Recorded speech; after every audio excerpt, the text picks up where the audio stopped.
How are you feeling? Better. Thanks to Taya. I'm glad to hear it. And Torgal helped too. Didn't you, boy?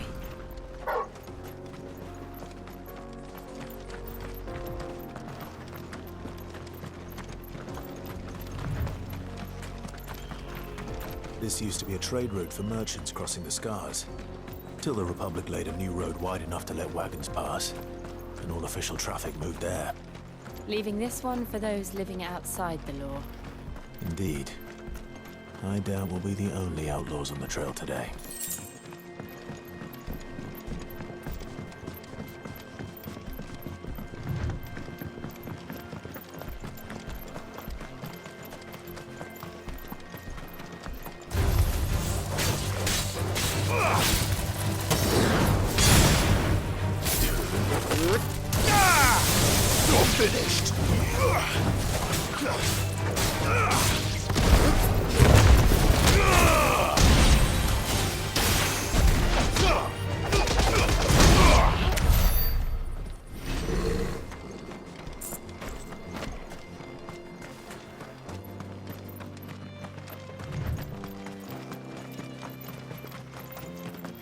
So what do you think? That we'd be lucky to make it. Really? It's as bad as that? Oh, aye. There's trouble up ahead. And too much of it for us to handle. I take it there's danger on the road. Oh, what about this fearsome-looking fellow? You think he'd be equal to the task? Well, no doubt. Assuming he's willing to hear us out. Well met, friend. My brother and I have been tasked with finding a merchant's missing cart. You seen it by any chance? How does a merchant misplace his cart? Oh, the man's a coward. When he thought goblins might come a-snarling, he ran, leaving his livelihood abandoned in the pass. He sent the two of us to fetch it, but it's gone. Now, I'm not much of a thinker, but I know the work of thieves when I see it. My brother's right on all accounts. And by my estimation, the bastards are lying in wait just down the road. We may have seen our share of action, true, but we've not got the skill in arms to boldly brave an ambush. You, however, have the look of a man who needn't fear a band of backwater ruffians. What do you say? Will you help us out? Chances are they'll come for you either way. But if you promise to lend us a hand, at least you'll pocket a reward for your troubles. Well, if I'm going to have to deal with them anyway. You've clearly got a fine head on those broad shoulders. We're lucky you came along.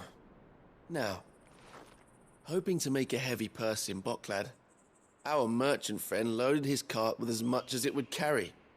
Reckon he won't be forking over the rest of our fee if we don't find those goods. So, while you're seeing to those bandits, you keep your eyes open. All right. Just don't expect me to drag the cart out of there myself. No. You can leave the cart to us. You just put an end to those bandits and point us in the right direction. You do that, we'll take care of the rest.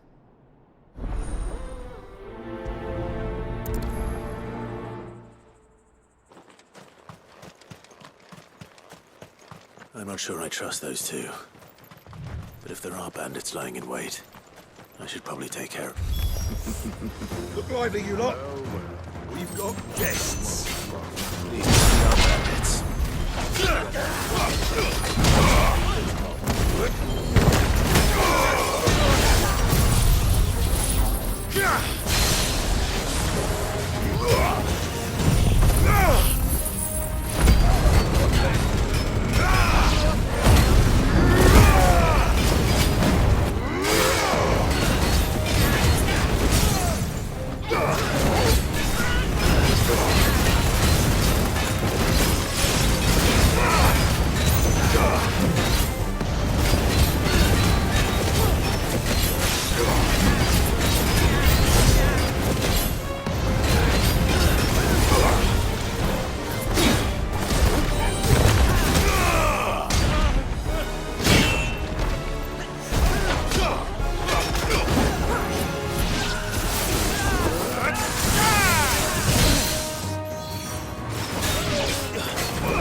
That's them dealt with. Now, where's that cart?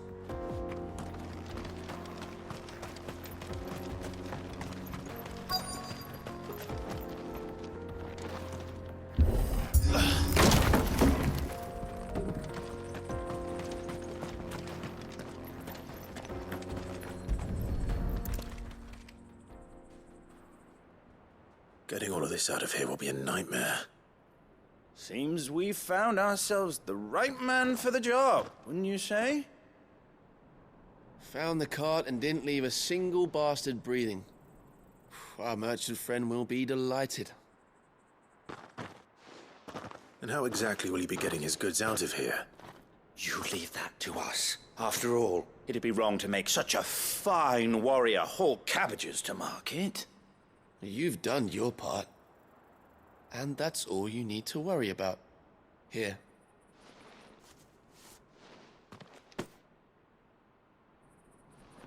It's been a pleasure. Now piss off. There's no need to be so rude, brother. What if we want his help again next time?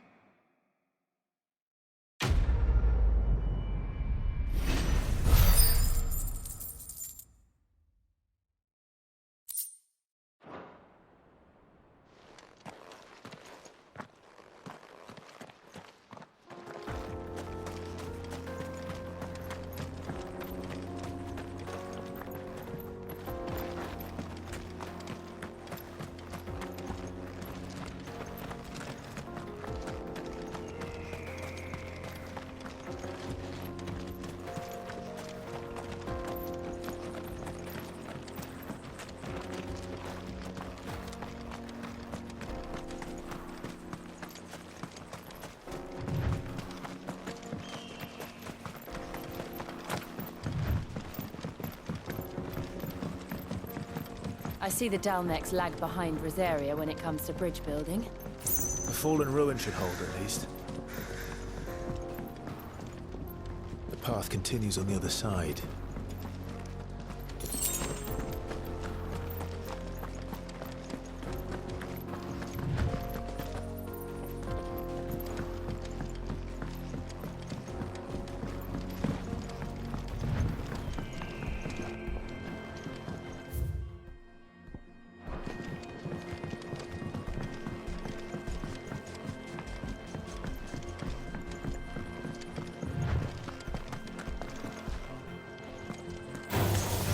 Enough of you, are there?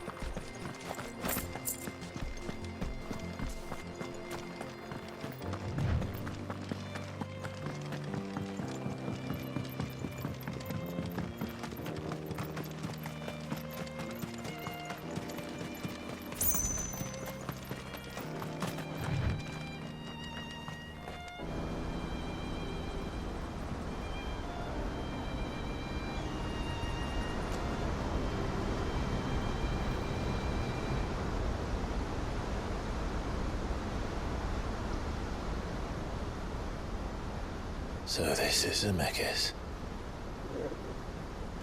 The land of the gods. It's even more impressive than I imagined. I remember being captivated by the story as a child. Long, long ago, man was overcome by avarice and challenged the gods in a bid to win their power. The final battle took place here, at these falls. Or so the legend goes. If anyone ever manages to plumb those depths, perhaps we'll learn if there's any truth to the tale. That the gods emerged victorious and punished man for his defiance by visiting upon him 2 curses. Dominance and bearers. To tell the truth, I always thought it strange that the dominant and their icons were deemed a curse. Back home, the dominant inherited the throne. They were admired and exalted, not spurned. Whenever I got to that part of the story, I always assumed there must be something I'd misunderstood. You had a lot of storybooks, didn't you? In your room, I mean. When we were young. The old legends were always my favorites. Epic battles between gods and men. Father encouraged me to read as much as I could. He thought it good for my education. You really were a boy like any other, weren't you?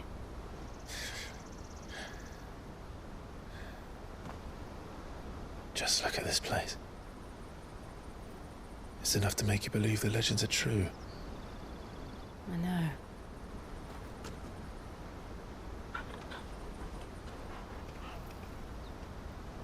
We're not far from Boklad. The road will be busier up ahead.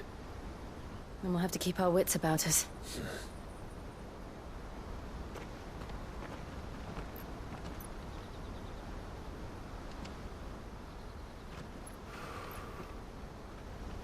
Clive? Something wrong? Nothing. It's nothing.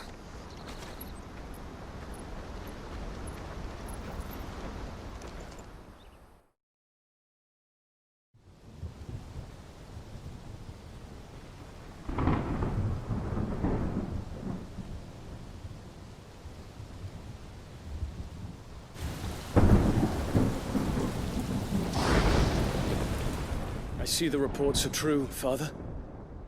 You have surrendered the throne to Olivier. I have. Emperor Olivier shall rebuild the Holy Empire of Sanbreque.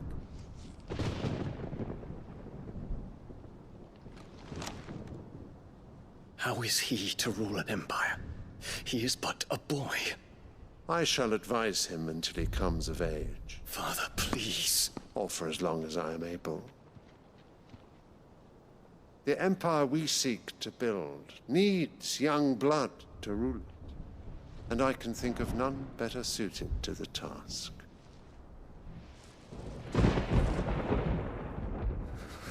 There is other news, Dion. Hugo Kupka is dead, and Drake's Fang destroyed. The pillars of the Republic have fallen. Ere long, the Imperial banner shall fly over every city in Storm. And then Valisthea. All shall bow before their Emperor. Father, these are the words of a tyrant. They are the words of a god. The Emperor whom I gladly serve. Great Greeker, made flesh.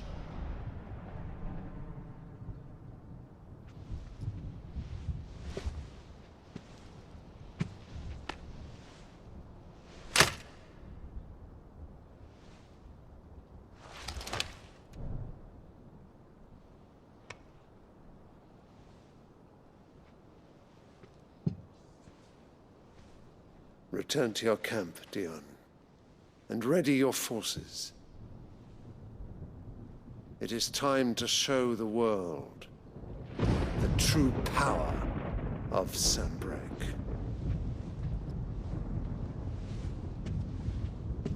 Father.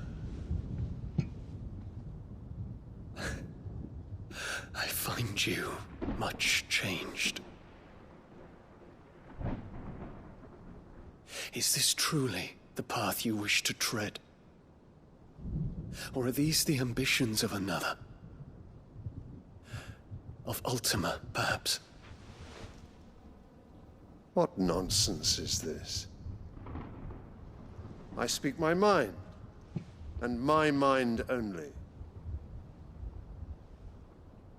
Though I do owe Annabella thanks for reminding me of certain truths regarding the nature of nations of rulers,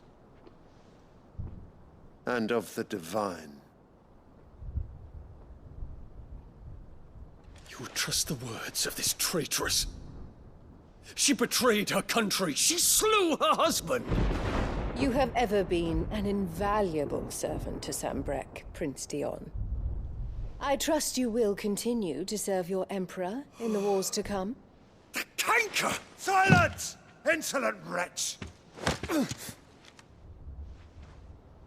You will bend the knee. All else is heresy. Sire, forgive me. This audience is over. Come, your radiance. The Rowena Syndicate awaits your pleasure. Oh, not another meeting with silly old men. They're so boring. I'm hungry, Father. Can't we have luncheon instead?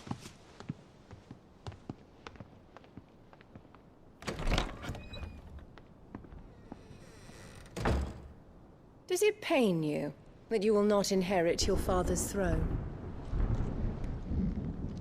I have suffered worse.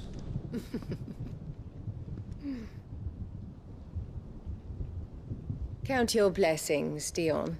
For a base-born child to be chosen by Bahamut is miracle enough. You have risen high on his wings, but you shall rise no higher, lest your impure blood stain the throne. What do you know of my blood?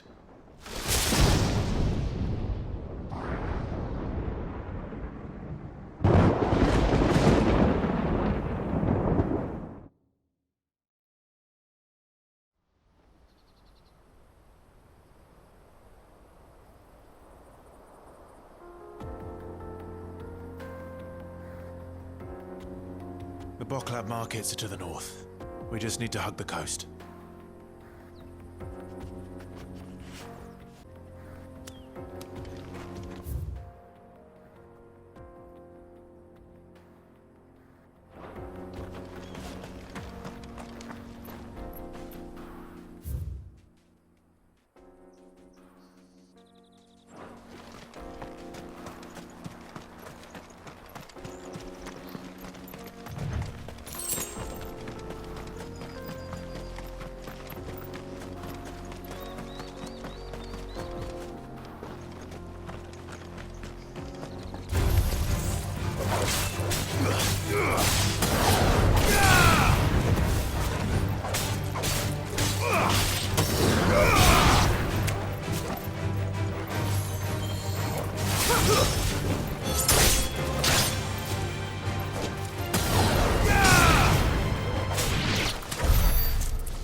Infiltrating the Dominion won't be easy with the Imperials on high alert.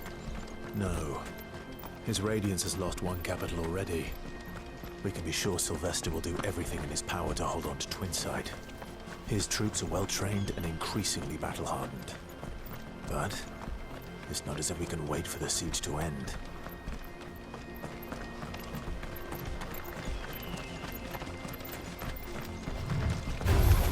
Time to fight.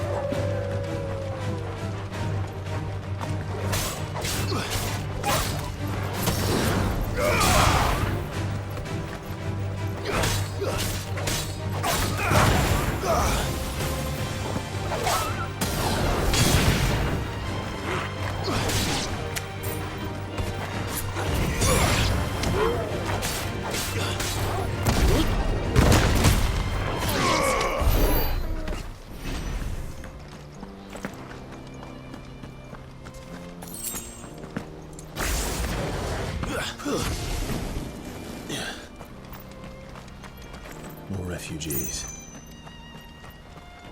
And they're all making for the Crystalline Dominion. Because they don't know how to live without the crystal's blessing. We're not alone.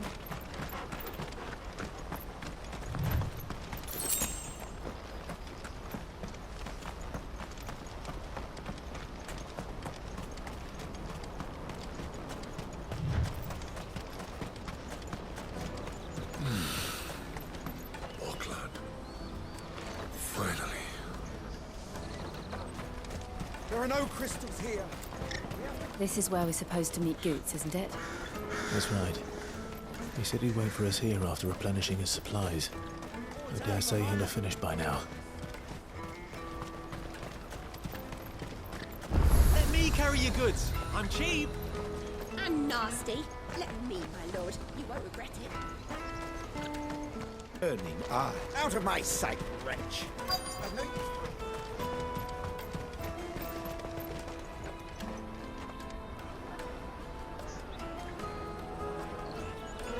Wonders from across the water. Come one, come all. Feast your eyes. Good sir, can I interest you in...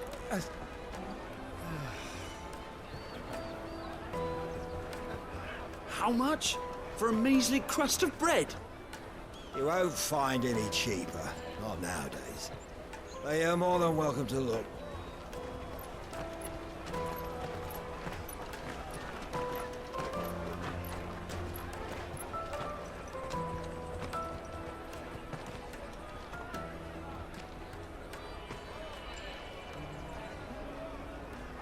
The Empire's unlawful and illegitimate occupation of the Crystalline Dominion is still in effect.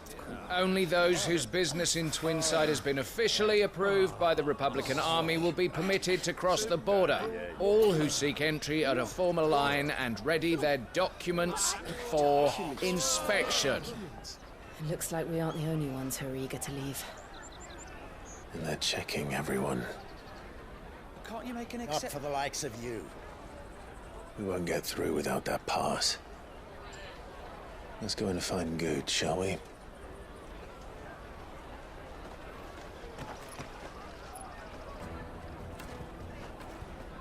He must be around here somewhere. Come, taste my peaches. They're sweet as nectar.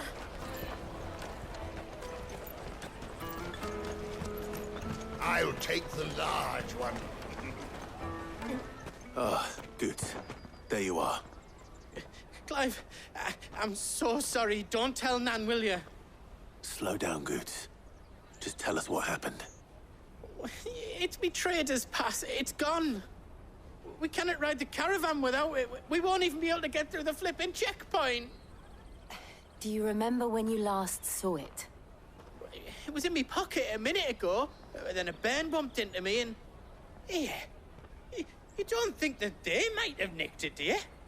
It wouldn't surprise me. A busy market like this is prime territory for pickpockets.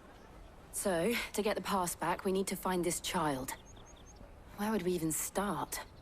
I know where! I've got a pal in Boklad who might be able to help us.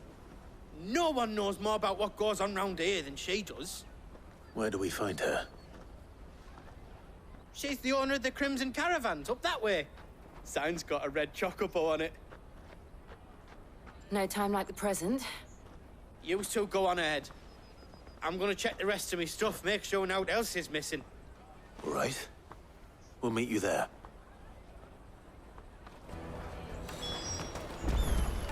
Let's keep an eye out for this red chocobo, then.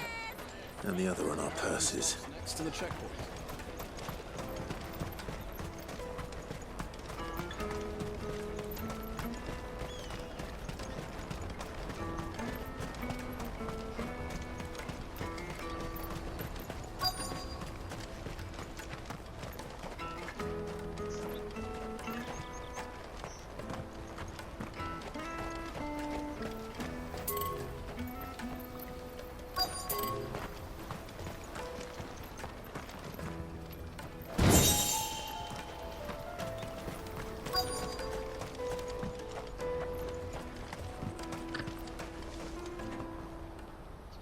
Looking to hire a coach? It's 10 million for a two-birder to the Crystalline Dominion. Take it or leave it. Oh, we're not here for that. Then I bid you good day. Wait! Don't go, El! He's me mate! As I live and breathe. Goetz, what are you doing back in Boklad?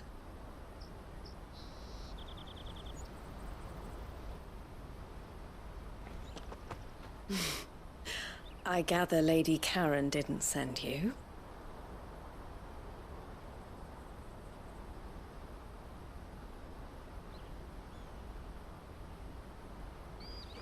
So what trouble have you got yourself into this time?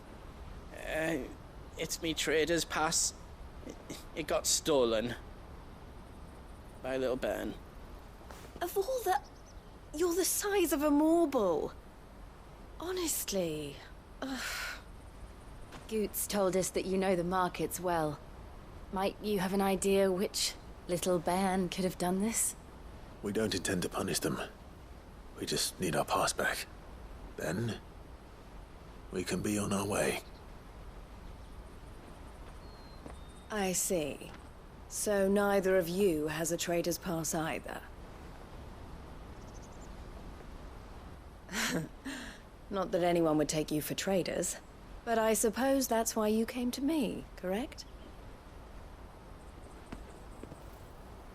Now, I can't say for sure who took your pass, but I suspect I know why they did it.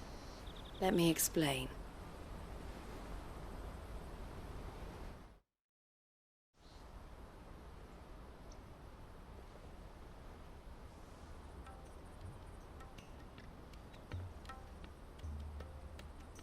Ever since the Fist marched on the Dominion, the Republic has been clamping down on any commerce that might aid the Empire more than it does us. Which means traders' passes have gone from being merely a way of easing one's progress to being essential if one wishes to cross the border at all. And with demand outstripping supply, they've become a precious commodity, leading some to seek to acquire them by less than legitimate means. So the children are stealing passes to sell on the black market? Yes, and no.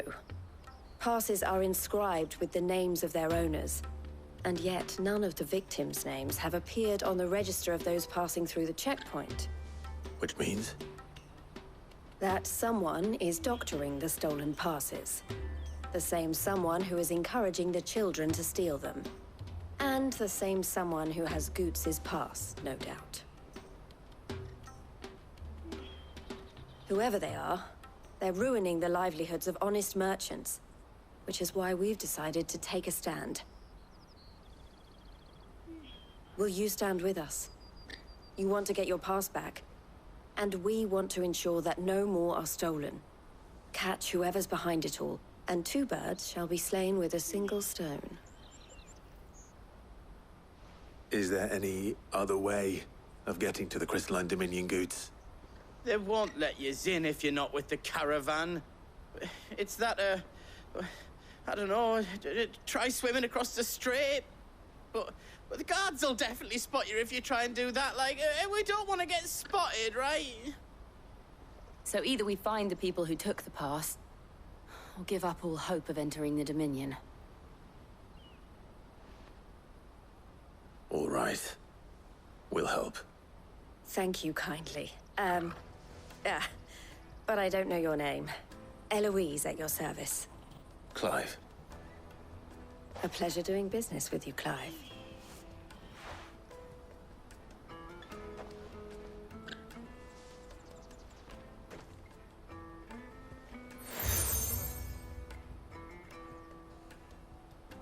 The proprietor of the furniture makers by the coach stop is spearheading the search. Wear that, and he will know you for a friend. I suggest that you speak with him first. The furniture makers. Understood.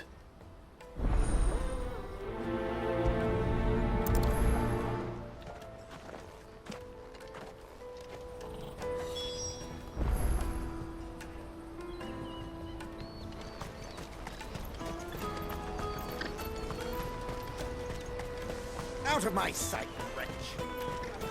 Peaches and pears.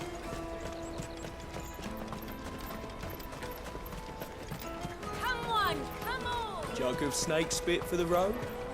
The caravan stops next to the check. Juicy pears! Slake your thirst without... Are you the furniture maker? Looking for something in particular? Ah, Eloise collared you too, eh? Then I expect you want to know more. She told me you were leading the hunt for the pickpockets. What have you learned? For one, that they're targeting the traders carrying the biggest packs. Harder to watch your back, see? And less chance of the mark giving chase if they're spotted. Not that they'd be likely to catch them. Those imps know every inch of this warren like the backs of their hands. Their eyes must have lit up when they saw Goetz.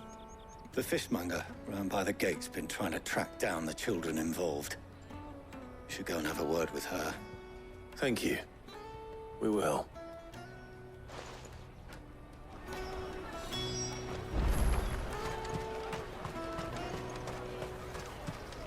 You won't find anything of this quality in Twinside. You should come with me to the Dominion. Life will be different there. Fish for sale! Fresh sorted and smoked! Can I interest you? Ah, sorry. Message from Eloise, is it? She's asked me to help her. To help you find the pickpockets. Is that so? Suppose I better tell you what I know, then. For one, this isn't a family operation. All the traders say the children who stole their passes were dirty, dressed in rags.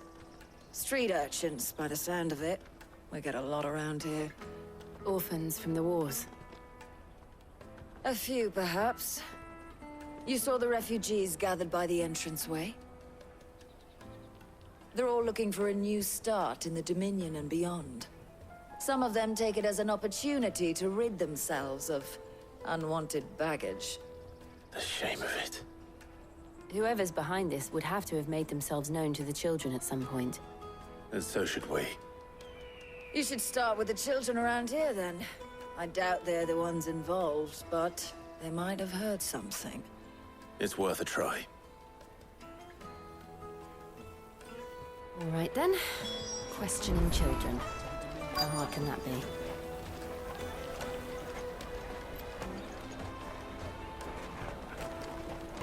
You won't find anything of this quality in Twinside.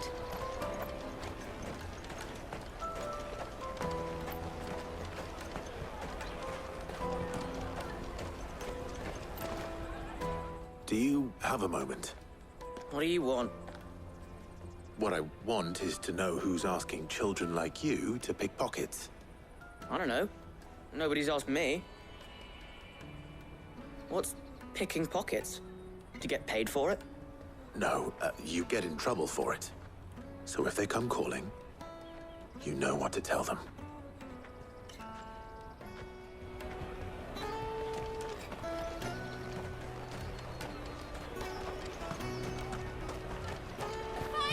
I'll take the large one.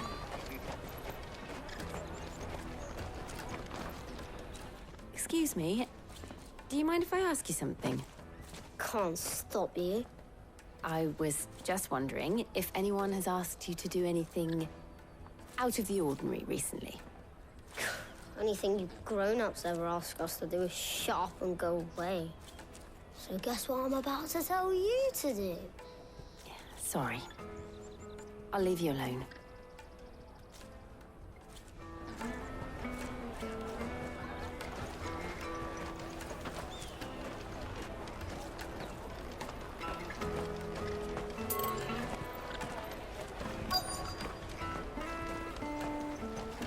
Come and taste my peaches. They're sweet as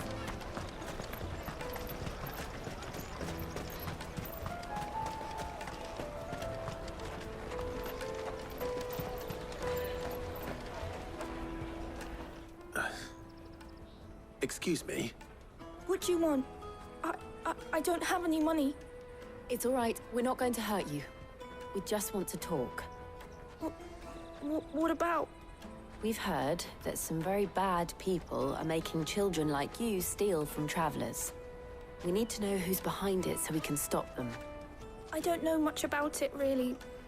But my friend, Honza, he said he got a job doing something dangerous. Sounds promising. We need to find him and ask.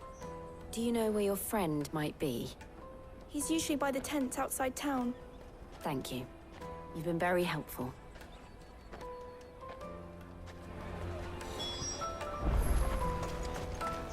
Come on, come on!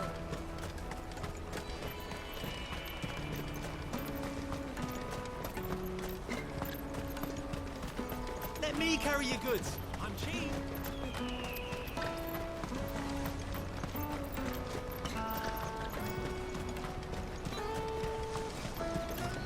She must have meant the refugee camp. Let's hope he's still nearby. Daddy, I'm hungry.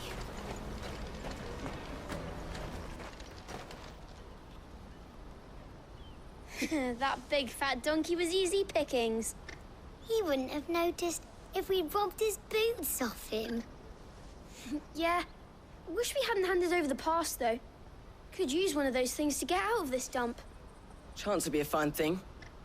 The moment they found out, they'd string us up by our guts. Would they now? Perhaps you'd like to introduce us to these charming characters. Shit! We're in trouble now! What do we do? You two get caught if you want. I'm off. Hunter! Where are you going? So that was Hunter, eh? Jill, you watch these two. I'm going after him. All right.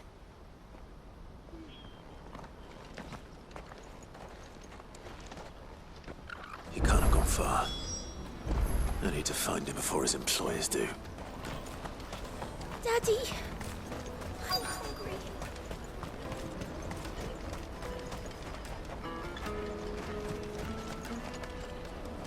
Did you see a boy run past?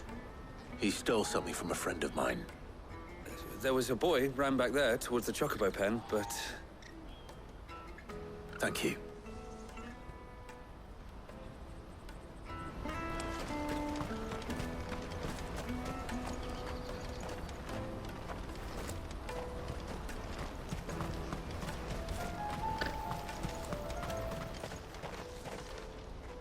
Oh, shit. Cornered. It's all right, Hunter. I'm not going to hurt you. I just want to ask you some questions. Fine. Not like I've got a choice. I'm looking for the people who are making you steal for them. Who are they? Call themselves the Carstones. They said they'd give me good gill if I did what they told me. I knew they were bad, but bread doesn't come for free.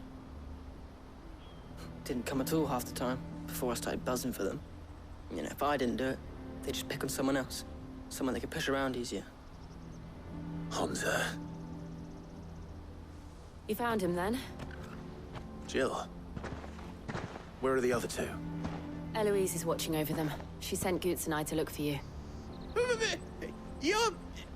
him!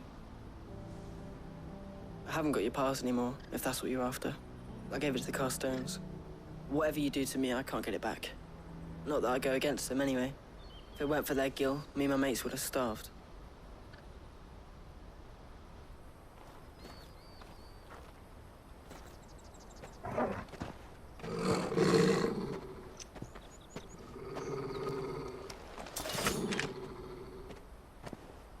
Cowards. You will not force another child to do your bidding. Wait, we're not... Don't hurt him.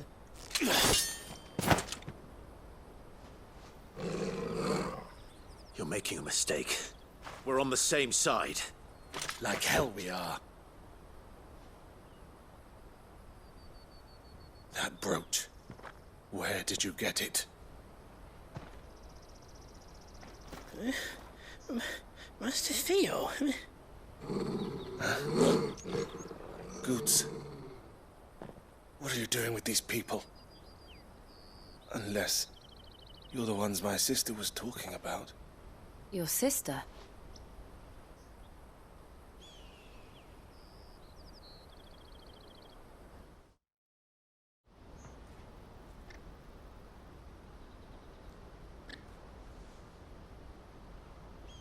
Eloise didn't tell us she had a brother.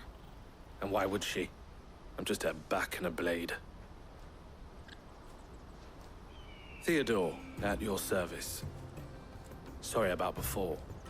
Theodore, what do you know of the cast stones? Vultures who have made Boklad their hunting ground. They prey on the desperate, stealing from those with gill and bullying those without it into joining their flock. I'd been looking into their activities in hope of sparing the refugees any further hardship. But it seems they've already stooped even lower than I'd feared. Hansa's a good lad. Don't blame him for what they've made him do. If he and his friends hadn't agreed to work for the stones, some other poor souls would have. On pain of death, most likely. Clive, was it? And my sisters asked you to help put an end to the pickpocketing. Then we all want the same thing.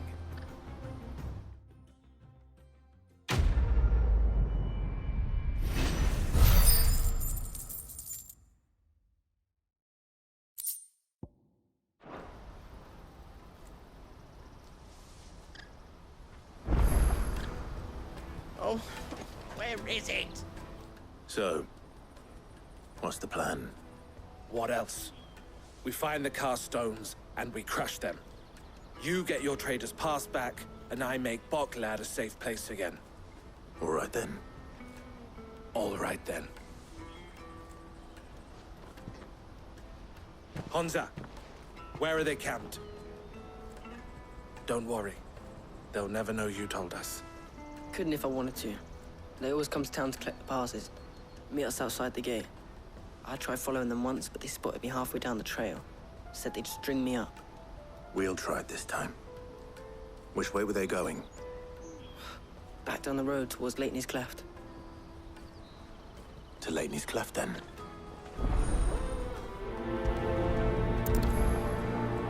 Sleipnir's Cleft is to the south, past the camp.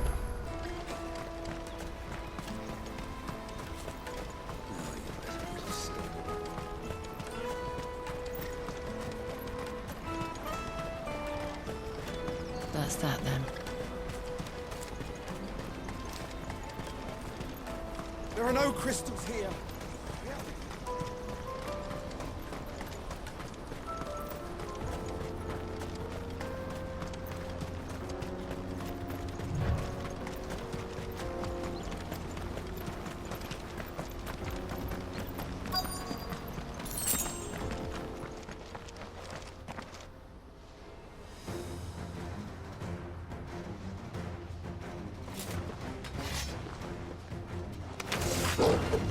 That's the one who's been sticking his nose in our business.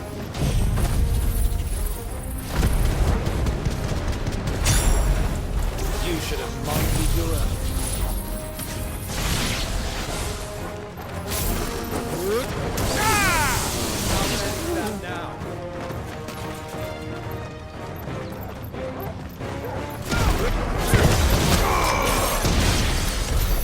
I doubt these are the ringleaders. But at least we know we're on the right track.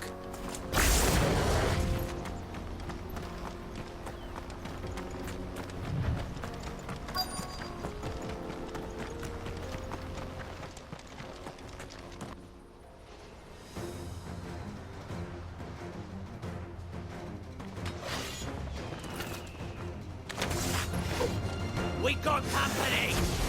That's the lot of them.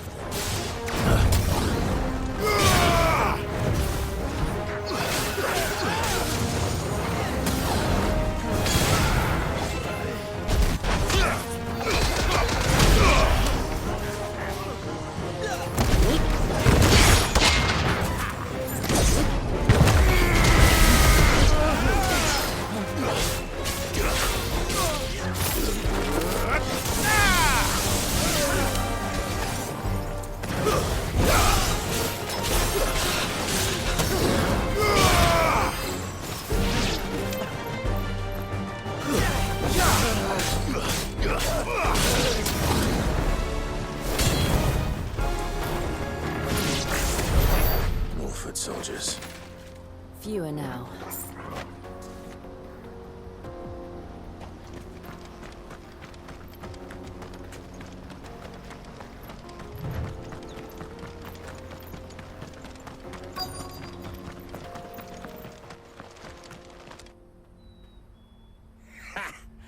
Not a bad haul today, eh? Aye. Some of our new recruits are natural-born ne'er-do-wells. Especially the little ones. That Hans has got nimble fingers, all right. It'll be a shame when they chop them off. But till then, let's make the most of it. Scum. The leaders of the cast stones, I take it. They don't deserve any mercy, Clive. I wasn't planning on showing them any. We're ready when you are, Theodore. Oh, I'm ready.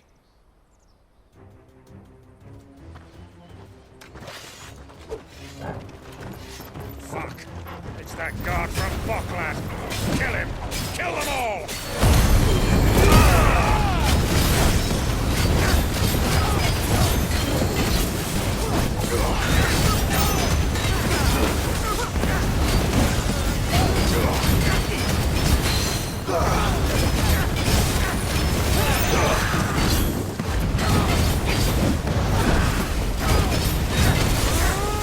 Titans! Slow.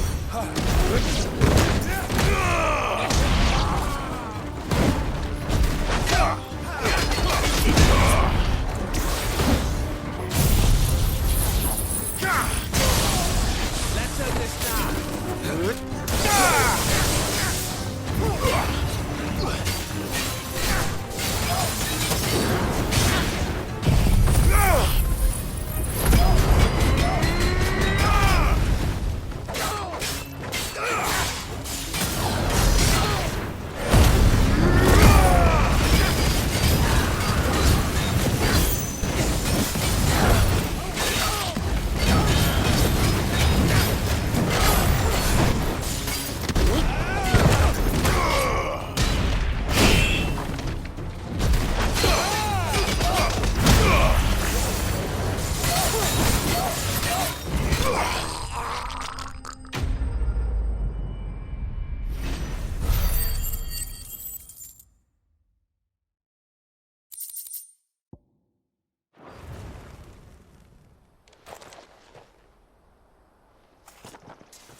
And they say crime doesn't pay. Gold chains, rings, purses. And traders' passes. Dozens of them. Have the names been changed? Not yet. I recognize some of them. No doubt Goetz's is somewhere among them. Now I just need to sort through it all and return everything to the people it was taken from. We should go and give Eloise the good news. Can we leave things here in your hands, Theodore? Of course. Oh, and, be sure to tell her of the part I played, won't you? We'll be glad to.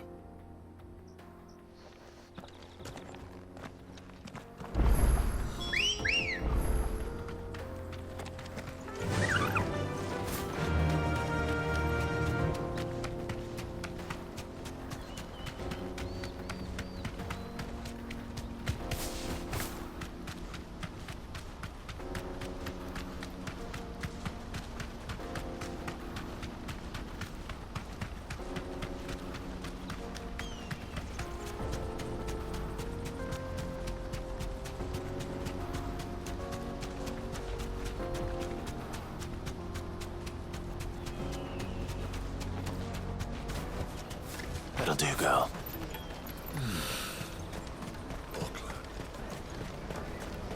Daddy! I'm hungry. That's that, then.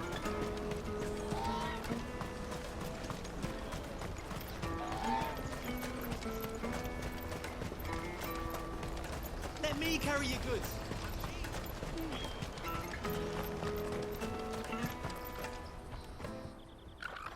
Ah, Clive.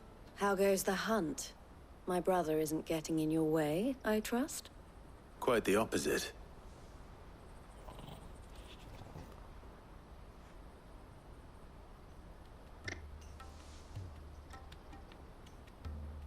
So it was the cast stones who were behind it all. Theo told me he'd been on their trail. And their demise solves 3 problems at a stroke. That of the pickpockets, the bandits pulling their strings, and the passes they were stealing. I only hope yours is among the items you recovered. Only time and Theo's return will tell. Speaking of whom, welcome home, dear brother. You are too kind, Eloise. Here, Clive. Goetz's pass. Ask him to keep a closer eye on it from now on, would you? I will. Thank you. El, I've asked our boys to carry the rest of the goods back. Can I count on your help in sorting through it all? Of course. I'll make some space in the storeroom.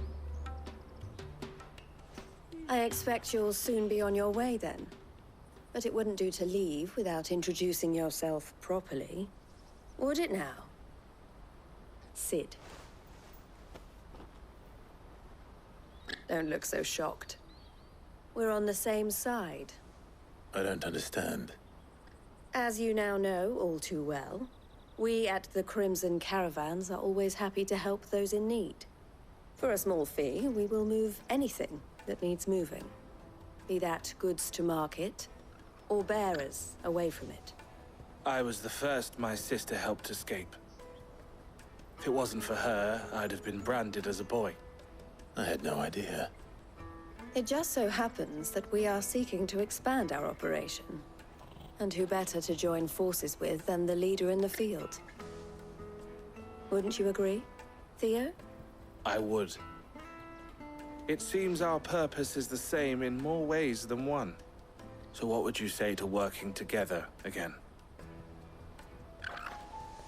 It would be our pleasure. And our honor. The honor is ours. Here, Clive. This is for you.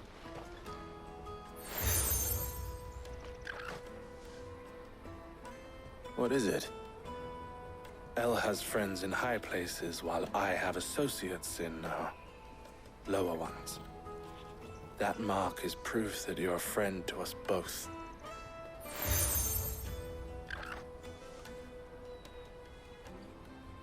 I shall bear it with pride. Well, all that remains is to wish you a safe onward journey. Goetz's pass should secure you a place on the caravan, but if you encounter any difficulties, we would be delighted to provide you with a coach of our own. For a discounted price, of course. Say, 9 million? We'll try the caravan.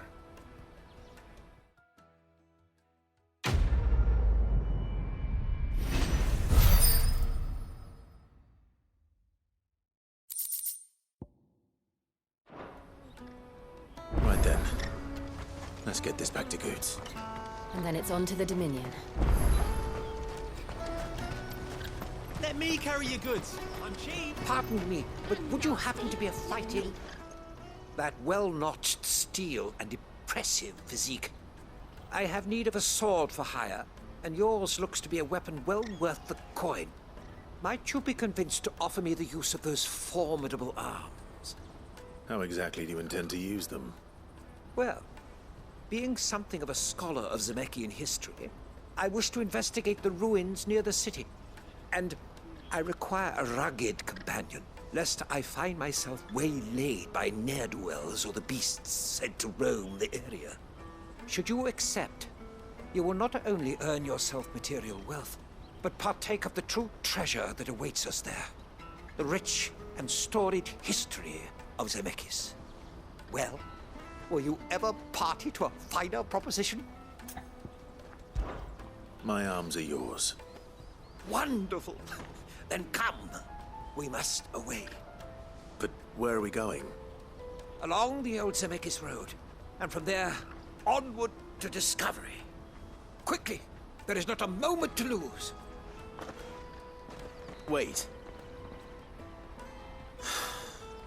Good luck with your ne'er-do-wells.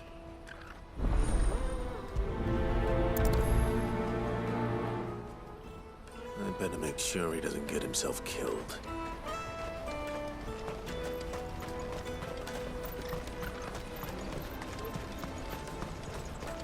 That's that then.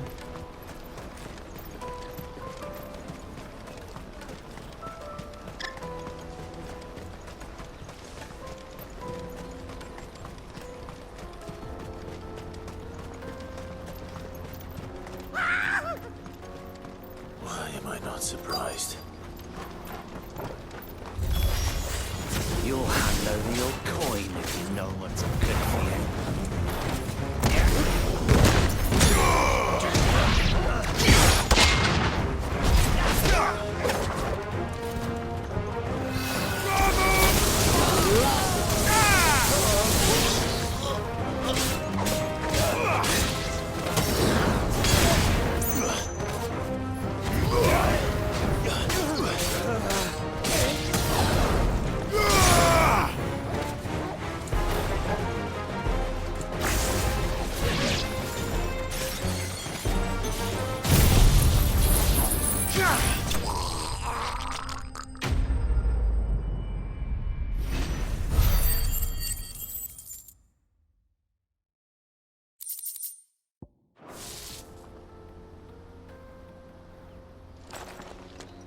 hurt? Happily not, good sir. Thanks to your timely intervention. More importantly, we have arrived. Now, feast your eyes upon the marvel before us. Ruins, a relic of the fallen civilization. A sight so common that man is oft blinded to its wonder. Colossal vessels, dashed from the very heavens. Airships, we call them, with very little thought to what wonders such a word might describe. Oblige me, if you would. Does anything strike you as peculiar about this particular specimen? Though we ourselves find fallen ruins to be nigh indestructible, whatever gouged the final sin from the rock cleaved clean through the structure you see before you. A tantalizing mystery, no doubt, but merely one of countless enigmas in which Zemeckis history is steeped. Come, good sir. Our expedition continues, and we still have much to learn.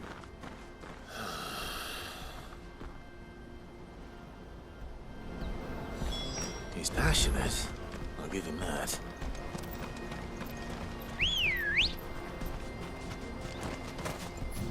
Good girl. Faster!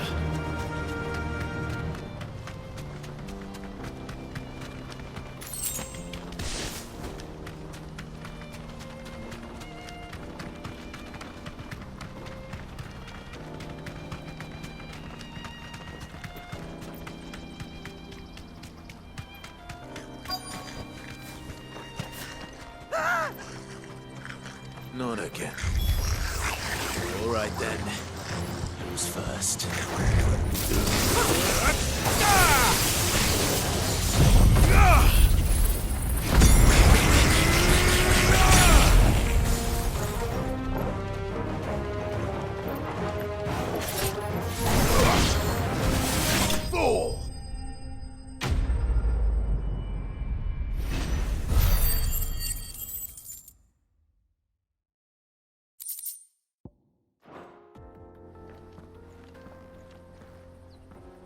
You're going to get yourself killed.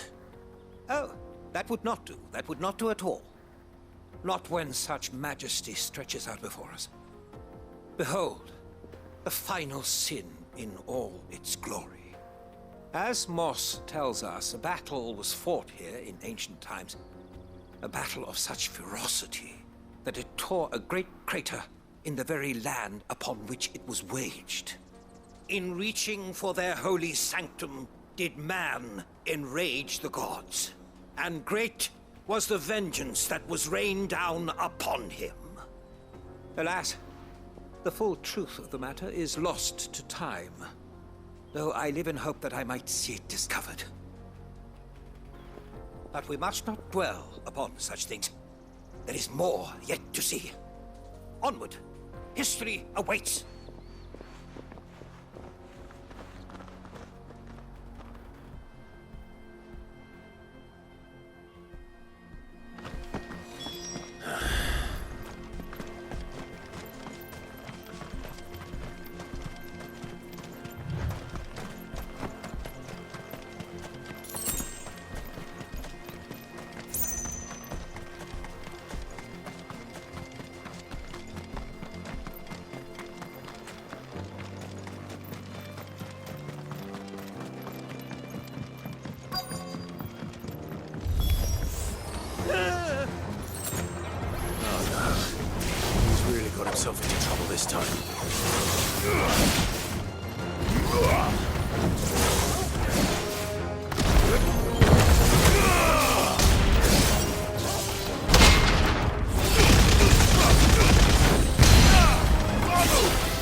Still in one piece? It would seem so. Once more, I am in your debt. And once more, you impress me with your prowess. These were no ordinary foes, but ones we in the field call echoes. Though Moss the Chronicler concurs with the legends in attributing the fall of Zemeckis to a wrath wrought upon mankind by the gods, he offers little in the way of explanation. Could the ruins we see before us here, in all their elaborate beauty, perhaps suggest an answer? Could the construction of such miraculous edifices have been considered an encroachment upon the province of the divine? Alas, all is mere speculation. But one day, perhaps, I will learn the truth. Not if you keep running headfirst into trouble. You are right, of course. And not only have you plucked me repeatedly from the jaws of death, you have proven yourself a willing audience to my ramblings. Glad to help, but didn't you say you came here to investigate something? I fear I may have rather overstated the case on that front. In truth, a captive ear was all I really desired. You see, even my fellow scholars have grown somewhat weary of my musings of late. And so I came upon the idea of purchasing a companion. A captive audience, if you will. That's what this was all about. I am afraid so. And now, my good man, it is high time we returned whence we came. Fine. Just don't go running off this time.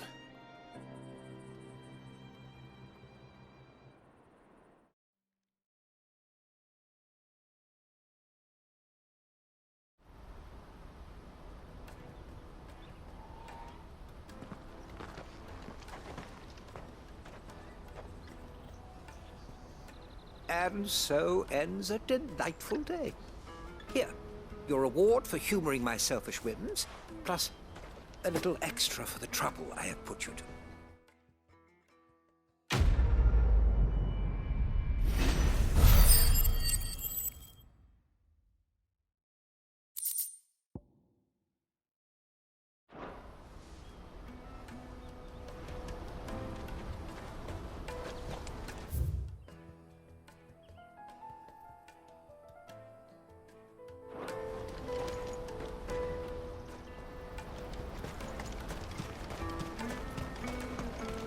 For hire.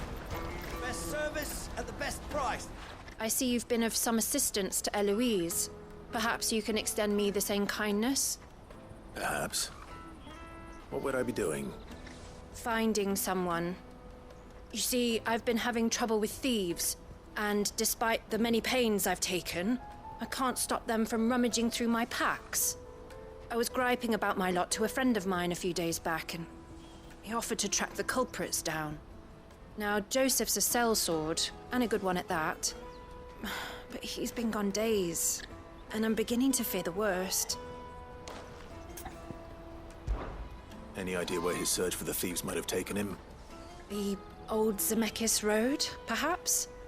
He doubted they would be fool enough to linger here in Boklad. Joseph's lived a hard life. Made him grey long before his time. I just pray he hasn't been killed over a few sacks of grain. I can't imagine there are too many grey-haired sellswords around. Hopefully someone will have seen him.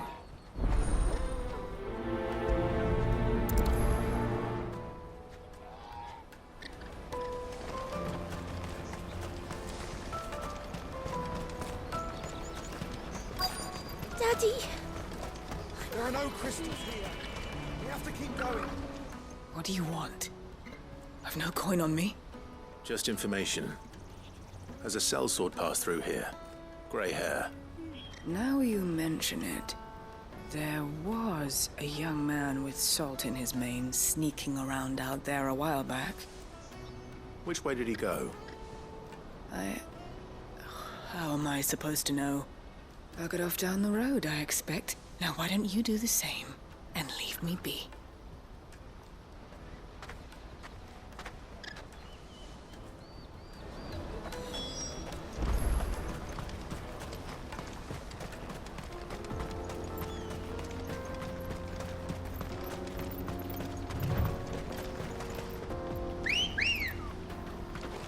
Let's go. Run like the wind.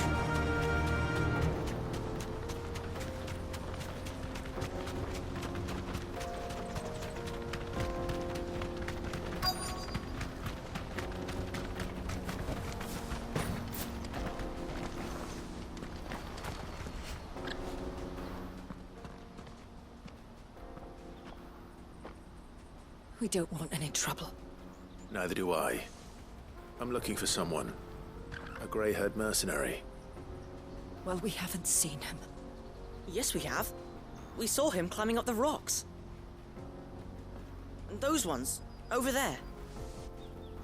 Maybe he found his thieves. Mum won't let me near them. She said there's goblins up there, and that they eat little boys for dinner. Shush, now. You've said quite enough already. I only told him what you said. I'd listen to your mother if I were you.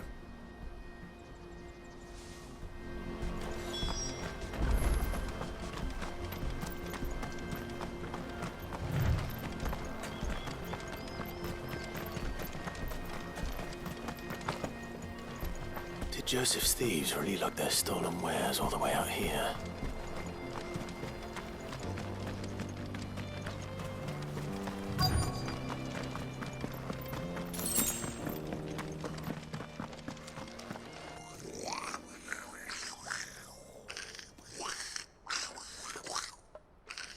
I think we've found our thieves. They don't look happy to see me.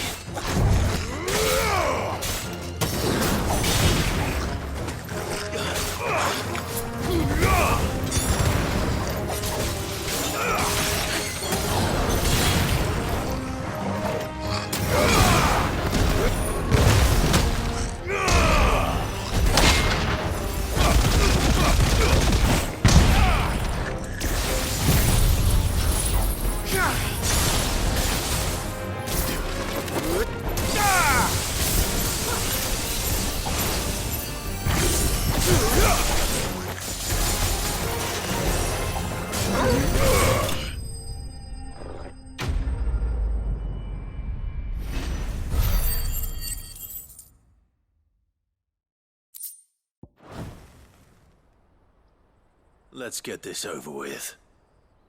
Stop! Don't kill him, he's just protecting his home. Joseph? So the boy was right. I don't know you. Your porter friend sent me to find you. She was worried you might have got yourself killed. Have I been gone that long? It wasn't hard finding the thieves. The problem was knowing what to do with them when I did. I take it things are more complicated than they appear.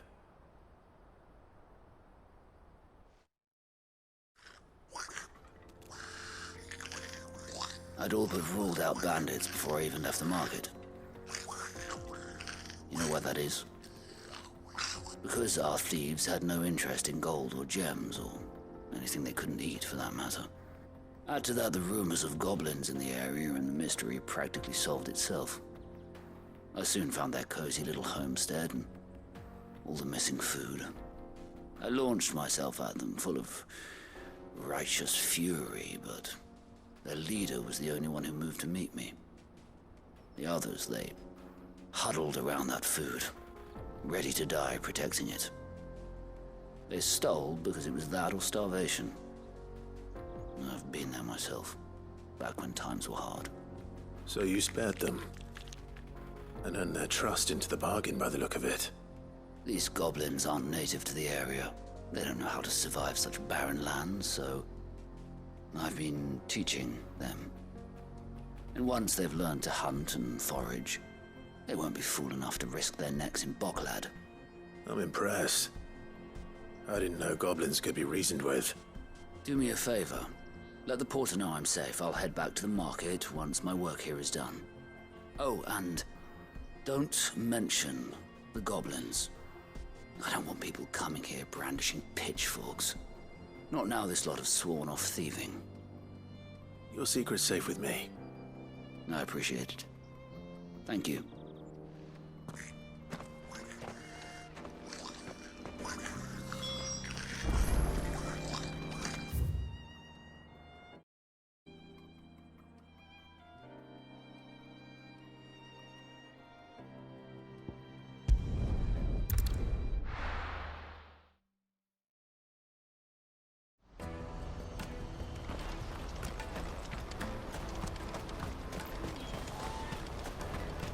Porter for hire.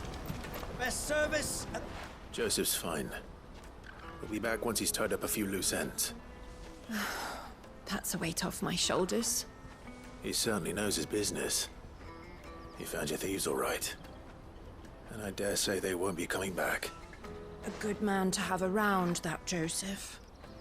And if he says there'll be no more thieving, that's good enough for me. Thank you for putting my mind at ease. Here, for your troubles.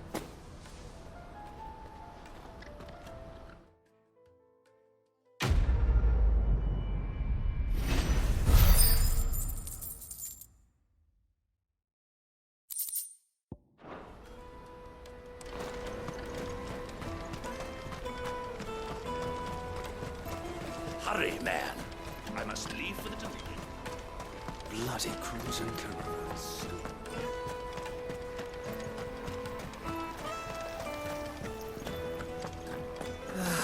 If I knew where I was... Now I just need to see about getting the word out to everyone. You'd be rich. I want to know right away. Bad news. Good, actually. Something worth celebrating for a change. Only trouble is, the serving girl's still new to the job, so I can't leave her while I go and invite those I'd like to celebrate with. What exactly are you celebrating, if you don't mind me asking? I've come by a particularly fine bottle of red. A Gotan 66, no less. Gotan Rouge is the only good thing to have ever come out of the Empire. And most wouldn't part with a 66 if you held a knife to their throats. So I've heard. Oh, so you know of it then? Clearly you're a gentleman of taste. A gentleman who might sympathize with my predicament, perhaps?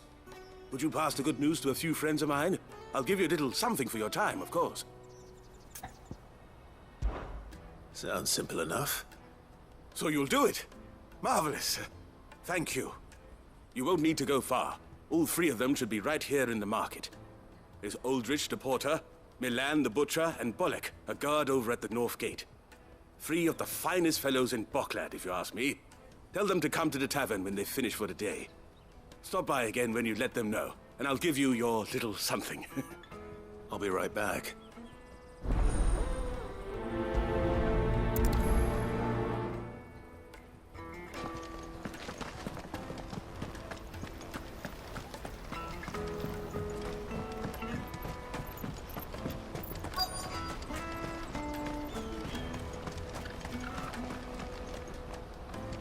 I've been asked to find Aldrich, the porter. I don't suppose that's you, is it? That's me right enough. You need something delivered? The innkeeper sent me. He said there's a cup of Gotan 66 with your name on it when you're done for the day. A 66? Bugger me. If he's just got hold of it now, it must have been in the crates he had me carry down from Sanbrek. From the Empire to Boklad. You must be a braver man than most. That's a treacherous route at the best of times. Such is the porter's lot. There's not a patch of storm these feet haven't traipsed across. It's Oriflamme one day, then off to Kanver the next. The farther you're willing to go, the fatter the purse. Which is why there's no shortage of competition for some of the longer routes. I'd say I've done enough for today to earn myself a cup of something tasty. Thanks for letting me know.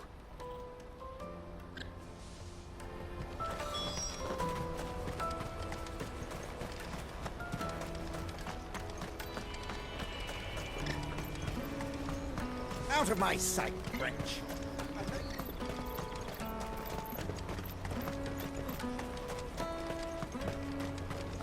Come on, come on! Caravan stops next to the checkpoint. Are you Milan, the butcher? That's me. What can I do for you? The innkeeper's just had a special delivery. He thought you might like to join him for a cup of wine after you pack up for the day. He knows me only too well. And I've got a ham here that will go handsomely with a nice drop. Wine and ham to spare. Boklad clearly isn't suffering then. Comes with being the place everyone has to pass through to get to everywhere else.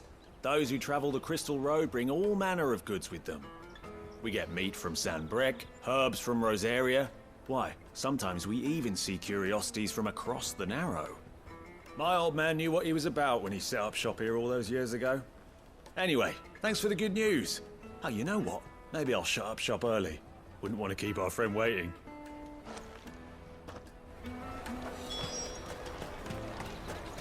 You won't find anything of this quality in Twinside.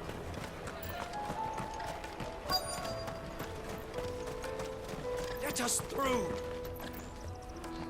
I'm looking for Bolek. I was told he'd be guarding the gate. Well, you found him. You're not here to enlist, I take it? The innkeeper sent me. He's just taken delivery of a rare vintage, a Gotan 66. He thought you might like a cup. I've never said no to a goat hand. I'm not about to start now. Thanks for letting me know. You must be a busy man. The market would be flooded with refugees if we weren't here to stem the flow. Oh, my heart goes out to them, all right, but we've got our orders. No papers, no passage. Plenty try to slip past us nonetheless. And every now and then, one of them's foolish enough to try and force their way through. And when they do, well, things can get nasty. You know what? That wine's sounding better by the moment. Well done. I wonder if the innkeeper might spare a cup of that wine.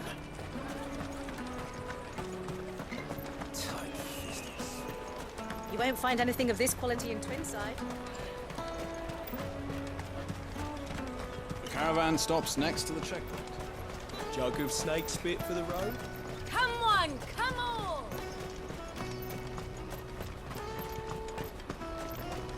Peaches and pears.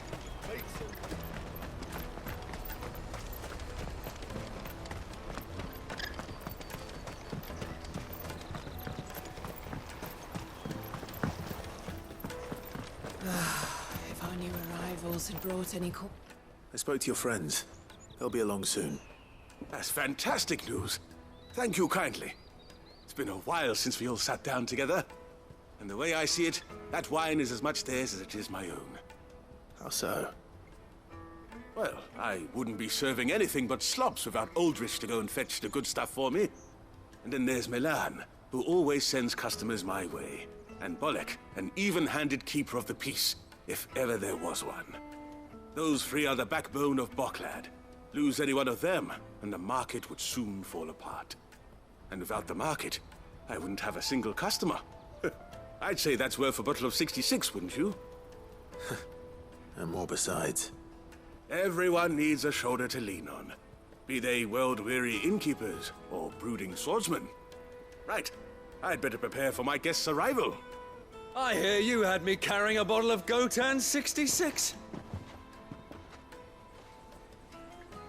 If I'd have known, I would have sold the thing and lived like a lord. I'll settle for a cup, though, if you're in a sharing mood. A Gotan 66. Just as well I had something special of my own set aside. A bottle between the four of us might not be enough to drown our sorrows, but it can't hurt. Here they are, the three pillars of Boklad. Sit yourselves down, gentlemen. The woes of the world may be monstrous in many, but there's nothing like a few good friends to keep the misery at bay. Never a truer word spoken.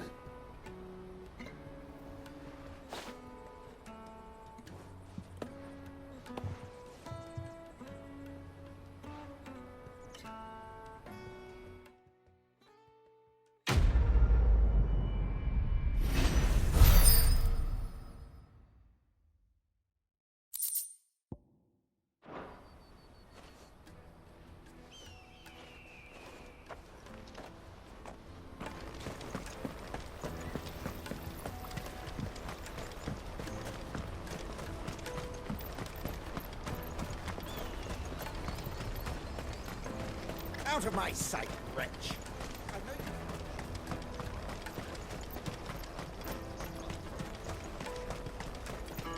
Come one, come all! Jug of snake spit for the road?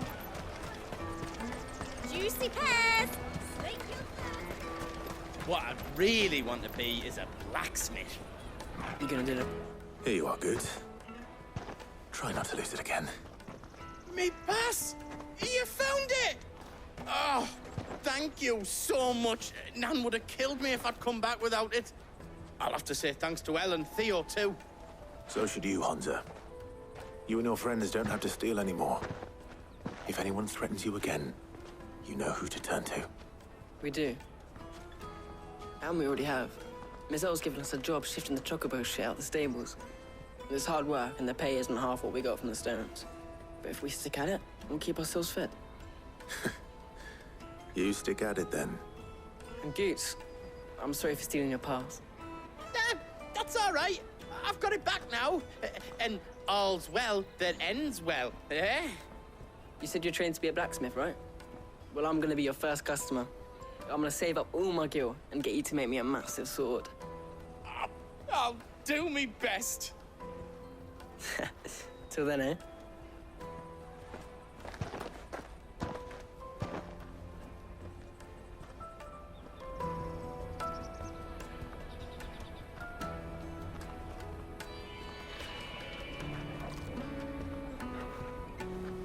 All right. We have a place on the wagon.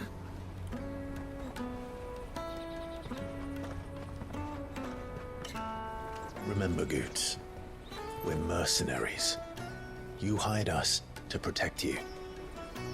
But mercenaries... And you remember the plan? You're to ride all the way to Twinside. Jill and I will go with you as far as the outskirts, then find our own way in. I'll buy that stuff I need. Right. And we'll scout out the Imperial's defenses. There's a square with a big bell tower right in the middle of town. If you get lost, or out goes wrong, we can meet up there. All right. Let's go.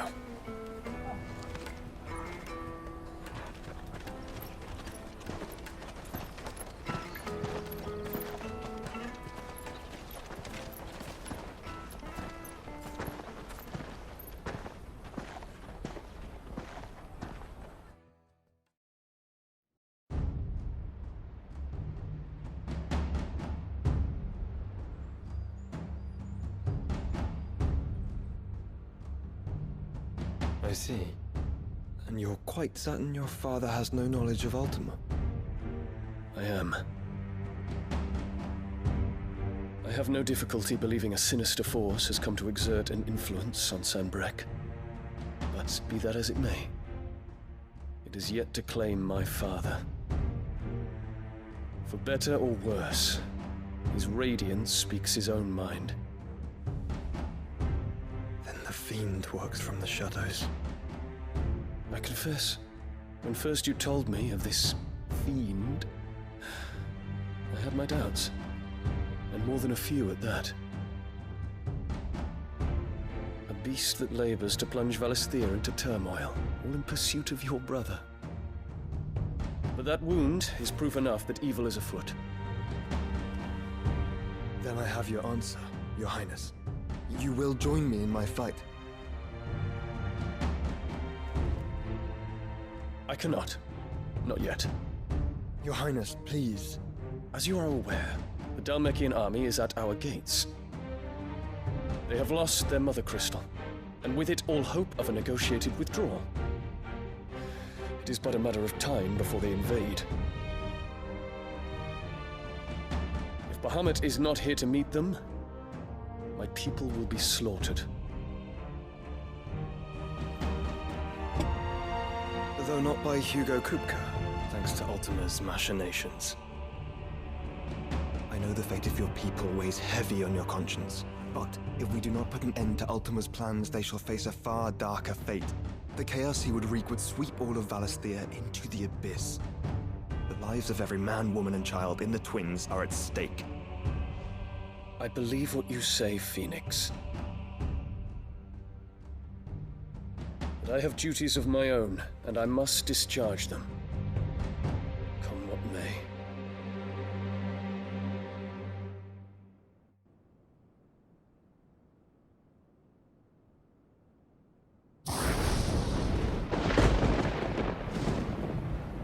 What do you know of my blood?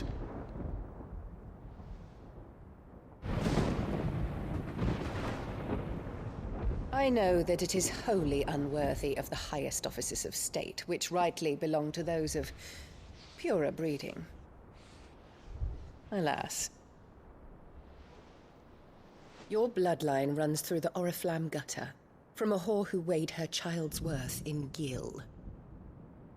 Have you threatened my father? Of course not. I merely whispered in his ear that his mongrel son is plotting a rebellion. What? Sylvester listens to the words of his astrologers. And they have ears too. You have been feeding them your lies! Should you remain loyal to Emperor Olivier, his radiance may yet crown your head with laurel, and not with tar. Fork-tongued witch!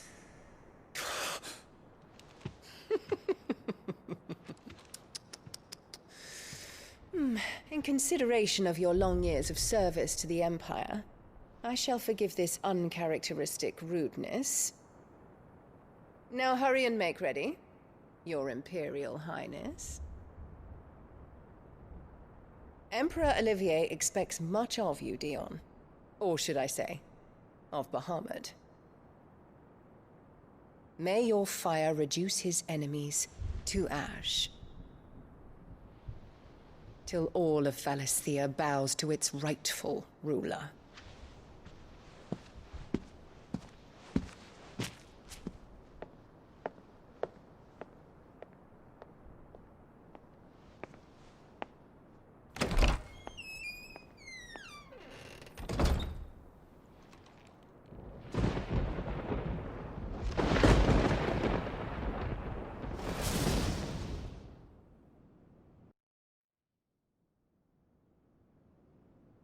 There is another darkness that has taken hold of Sanbreque. And until its grip is released, the flames of war shall spread ever wider, just as Ultima wishes. Forgive me. My family has caused you much grief. You are not her keeper, Phoenix. This is a matter for the Imperial household now, and as a member of that household, it falls to me to resolve it. At such time as that is done, what strength I have shall be yours.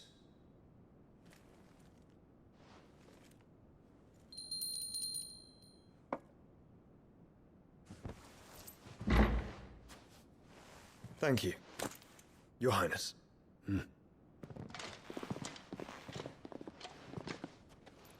Let us take to the skies together, and bring a new dawn to Valisthea. I should like nothing more.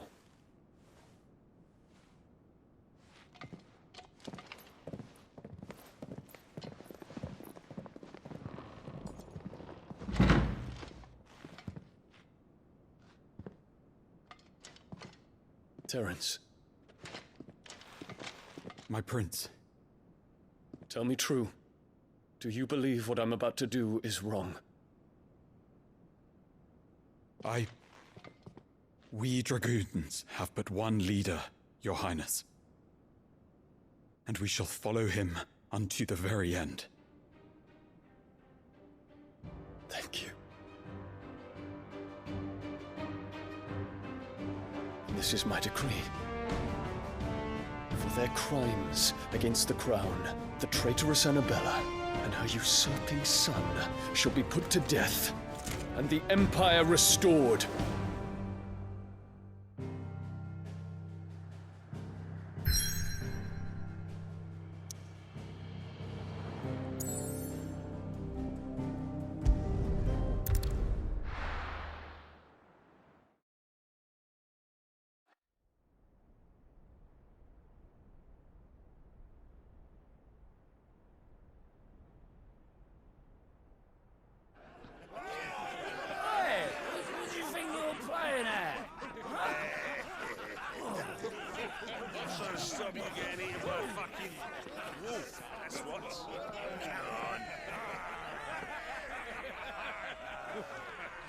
One would never guess that these people stood on the brink of war.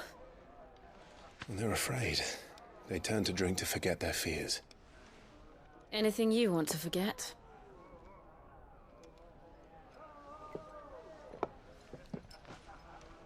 The harbor is empty, and half the market stalls too. The city may seem peaceful on the surface, but it's balanced on a knife edge.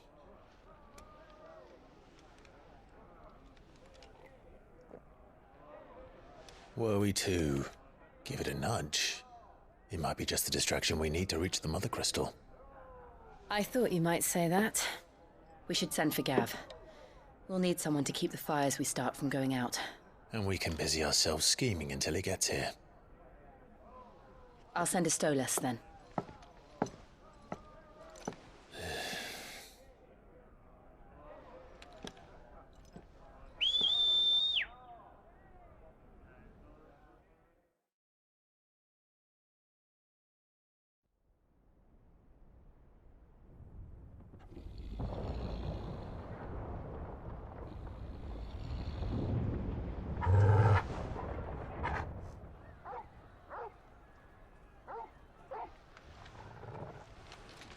What is it, boy?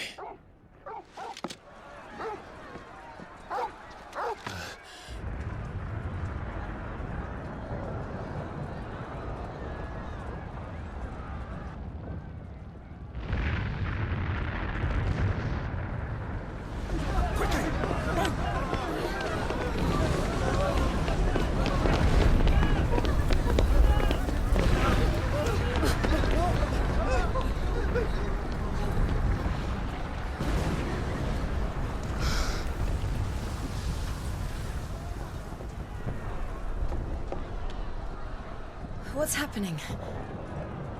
I don't know. Torgal!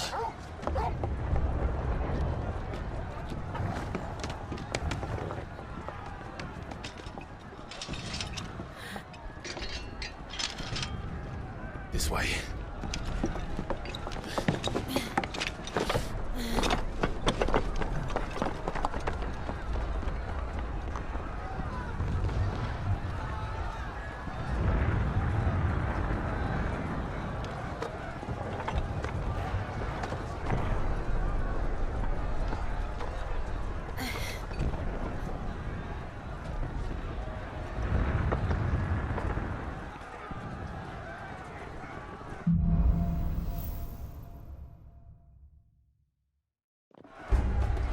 The city's on fire.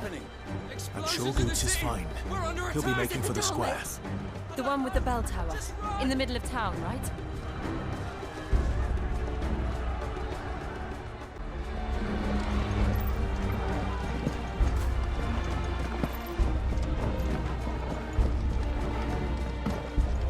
Guard, watchman or sentry is to be slain on sight. Spare the citizenry. His Highness's orders were clear. Those were Imperial Dragoons.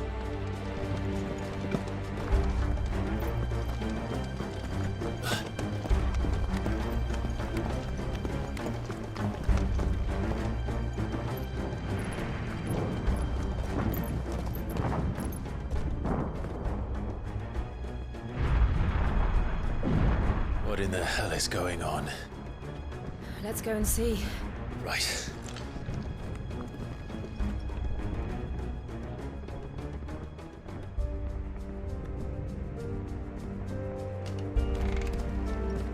But first we find Goetz.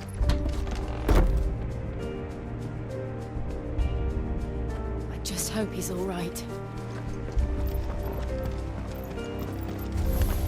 You there! Identify yourself! We have to.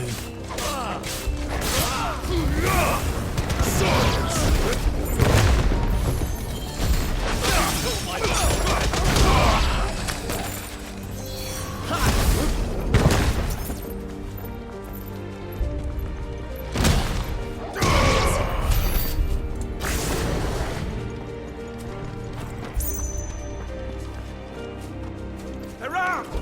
Quickly! Cut them down!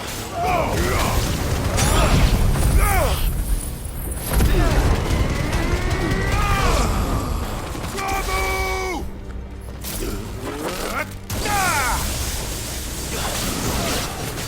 Farewell!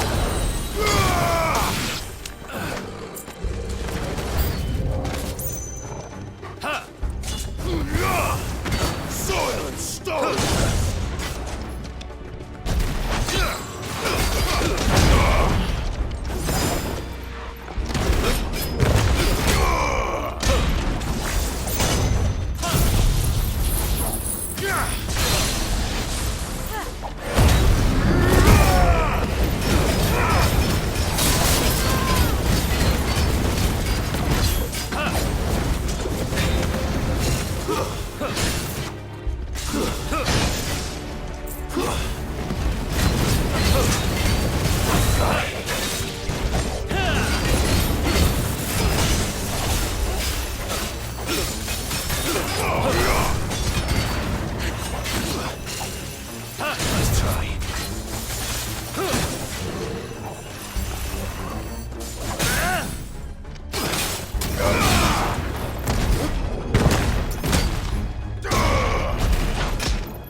A civil war?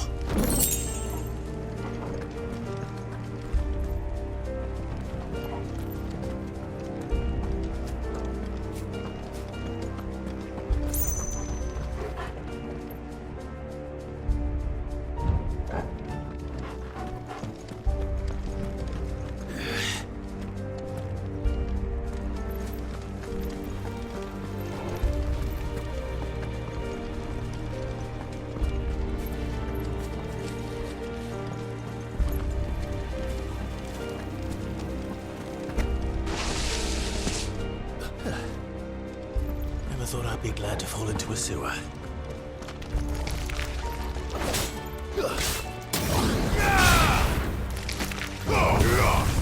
It's over.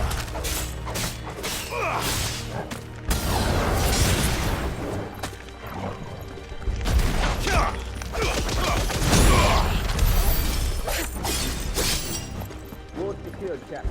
None of the Emperor's forces remain. We gather the men. We press on to the council chambers. Yes, Captain. What of the men and women in the market district? The evacuation is complete, Captain. Then all that remains is throne the procession. There it is. The bell tower. Right. Let's go.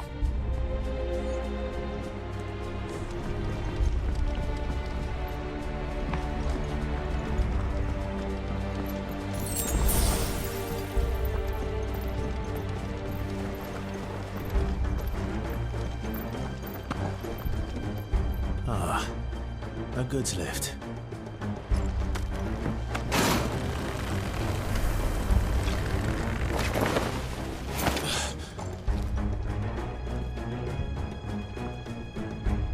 Where in Gringo's name did you come from?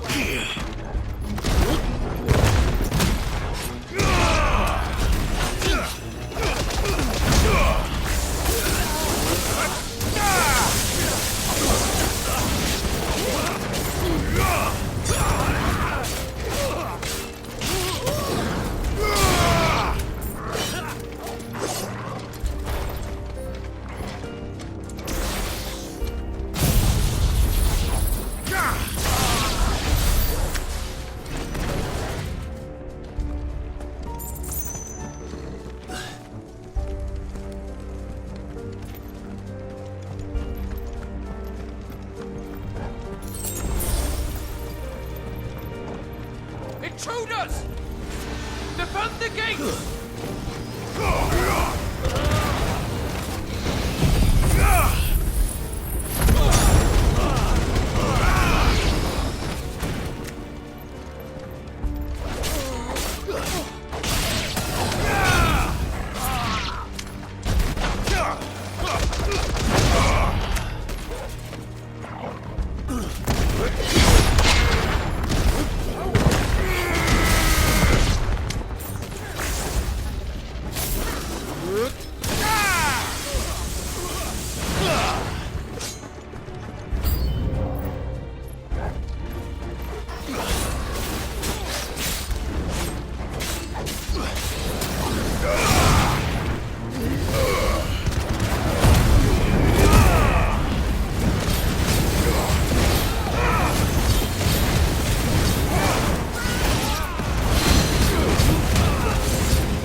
Damn it. We'll have to find a way around.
Hold on, Goetz.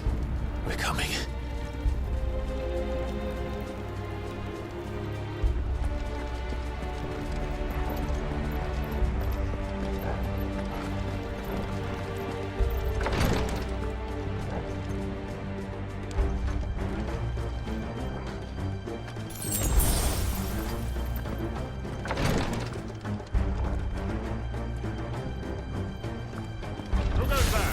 In the prince's name, none shall pass!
Enemies on the ramparts! Kill them!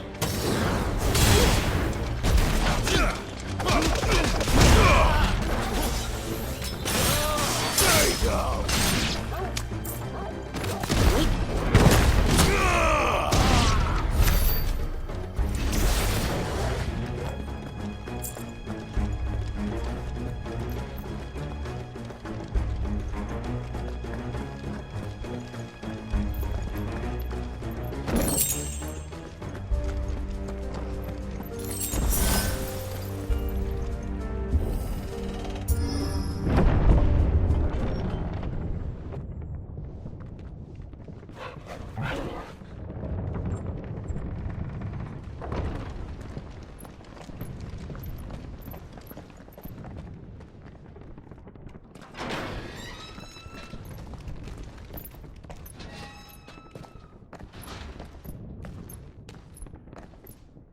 Can you see him anywhere?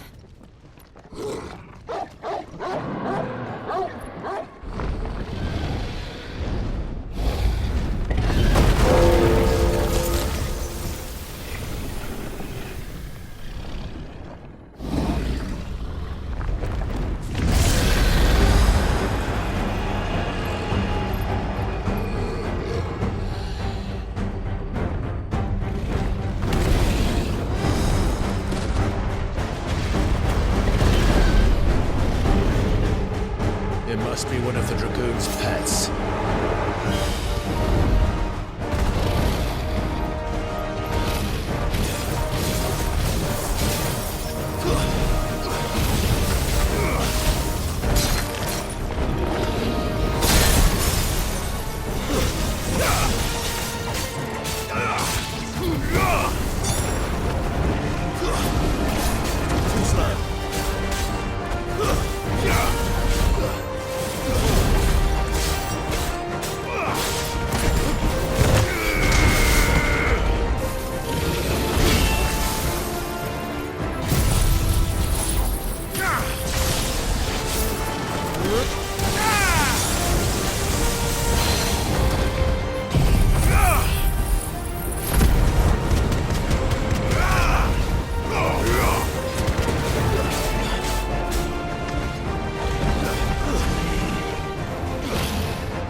Over here, Clive! Are you alright? Goetz, there you are. I didn't know there'd be a dragon. All right. Let's get out of here. Boom! What now? Is that Mother Crystal's heart? The hell is it doing up there?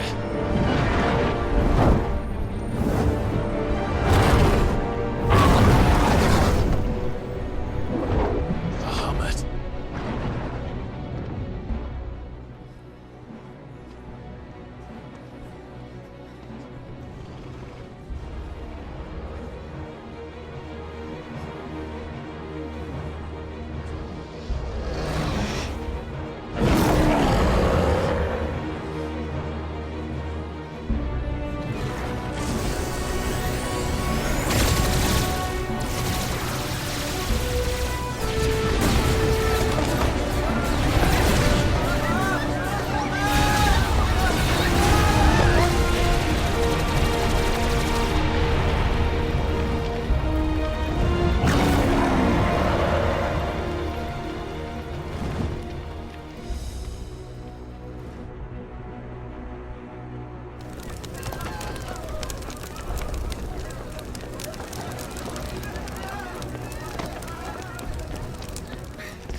Don't do this!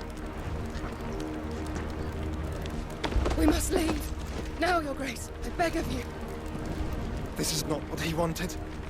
Something's happened. Forgive me, Yod. But I must put a stop to this. Your Grace!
So, what do we do now, then? We destroy the heart. Well, you might come back! As soon as the flames die down, the Imperials and the Dalmex will move in. This may be our only chance. And Bahamut has gone for now. You should get as far away as you can, Goetz.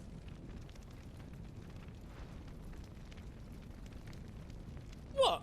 And leave you lot in the lurch? I can't do that. If you're staying, then so am I. I packed everything up before I made a run for it, so if there's out yous need, just ask.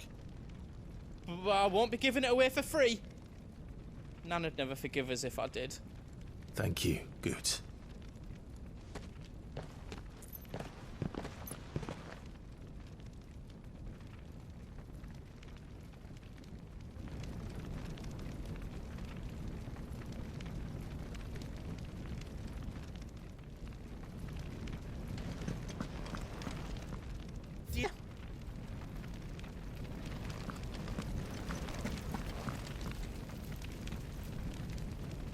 Drake's tail is right there, Clive. It's time to free Storm from the Crystal's curse.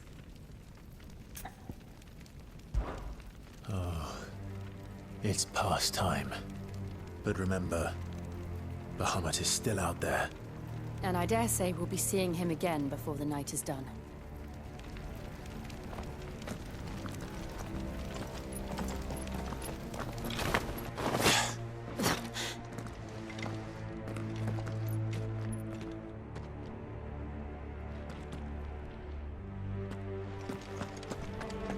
No more roads. We'll have to find our own path. Do you feel that, Clive? Ether.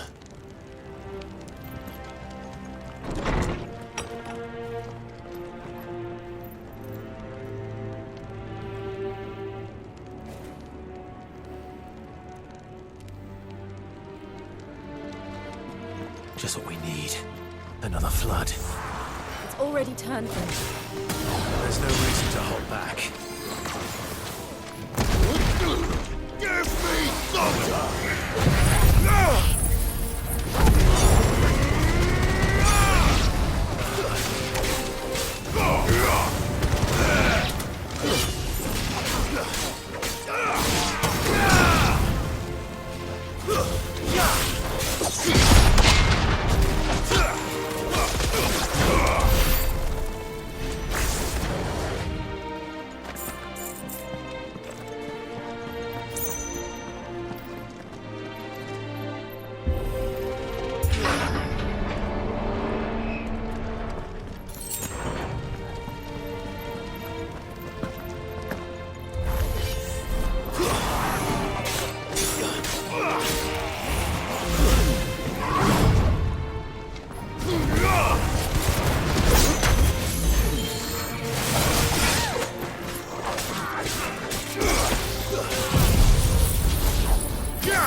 Too dangerous.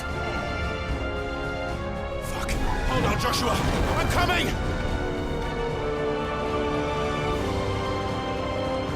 We have to save him.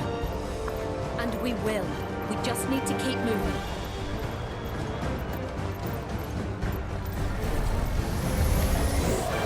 Have again. Not now.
heading for the heart.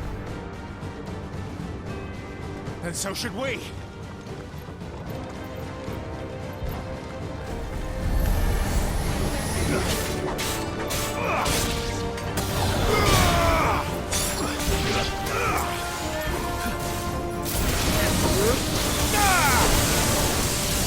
It's over.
Chambers.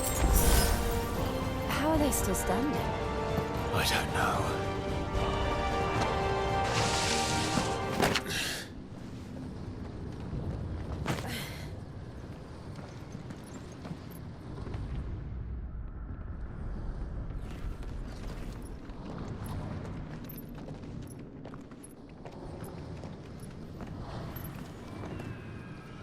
He'll be all right, Clive.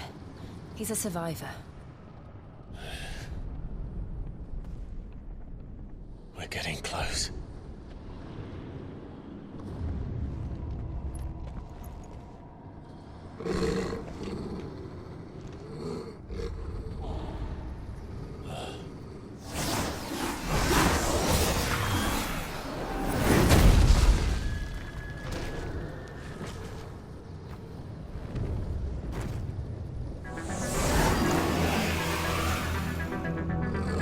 Like somebody doesn't want us getting any closer. I don't care what it wants.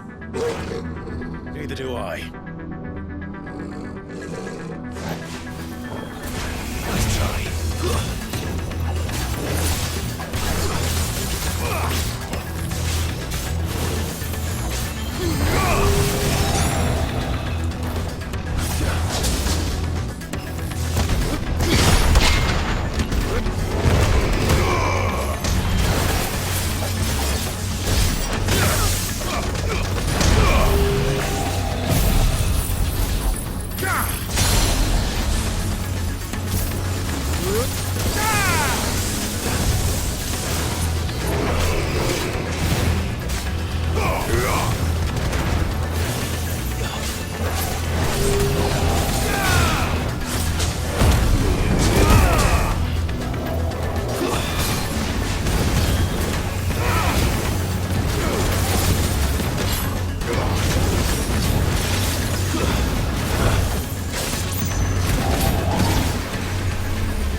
what that is?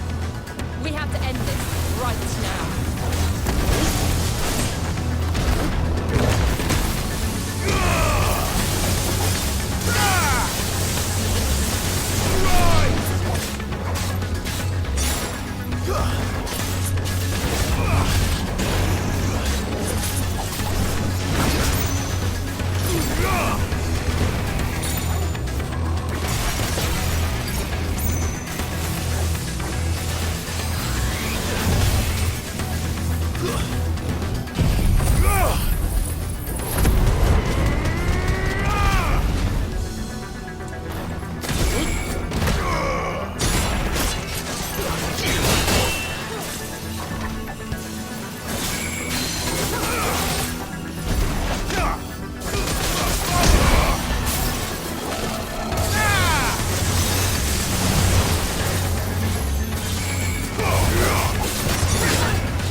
It's over!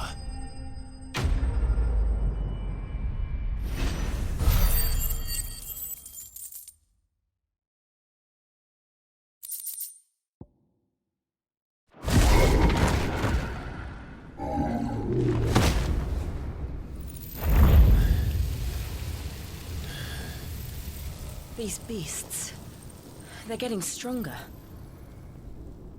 We can think about them later. Right now, there's only one thing we need to focus on. The heart.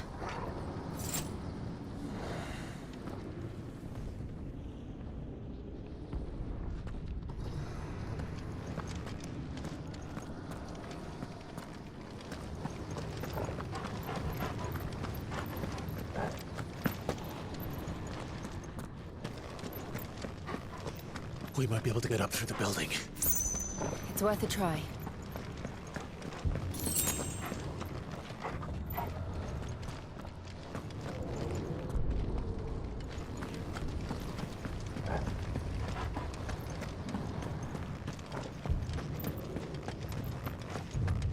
Quiet.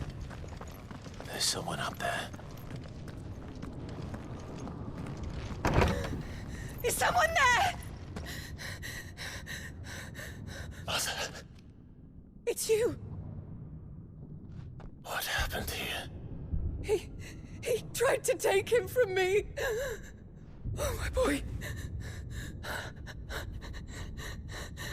My darling boy. Is this the child you made with the Emperor? Why, Mother? Why did you betray us all?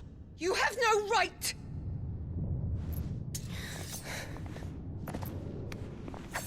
Answer him. We took you in, savage. Show some respect for those who raised you.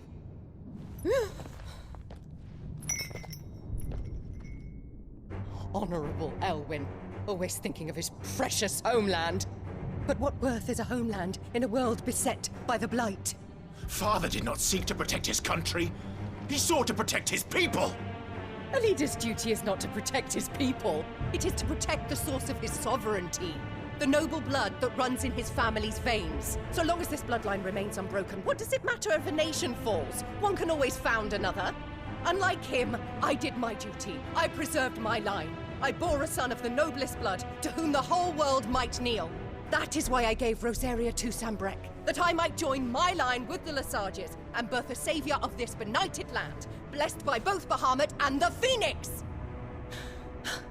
You sold your country for a child. Why did he need another? You had Joshua. I had nothing. You were always your father's son, so very strong and bold and daring. and yet you failed to awaken. Would that Joshua had been granted 1/10 of your strength? Oh! How the nobles laughed that Elwyn's firstborn was surely the son of a concubine, and my own, not long for this world. The shame of it! The shame of being slandered by one's inferiors! How could you ever know how that feels? It should have been you! Why didn't the Phoenix choose you? Joshua's every waking moment was spent trying to shoulder the burden that you and the Phoenix and the Duchy foisted on him. That's why I became his shield. To help bear the weight. But what did you do? You betrayed your own blood and surrendered your son to his fate! Joshua, my darling boy. I never meant to hurt him. The soldiers' orders were clear. He was to be spared. Why did you survive when the only one I truly cared for died? What? Have you not looked out of the window? Joshua is here! The Phoenix lives on! He's battling Bahamut as we speak!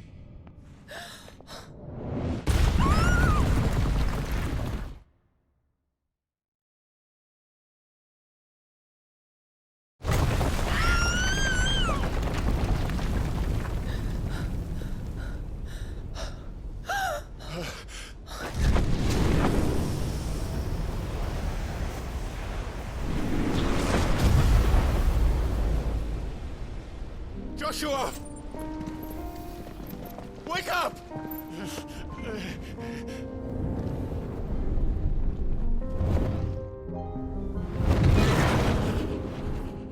I am a shield of Rosaria.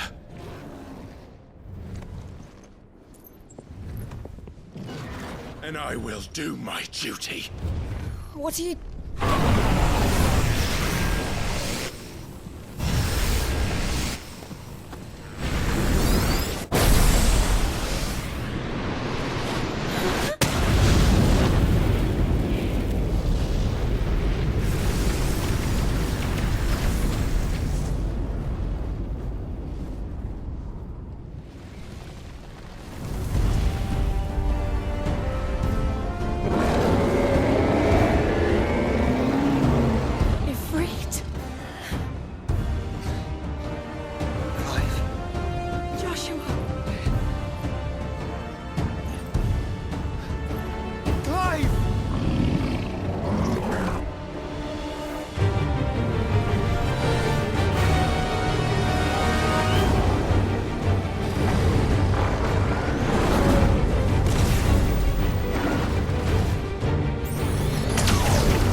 traitor!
traitor!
What now?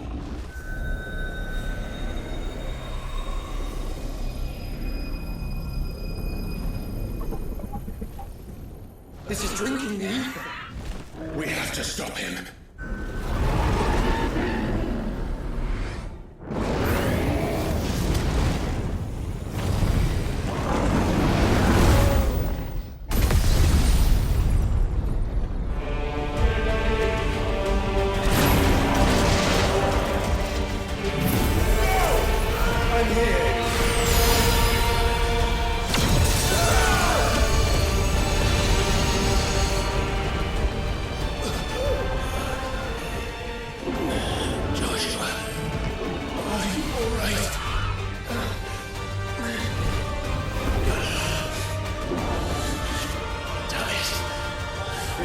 Stronger than this. Come on, Ifrit.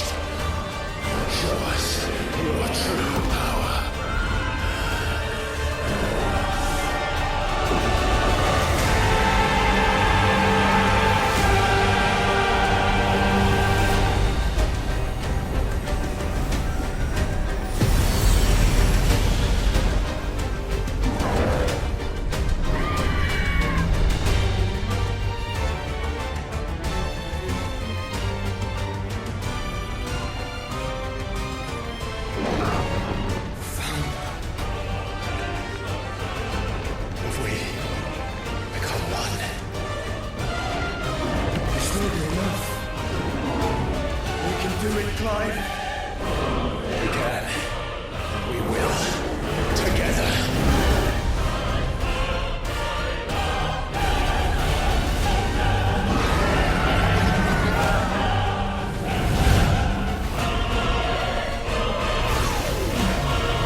match such power by trusting in our own.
the world.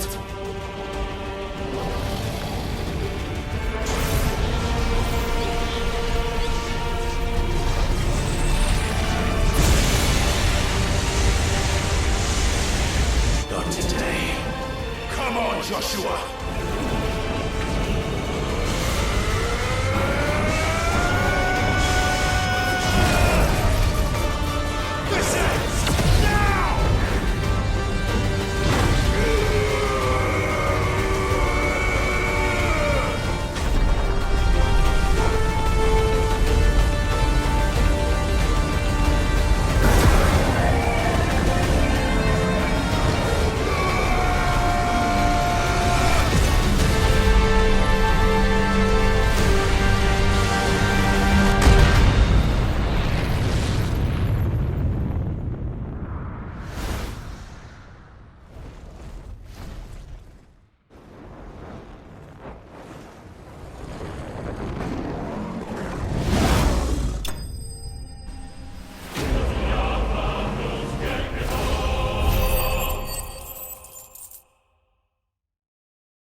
Joshua! Clive!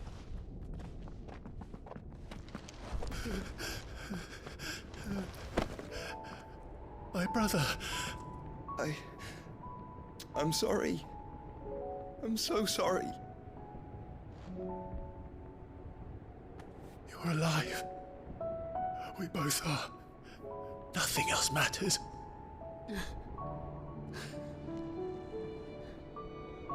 I never dared hope that I would see this day.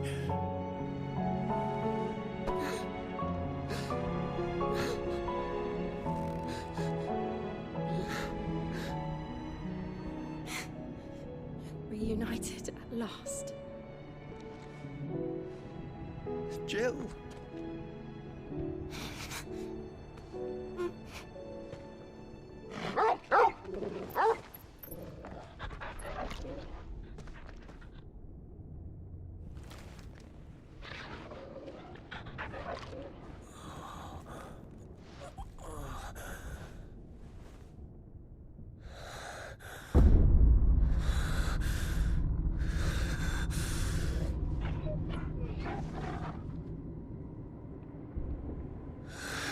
This is for my father!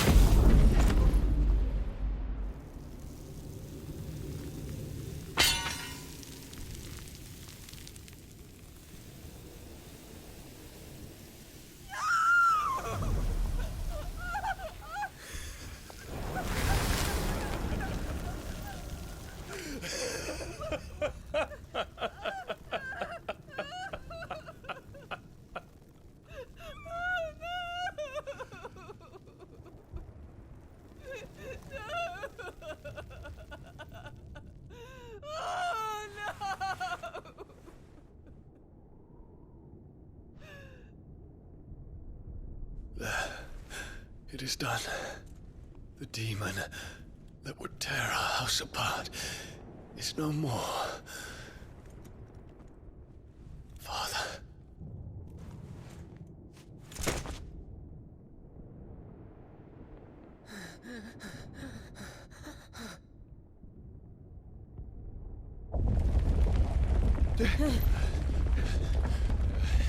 The Mother Crystal. It's collapsing. Right. We need to leave. No. Wait.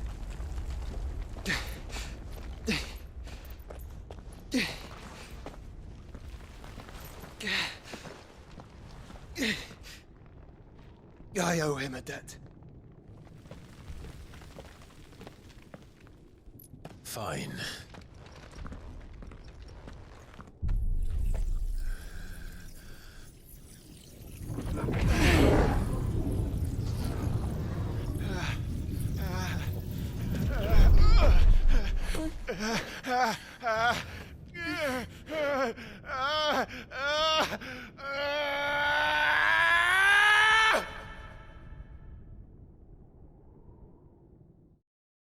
You there. Don't reinforce the situation. Report, Captain. It could be Can nothing be done to call them off? I regret not, Your Radiance. The Dragoons answer to none but His Imperial Highness. The Council is powerless to intervene. We're hearing reports of rebel Madness is this, Dion. throughout the neighboring districts. Focus all efforts on extinguishing the fires around the capital. The city can wait. Don't dally, man! Go! Your Radiance. And I want you to find out our next move. By the light! Dion, have you taken leave of your senses?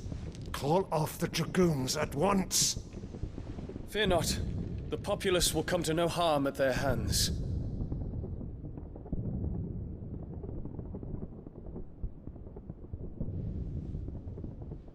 I am here to save you, Father. Save me? A creeping darkness hides in the heart of Sanbreque. It stems from your wife, the traitorous Annabella.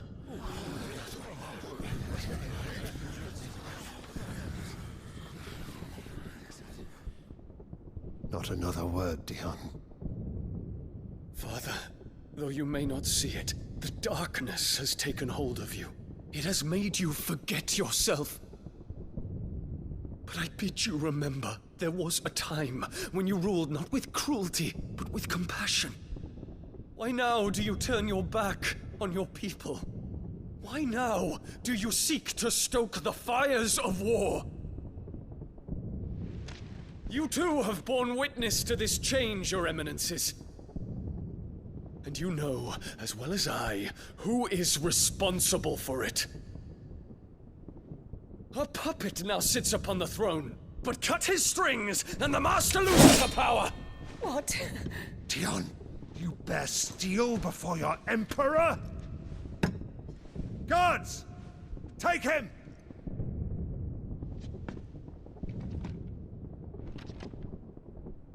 For every citizen who falls, another can be bred. For every home that burns, another can be built. Those were your words. But when the last of your citizens has fallen, and all of their homes have been reduced to ash, what will become of your empire, of its rulers, of your god? As the Mother Crystals crumble one by one, and the Blight sweeps in to claim all that we hold dear, our people look to their Emperor for protection. Yet he labors not to secure their futures, but to seize what is left of the twins for himself! Even if it should come at the cost of everything his loyal citizens have labored to build! Dion, you must understand. A small price to pay, is it not? You've been blessed with great power, Dion. Enough to win me the world. So go, claim Valisthea for me, brother.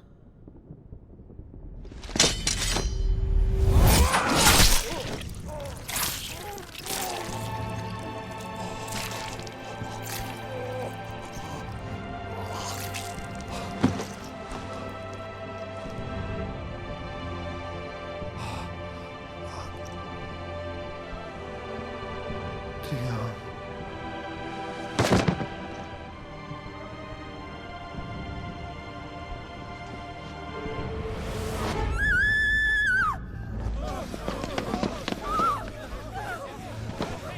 Gods! Gods! Father. Poor father. How he doted on his children. That he would die to protect me was plain. It was but a matter of when. You planned this? You did well to endure so long. But you broke in the end, as I knew you would. And now Muthos approaches. Put him to the proof. I would see if he breaks. Go, Bahamut.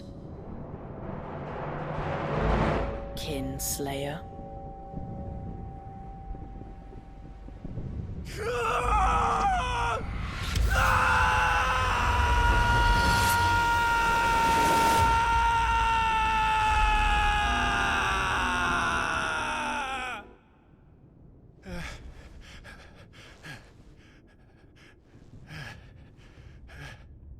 Not again. Brother? It's a long story.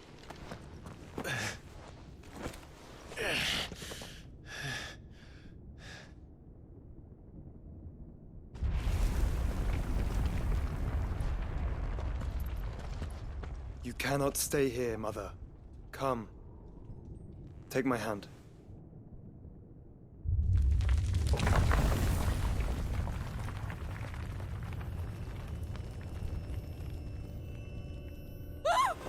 Get away from me! This is all just a dream, just a bad dream! You will not take me, Shadow! You will not take me!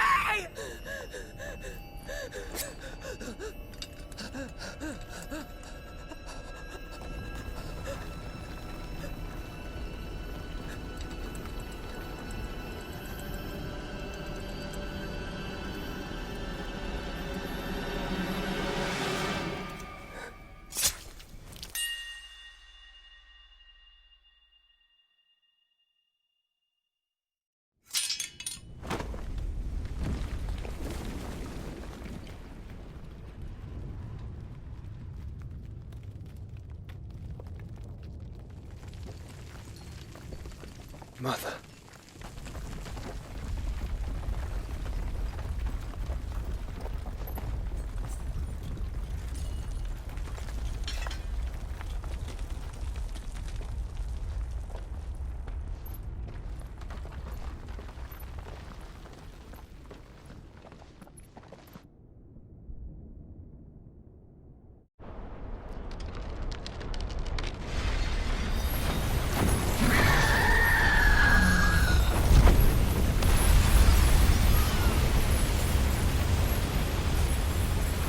If it is consciousness that weaves your wills together, consciousness that blurs the boundary between your own will and that of others, then we shall set you apart once more. The ties that bind you shall be severed, and humanity return to its proper place.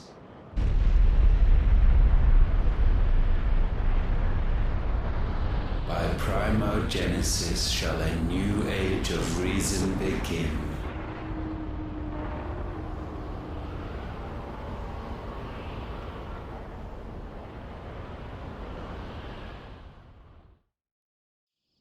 Relax, Your Majesty.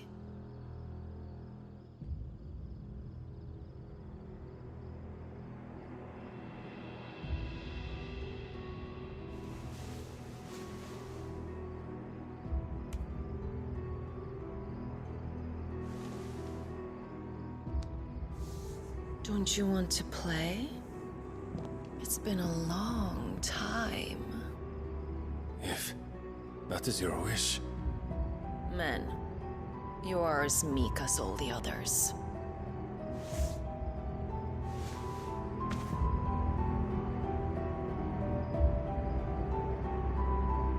Such feeble creatures.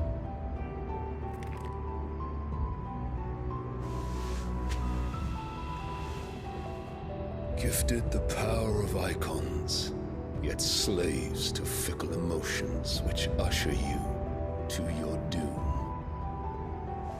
And so you bind your fragile wills with strands of consciousness. The wretched handiwork of a wretched people. The Sons of Fire were united at last, and for but a moment, their flame burned bright. Soon, Muthos shall become our perfect vessel. And then shall the world be remade. Not before the bonds are severed, of trust, of respect, of love.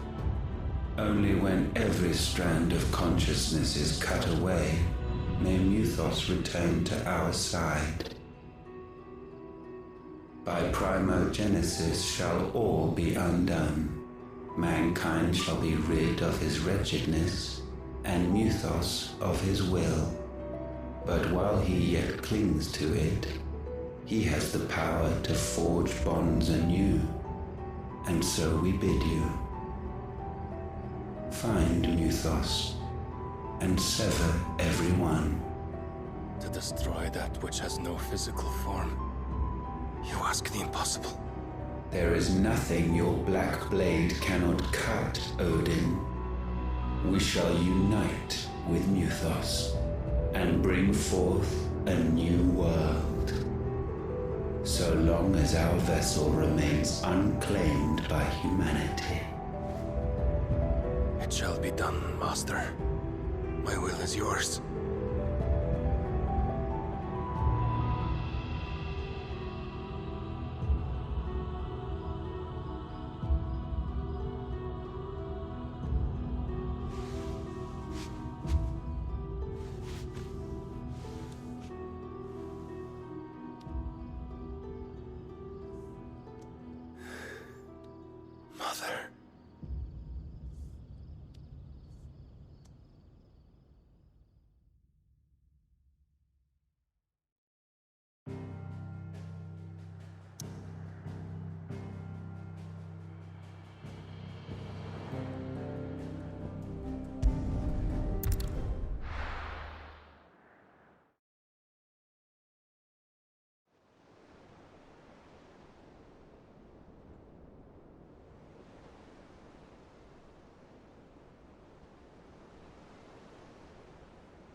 How is your brother?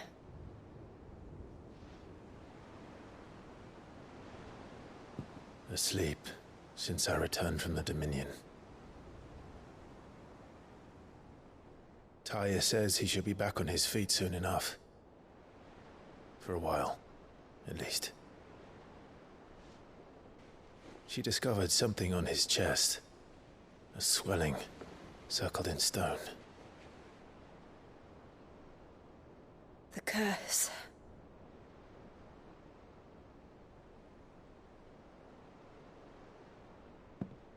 For every mountain we climb, another rises up to greet us, doesn't it? It's never ending.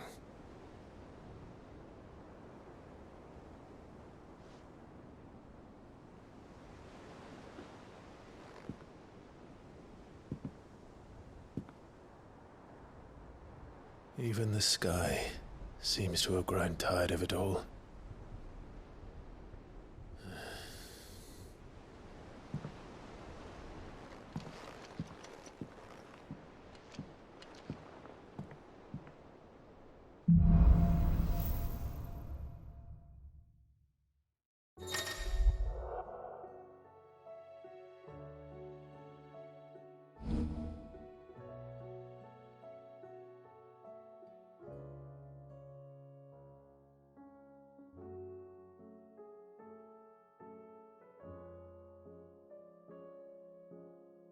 Talia won't be happy if I disturb Joshua.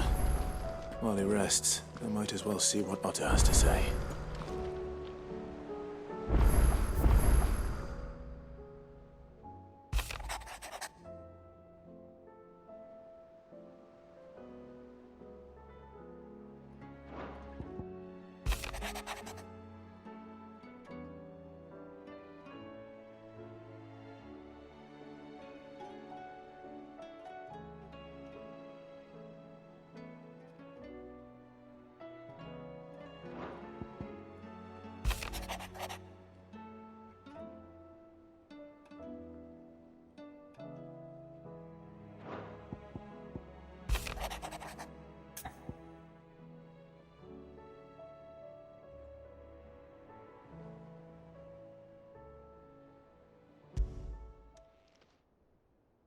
Hopefully it's nothing. But I should speak to Blackthorn just in case.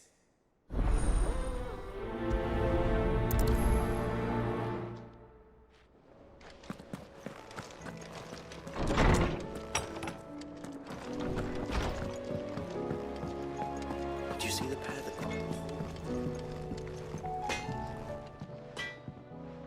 Blackthorn, do you have a moment? Not really, no. This won't take long. I just wanted to ask how you're getting on. August was worried about you, that you might still be doubting your craft, even after learning the trick of that cuirass. Is there something else weighing on your mind? Perhaps sharing your thoughts might help. That bastard's like a dog with a bone. Still, he's got a keen eye, I'll give him that. He's just, well... Karen showed me something. Something I've never seen before. And that was? A sword. An odd-looking thing with a single-edged blade. The metal itself wasn't anything to write home about, but fuck me. The edge on it. You could slice a man clean in two with a weapon like that, and he'd be halfway home before he even realised he'd been cut. So that's what's troubling you? Nah. No. Not troubling me exactly. More distracting. Can't stop thinking, how do you get an edge that sharp? It's driving me mad. And if you knew how to do it, we could arm the curse breakers with even better blades. That's about the size of it, yeah. I'll see what I can find out. Sharper swords are always welcome. And we can't have our master blacksmith being distracted. You're a soft touch, you know that. But I can't say I'm not grateful for it. Good luck, eh? Thank you. Let's see what Karen knows about this sword.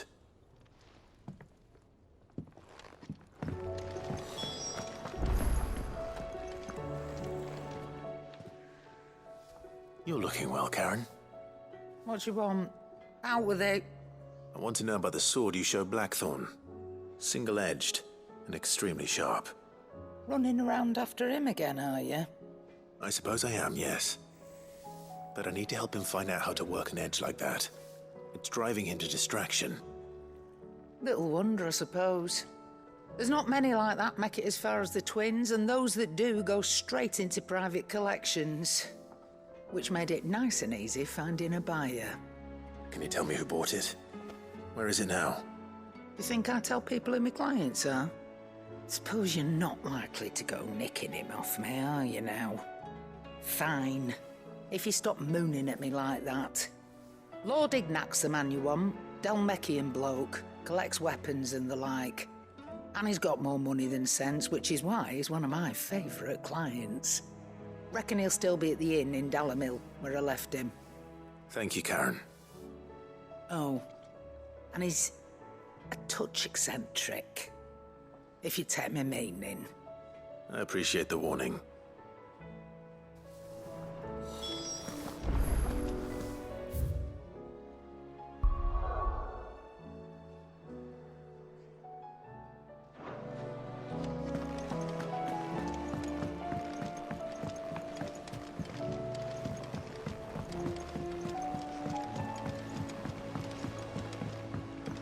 Did you see that?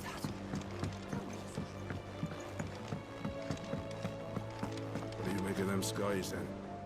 Otto, how fares the realm? The realm? Oh, she's just fine. As long as you look past the fact storms out mother crystals and her skies are a roiling cesspit. And Gav? He's with your uncle in the Free Cities, helping Mid with her project. Sent an owl their way the moment the winds turned foul. Still waiting on a reply, though. Do you have any good news? Well, that depends on your definition of good. All right, fine. What do you suggest we do? Oh, no, I'm just a messenger. I'll leave the scheming to those more suited to the task.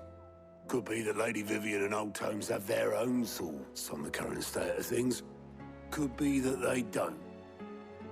It certainly can't hurt to ask. I suppose not.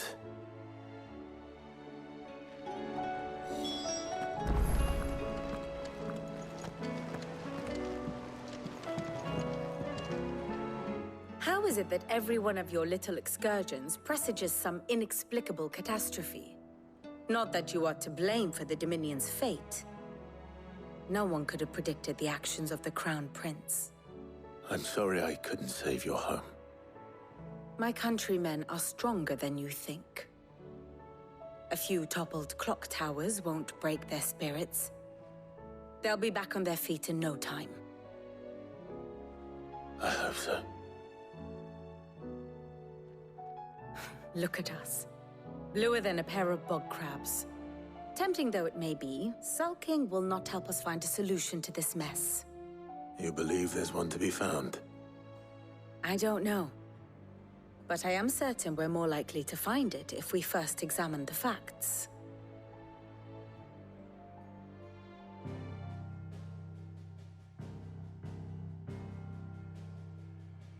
Beneath these darkened skies, fear and confusion reign over Valisthea. Oh, the lands around the fallen mother crystals had already begun to wilt for want of ether. But not like this. Crystals that filled wells and fueled furnaces, now nothing but pretty shards of rock. And those that hang from the people's necks cast nary a glimmer of light to keep the dark at bay. It is only a matter of time before the common folk convince themselves that the end of days is upon us. Yet I fear a swift end is more than we can hope for.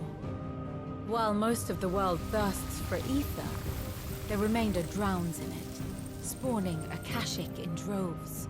And amidst the hordes of mindless beasts, with magics as like to fail as function, even the strongest nation would falter.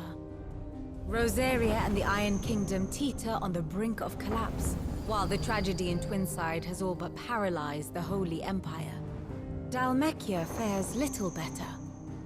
Rumor has it the ministers fled the capital after the fall of Drake's Fang, leaving their beloved republic to crumble. Waloed, meanwhile, moves in earnest. The Einherjar has been sighted off-storm. The world, in short, is in chaos. It would seem our civilization was nothing but a castle of sand, to be washed away at the whim of the waves.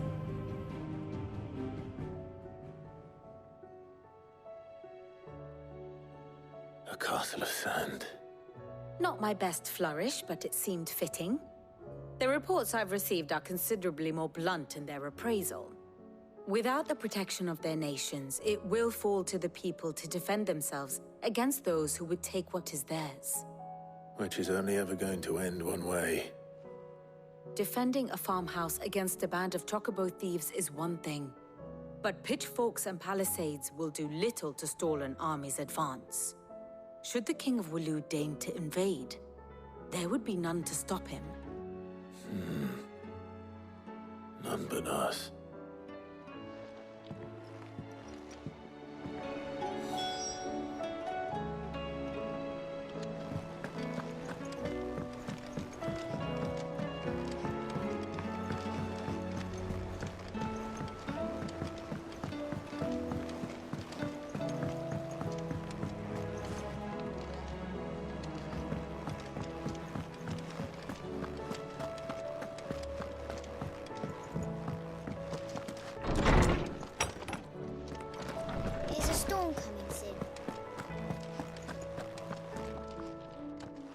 Let me guess. You're here about the skies. Is there anything you don't know, Lawsman? It doesn't take a court astrologer to augur the obvious. As for what has disturbed the heavens, that, I believe, is a question the Fallen might be better placed to answer than I. And on the 6th day did the gods tear the sun from the firmament, visiting darkness upon their prideful sons and daughters. But I dare say you remember your childhood lessons on the sins of Zemeckis only too well. You think they're connected? That Ultima was one of the gods responsible? Well, he has certainly exhibited powers that we mortals would associate with the divine. There is nothing divine about him. But he wouldn't be the first god of whom that could be said, now would he? Yet for all the fairy tales that tell of the sins, there is almost nothing in the way of actual historical accounts. Had I the Journal of Moss the Chronicler, I may have been able to tell you more, but alas, I fear all remaining copies have been lost to time. You will forgive me, I hope? Certainly not. Because there is nothing to forgive. Even without this journal, you've provided us ample wisdom. And we will always be grateful for it. Perhaps Otto will be more inclined to share his thoughts when he hears what the others had to say. Ah, Clive. A moment, if I may. You'll be pleased to hear that I've completed another volume. And while my collection is still far from becoming the 1,000 tomes that young Crow has quaintly dubbed it, I hope the knowledge chronicled within might yet be of some benefit to the hideaway. Of course, I would not have penned half as many volumes without the tales you and the others bring back from your travels, for which generosity I shall be forever grateful.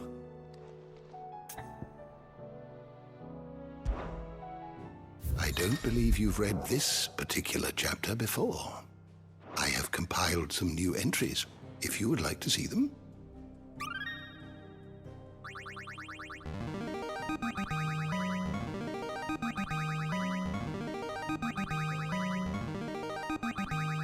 I have quite the find for you today.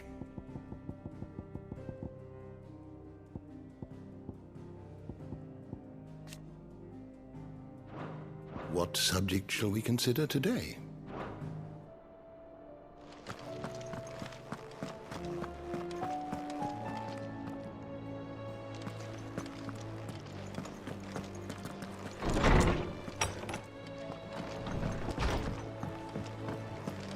Seems the hideaway is...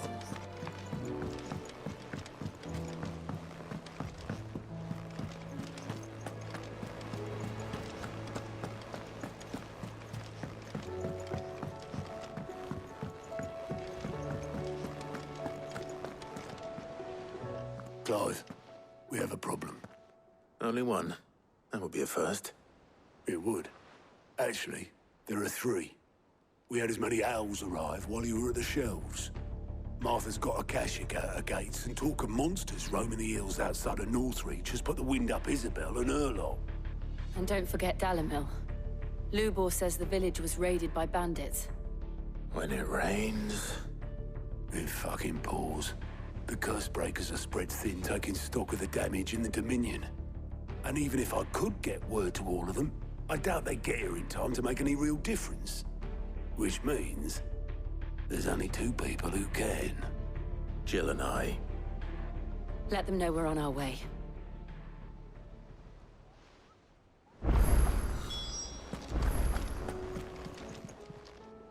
Oh, I wasn't expecting you back so soon. Here you are. Best of luck out there, Sid. Fancy a look at the list, do you? Quick look.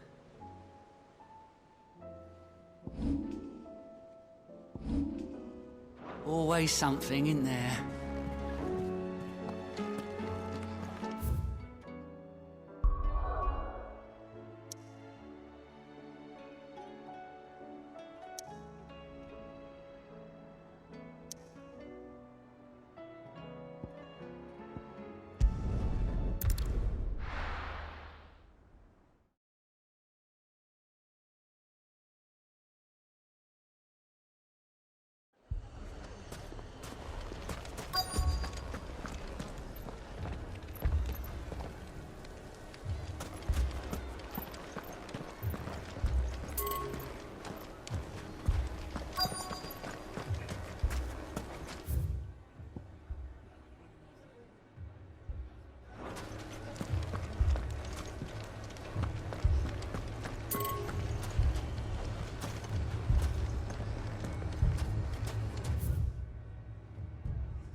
Sid. Your new companion appears much more formidable than your uncle. Should I be worried? You haven't been introduced. Jill, Clive has told me much about you. All lies, I'm sure. Your Stolas said that Dalimil has a bandit problem. Indeed. Although, you're a little late. They left with our food and guild days ago. Any idea where they went? The desert's a big place. Your guess is as good as mine. But the fact is, I have more immediate concerns. What did you say to me? What did you say? Ah, as if by magic. Let's just say we've yet to reach a consensus about how to solve Dalimil's little problem. And at this rate, it won't be the actions of the bandits which prove to be our undoing. It will be our own. I've tried reasoning with the dissenting parties, but even the Desert Hare has limits. Perhaps we could talk to them. What makes you think they'll listen to us? What makes you think they won't? She makes a fair point, Sid. And you won't have wasted much of your precious time if you fail. They're just across the courtyard.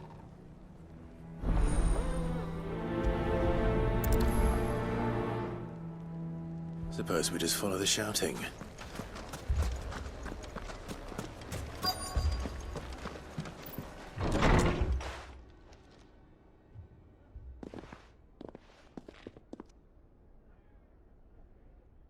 You wouldn't talk like that if it had been your men whose throats were slit. Blood for blood, it's the only way. We hire mercenaries and have them mount the bandits' heads on our walls as a lesson to the rest. And what happens when those mercenaries are slaughtered like your men? Are you going to hire more? We're better off using that coin to buy food and supplies. If we hire mercenaries, the only thing we're buying is the bandits' ire. And you cannot fill empty bellies with that. Do you hear me? But what happens when they come back? Maybe it'll be your throat that's slit. That's enough. Both of you. Any more of this and I'll throw you out myself. Come back when you're ready to talk like adults.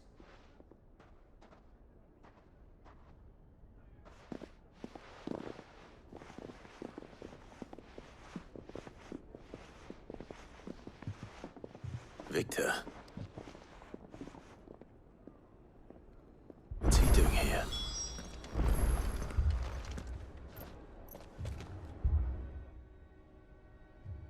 Sid. And Lady Jill. What brings you here? I was about to ask you the same thing. Costness is in chaos, and the markets have all but ceased to operate. The Briar's Kiss here in Dalimil is the only place I can reliably obtain supplies. I was here to do just that when Master Lubor told me of his troubles. He thought I might be able to talk some sense into these fools. But if you're here, I suppose his patience must be waning. Who are those people? Those were the thorns in Lubor's side. And the reason this place might be headed the same way as Costness. It's these accursed skies. The darkness is enough to drive a man to madness. Or an entire city, for that matter. We're still working on the skies.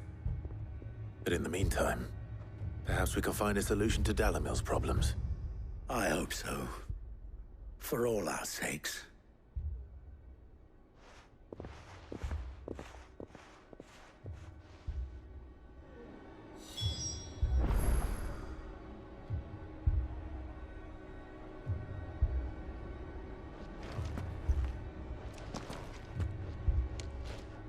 Haven't we had enough fighting?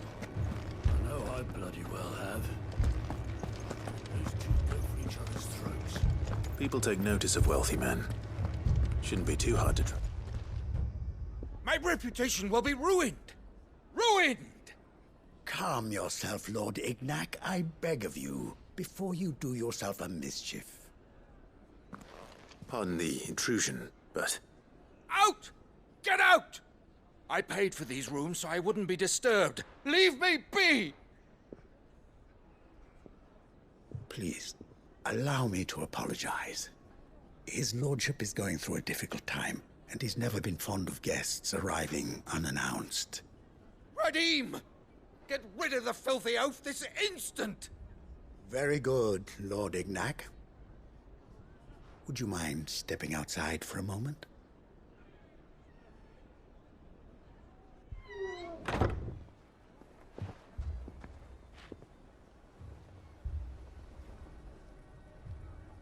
I'm sorry if I've caused you any trouble.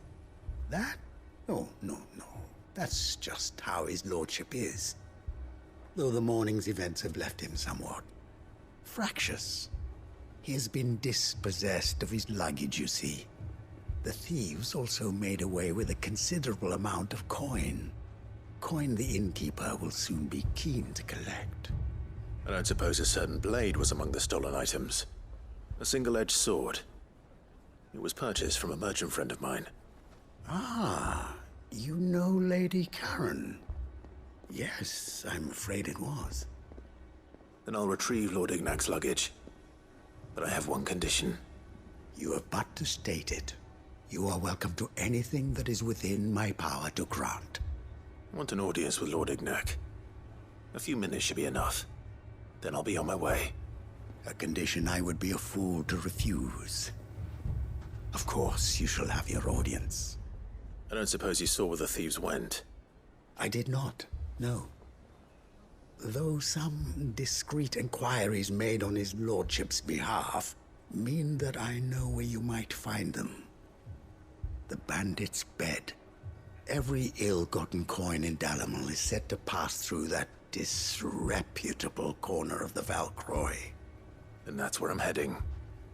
I shall speak to Lord Ignac in your absence, and arrange for an audience upon your triumphant return. That will be very kind of you. Farewell, and best of luck.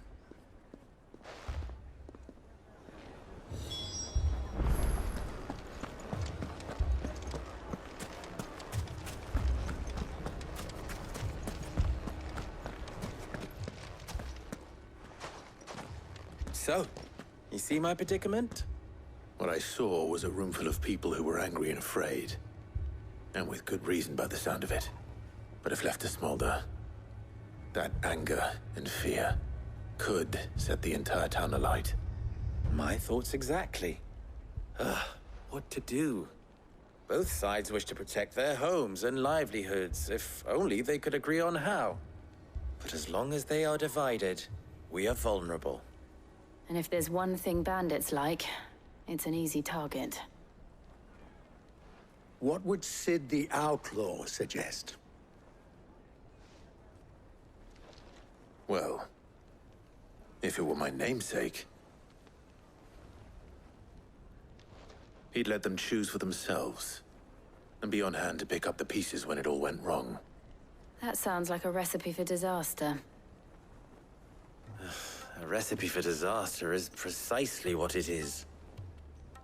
But perhaps that realization would be enough to make them question the ingredients. While it's plain neither Conrad nor Natalie will countenance the other's proposal, it may still be possible to make them doubt their own. Before presenting them with a third option. And that would be? To pool our resources and save the city ourselves. Why fight each other? When all that fear and anger can be directed at the bandits. It appears we have a plan of action. Victor, pay Conrad a visit. See if you can't convince him of his folly. I'll speak with Natalie. As you wish. Your faces are not well known in this town. That may prove useful. Don't worry, Victor and I will do most of the talking. You need only play along. Play along? What he means to say is yes.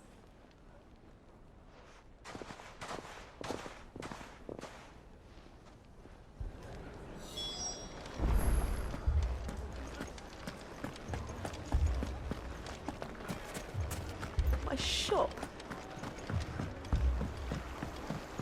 If I had my pickaxe, I would... I mean, it may still be possible to buy something, and we may yet be allowed to keep it. Yes, but... Ah, here he is now. Natalie, allow me to introduce Lord Underhill of Randalar's prestigious League of Merchants. Lord Underhill. At your service. Underhill? I was just telling the good lady of our conversation, my lord, and how you were lamenting the state of the capital's stores. Lubor says that not only are the granaries almost empty, but that war and the Blight mean this season's harvest won't be enough to fill them for winter. Indeed, certainly that is the case. The nobles in the capital are buying up the city's stocks of barley and wine, driving the prices higher than most commoners can afford. It is only a matter of time before the peasants revolt. It is worse than I thought. If what Lord Underhill says is true, I fear we have little hope of supplementing our stores, meager though they regrettably are. And while I applaud your endeavors to dissuade our more bellicose citizens from seeking vengeance, I sense Conrad is not wrong in his assessment of the bandits' likely return. Which means that now, more than ever, we will need to secure what little we still have. Food, weapons, herbs, everything. If our humble town is to endure not only this hardship, but those that are certain to follow, we must stand united. All right. If it will help to protect my home, I'll do it. But you needn't have gone through this charade.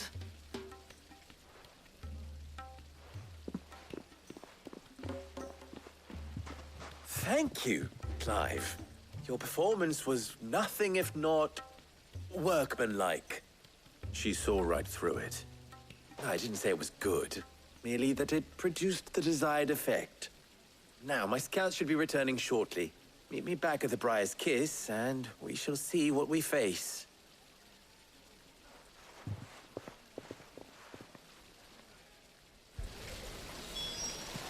It appears I have no choice but to do it. Mummy, I'm scared.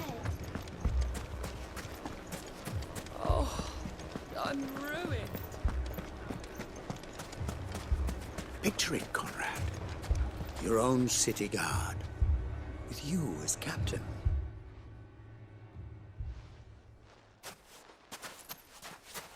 Ah, here she is. The Lady of the Spear herself. Conrad, may I introduce you to Jane, commander of the Red Wings, the oldest mercenary guild in the Free Cities. A pleasure, my lady. The pleasure is all mine. As I told you, I summoned the commander here from Kanver to inquire about a contract. Victor says you told him no. That there aren't any men left to hire. Is that true? True as the crystals cracked. Nobles came and claimed every last one worth his salt. And not just from us Red Wings. You know of the 7 high houses. There must be 2 swords assigned each one. Granted, we have a few boys left. If it's boys you're looking for.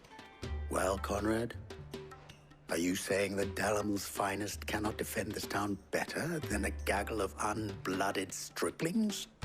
That a band of beardless youths could better avenge the deaths of your brave men than you yourselves? Absolutely not. We'll show those bastards who they're dealing with.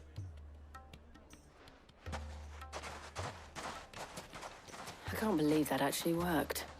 Conrad's not what you call the brightest candle in the crypt. And there's a reason why I had you do the talking and not Sid. Well played, my lady.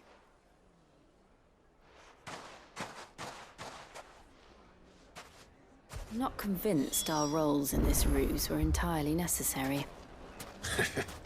I don't know. Conrad seemed quite taken with you.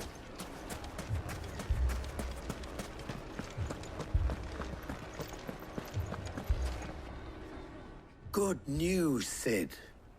both Conrad and Natalie have somewhat gracefully accepted their new roles. With time, they may even learn to...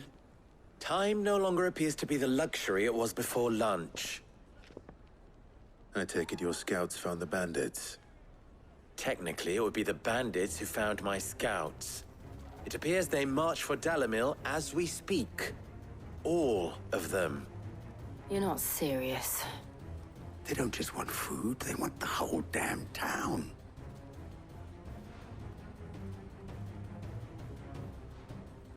I have a favor to ask. I'm told the bandits march in 2 groups, one from the south and one from the desert, in a move doubtless intended to stretch our already gossamer-thin defenses. Very well. Jill and I will meet those from the desert. But what of the rest? The rest, my friend, the city shall fight. Together. The stakes, I concede, are high. But if this does not unite Dalimil, nothing will. That is a lot of faith to put into those who had their hands around each other's throats but a moment ago.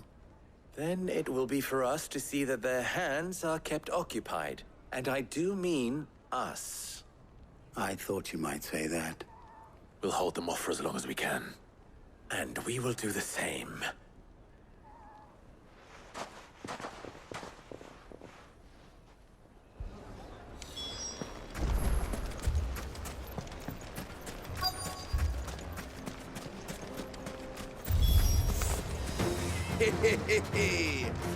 The women folk have come to welcome us. I'll take that one. He's all yours.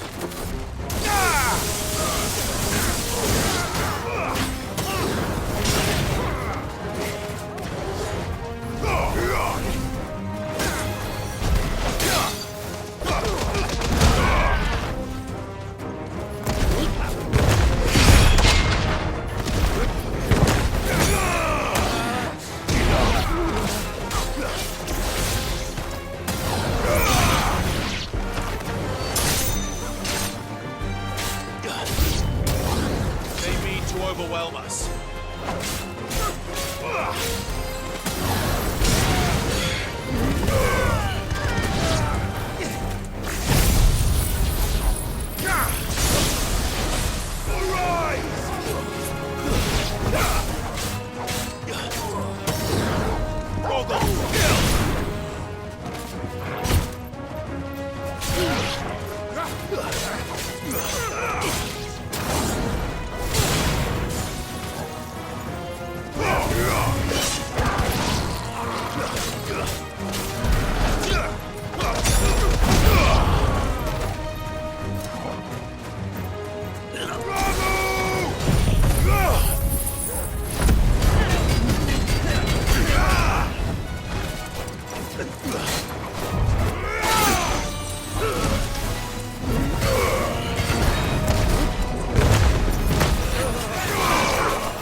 The townspeople.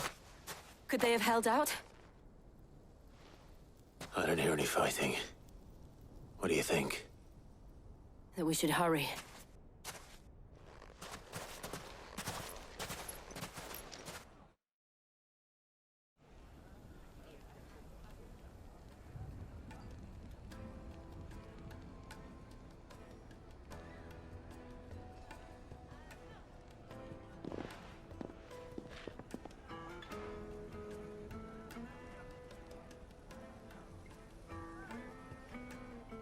Natalie, I owe you an apology. You did well out there. The inn would have been lost had you not held the line. Without you, there would have been no line to hold. You saved us, Conrad. You saved Dalimil. We all saved Dalimil.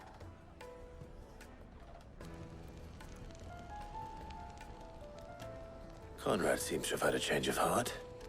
I'd say they both have. I take it from your presence that our visitors from the desert won't be joining us either. Pity. The plan worked, Sid. Granted, it only took an army of bloodthirsty bandits at our gate. Calm now, Victor. Why quibble over the details? We are united, and that is all that matters. As for you, Sid, you fight considerably better than you act. I'll take that as a compliment.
Got company!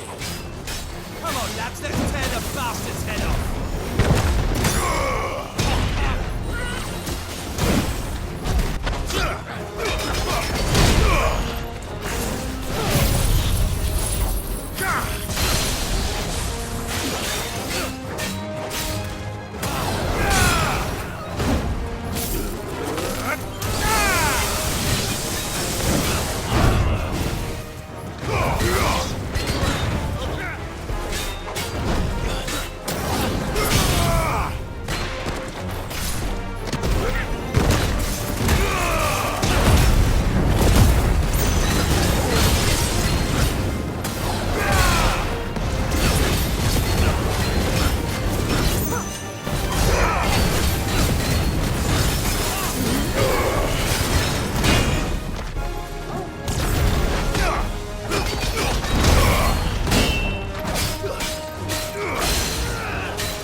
This must be Ignac's luggage. Nothing seems to be damaged. All right. Let's get it back to Dalimil.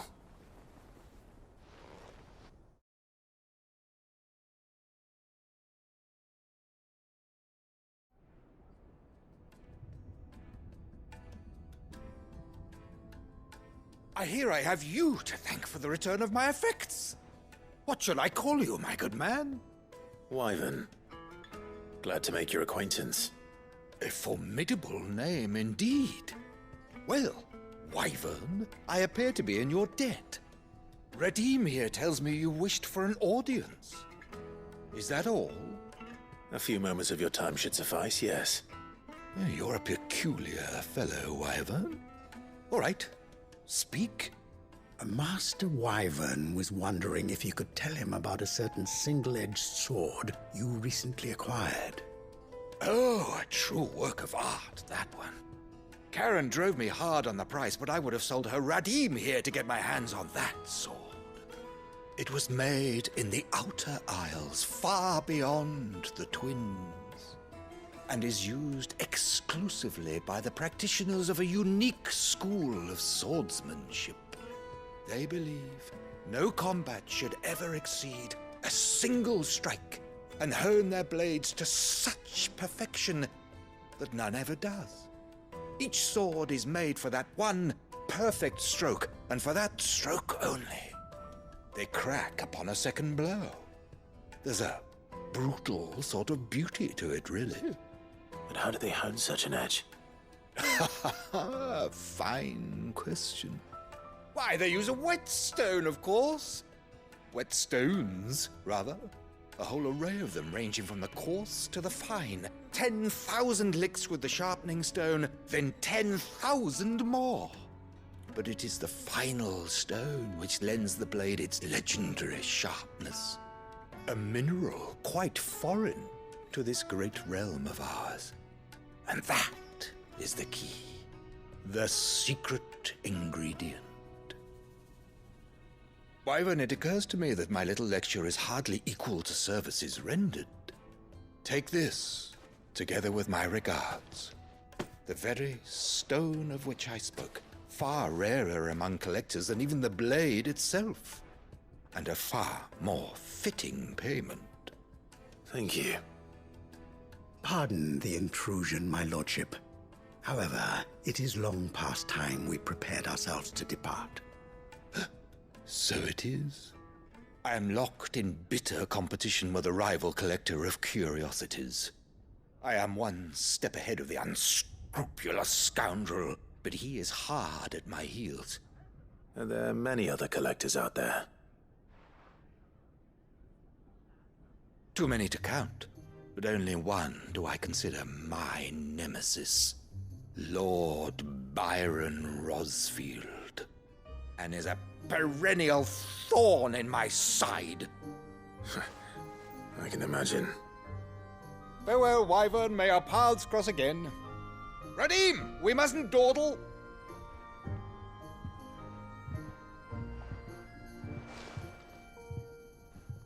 I think his lordship is rather taken with you, Master Wyvern. Thank you again for your assistance. Coming, my lordship. I'll be right there.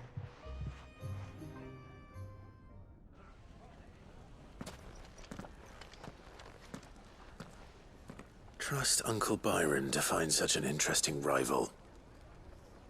Now, let's see what Blackthorn makes of this whetstone, shall we?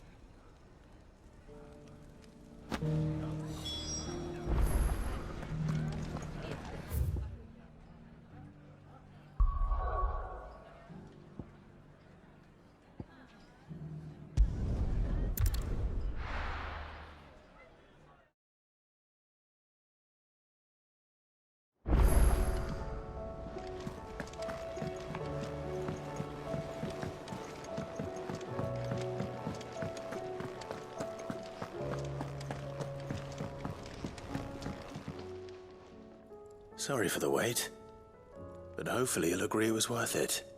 You learned something about that sword, then? I did better than that.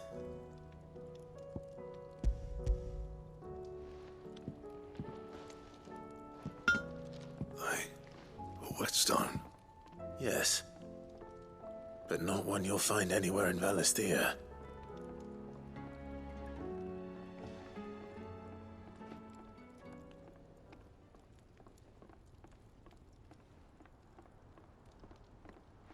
No wonder I couldn't get the same finish on the grinding wheel. One hit and all done, eh?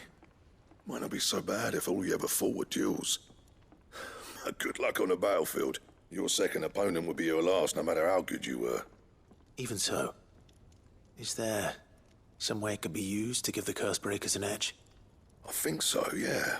With this whetstone and the right kind of steel, I could probably even make a twin of the blade to rattle me. But there'd be no replacing this little rock once I worn it down to a sliver. I reckon we get a dozen swords from it, if that. Swords that the Cursebreakers wouldn't know how to wield properly, and that would see them through a single fire piece.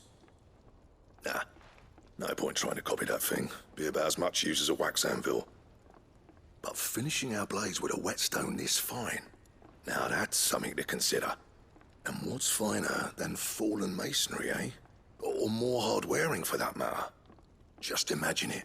Good Valisthian steel with an edge as sharp as any found in the Outer Isles. I won't make a copy, nah. I'll make something much better. I'm sure the Cursebreakers will be delighted. Just don't push yourself too hard. Don't you worry about me, sunshine. I've been working day and night since I was half your age, and I'll still be here when you're long gone. Hey, thanks, Clive. I mean it. I owe you one, August too. It's good to know someone's looking out for me. He'll be happy to hear you said that. And I'll see that my debt to you's paid. First new blade I make's got your name on it. You come and find me when you've got the materials. All right. I will.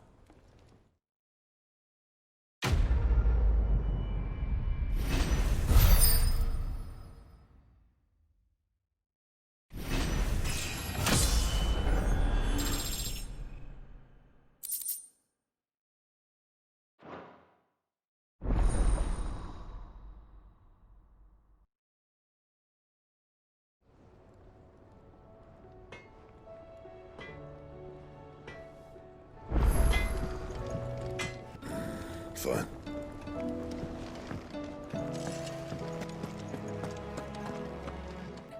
Oh, don't. I'm not much bothered either way.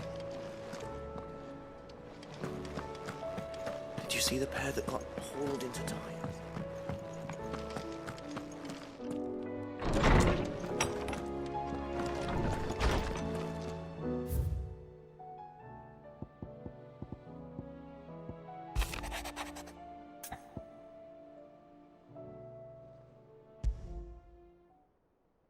What could be wrong with Torgor? He seemed well enough when I last saw him.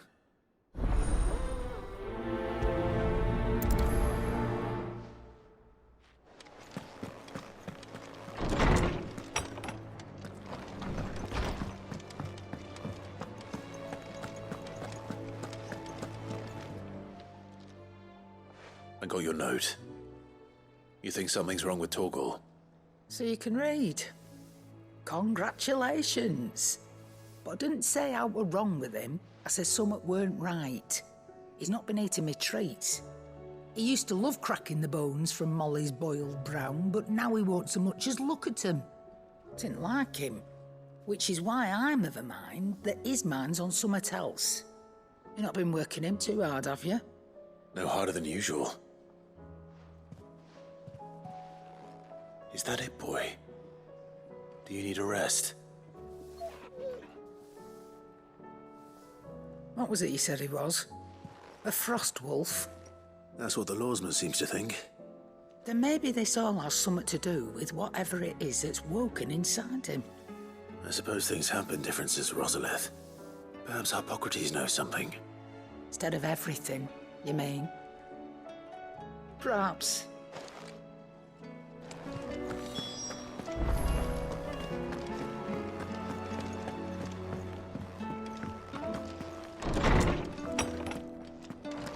Is a storm coming soon? Lawsman, I need to ask you about Torgor. Something's not right with him. He isn't ill, is he? I don't think so. But according to Lady Karen, he seems to have lost his appetite, which is certainly a new development. She says he's hardly been touching his bones of late, and she believes it may have something to do with what happened at Rosalith Castle. I rather think she might be right, though not about his appetite. All canids are instinctively inclined to crack open bones for the rich marrow that resides within, and I see no reason why a frost wolf should be any different. Accordingly, I suspect it is not a lack of appetite that afflicts Torgal, but a surfeit of it. If we assume that his newfound magics require additional nourishment to sustain, it may well be that the bones Lady Karen is accustomed to providing are no longer sufficient. Frost wolves, after all, habitually prey upon far larger animals, whose bones may yield altogether different nutrients. As to where one might find a suitable substitute, some antelopes that graze the meadows of eastern Rosaria have been known to grow to a size more than double that of their lesser cousins. I don't recall ever seeing any that large. And little wonder. The oldest and largest such creatures rarely leave the safety of the highlands for fear of predators. The last elder antelope sighting I recall hearing about took place near Cressida, and that was long before the village was abandoned. Even so, it seems like a good place to start. Good hunting, Clive.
Martha, it's good to see you. And you, Clive. Jill? Otto said you'd been attacked by a Kashik. What exactly happened here? Those skies are what happened. Not long after they fell dark, we had our first visit. There were hundreds of them.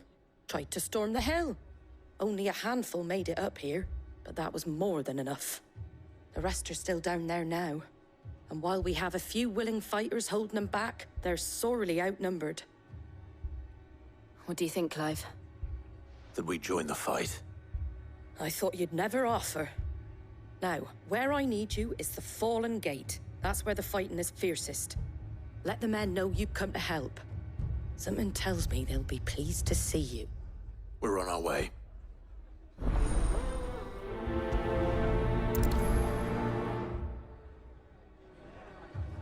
Do you think there are as many as Martha says?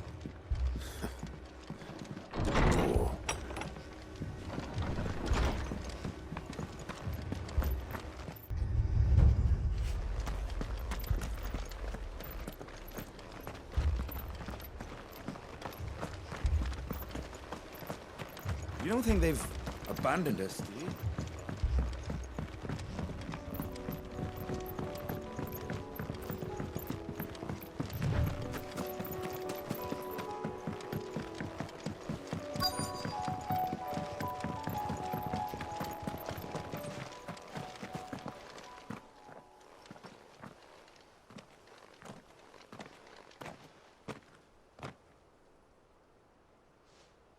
Clive, wounded. We deal with the Akashic first.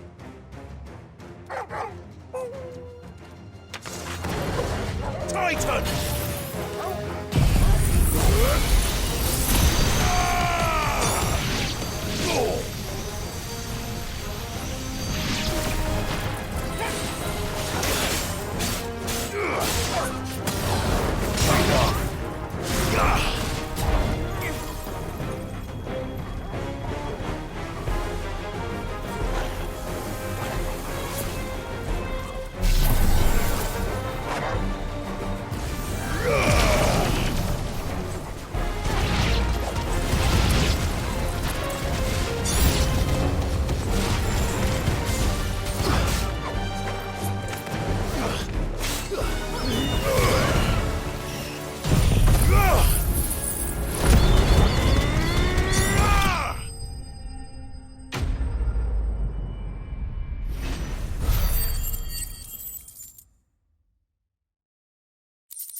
These men don't have the look of hired swords.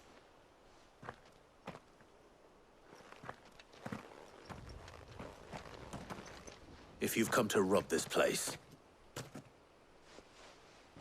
You are mistaken, my Lord Rosfield. We're here by Madame Martha's leave. How do you know my name? Forgive me, my lord. There wasn't time for introductions. We're with the Guardians of the Flame. Wade's men? But how did you come to be here? Where is your commander? Sir Wade left earlier with a scouting party to find out where the Akashic were coming from. Did he? Take your wounded back to the inn. Martha will see you're looked after. We'll join you anon.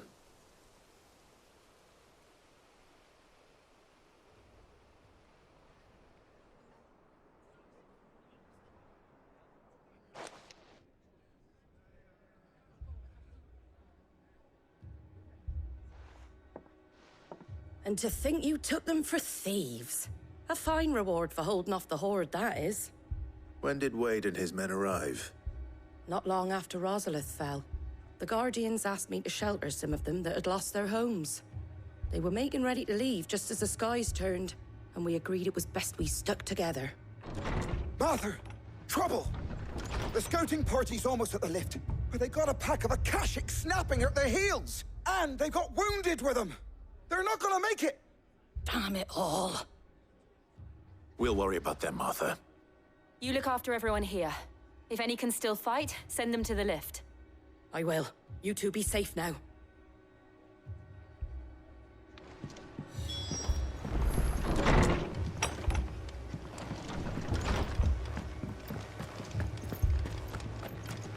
My brothers. Mad dogs.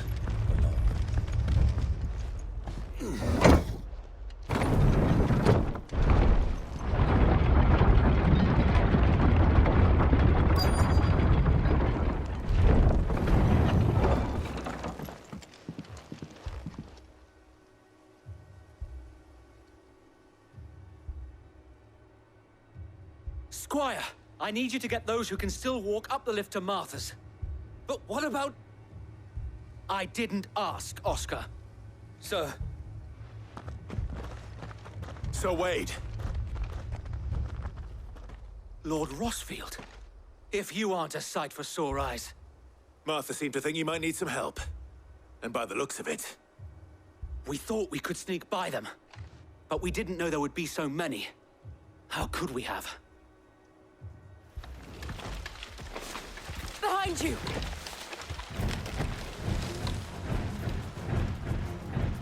Damn it! We need to get the injured to safety. Do you think we can hold them off? We can certainly try. Are you with us, Sir Wade? Always. Then let's do our duty.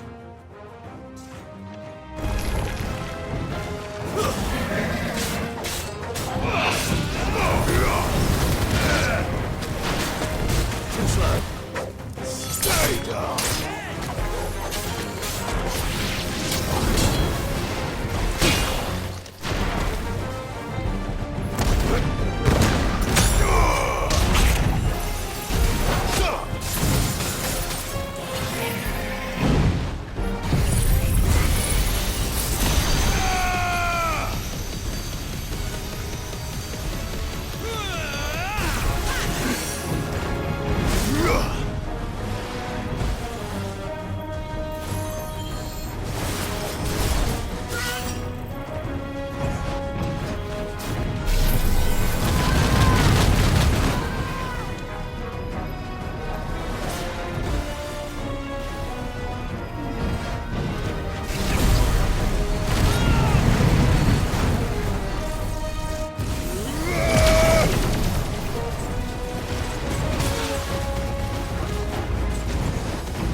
Is anyone hurt? I don't think so. And yet again, you've pulled me from the flames. It's just a pity I keep walking into them. You've never been one to shy away from danger, Sir Wade. Like any shield worthy of the name. I see you're all in one piece. Martha! Is something wrong? The lookout saw smoke coming from down Eastpool way. Too thick to be a hearth. A second horde. Feel like finishing the job? Always. Jill and I will make for Eastpool. You'll need to move the injured without us. Don't you worry about them. The moment my men are safe, I'll follow. Good luck.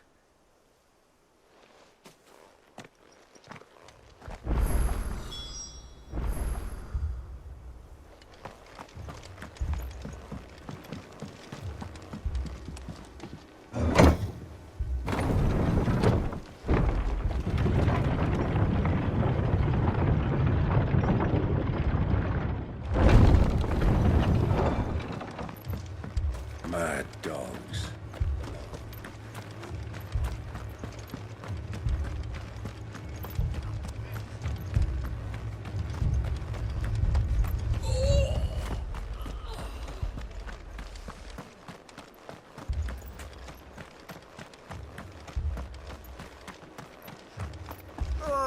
Just patch me up as quick.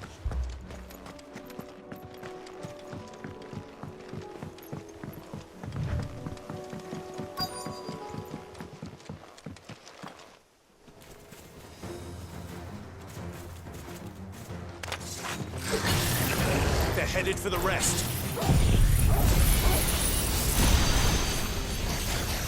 We have to slow them down. Martha and the others won't be ready.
Something's coming. Apologies, my lord. Did I miss anything? Only the first round, Sir Wade. Shall we?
Do you see any more? No. I think that was the last of them. But it won't be long before the next lot arrive.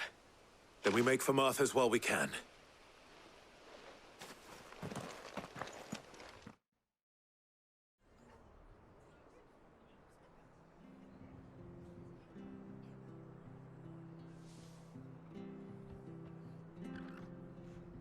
What did you find out there?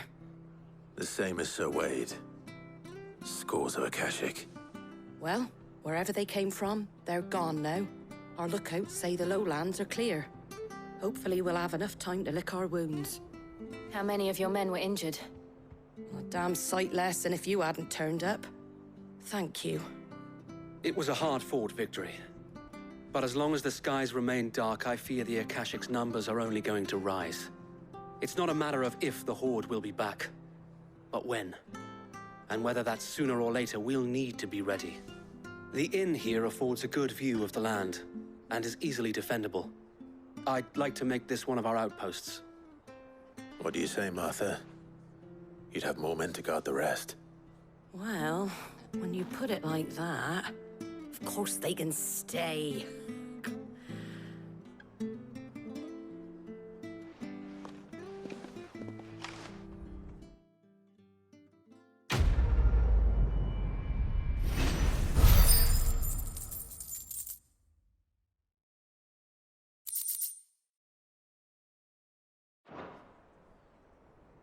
My lord, there's someone I'd like you to meet. Oscar, over here.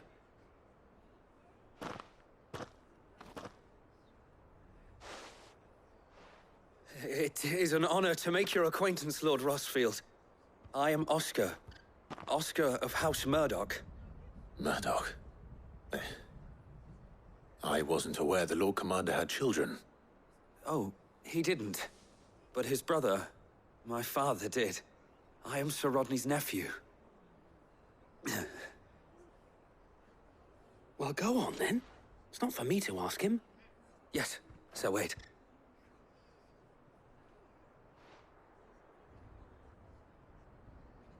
If it please you, my Lord Marquis, might you take me as your squire? I would learn the duties of a shield from the finest. I'm sorry to disappoint you, Oscar, but I am a shield no longer. Nor was I ever the finest. And spending time in the company of an outlaw hardly seems a fitting education for one aspiring to take his oaths. My Aunt Hannah once told me that a man is not defined by his title, but what he does in its name. You have accomplished much since taking on the mantle of Cid, winning no little honor in so doing. And I would sooner serve under an honorable outlaw than an unworthy shield. Not that Sir Wade and the other Guardians are... I mean to say that, they're... It's all right. We know what you mean. There is only so much the boy can learn from me, my lord. But a squire... Would that really be so bad? You were a squire once. And I'm certain Sir Rodney would approve.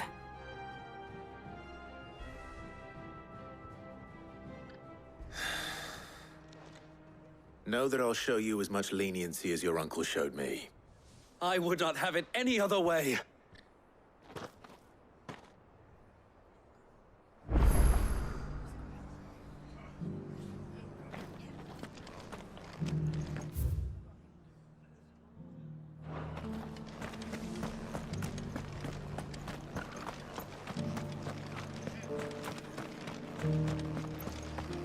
And some of your numbers served as shield.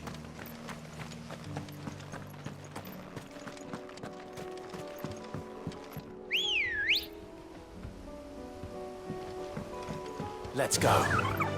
Fly, Ambrosia.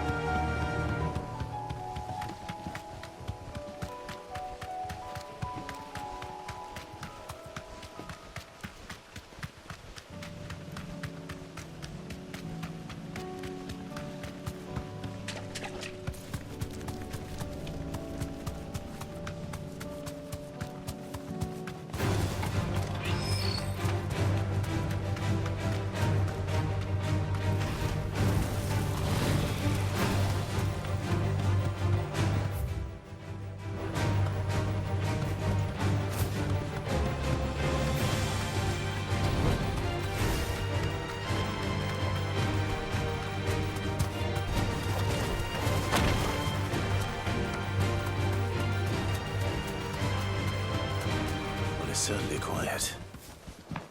If I were a giant antelope, it would seem like just the place.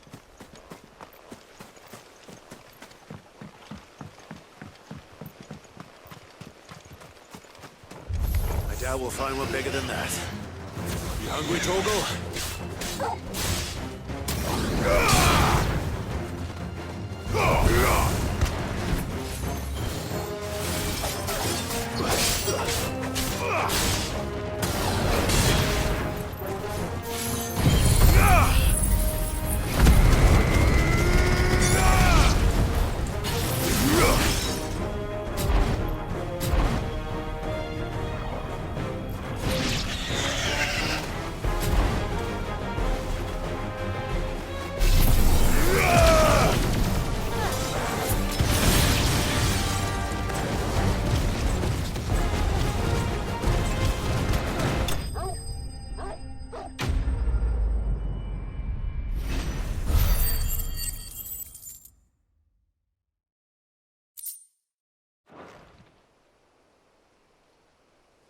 Now,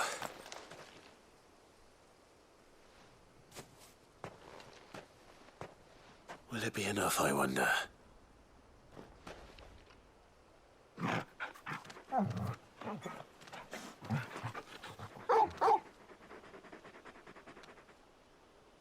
I say that answers my question, which means we owe the lawsmen our thanks.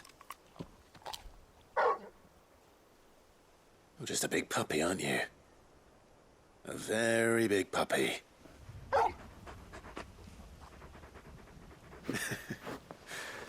You do know you can take that with you, Torgal. Lady Karen will be relieved to hear you've got your appetite back. Come on, boy.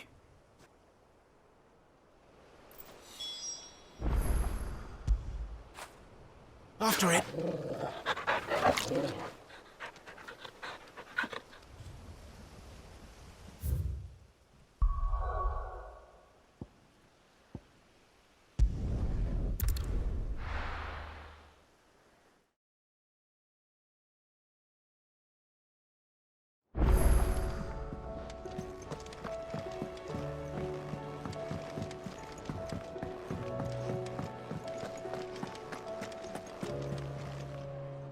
I noticed you and Torgal had gone off somewhere.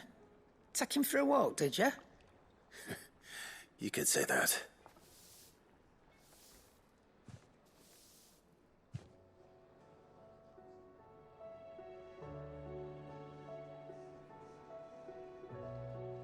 So, Molly's leftovers weren't good enough, eh?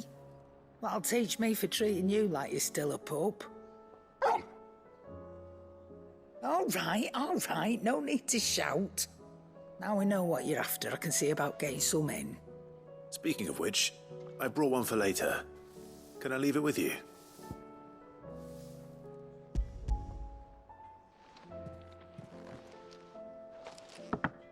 You can, aye. I'm nice like that. In return, you can thank Tomes for me. The bloody know-it-all. I was just on my way to see him.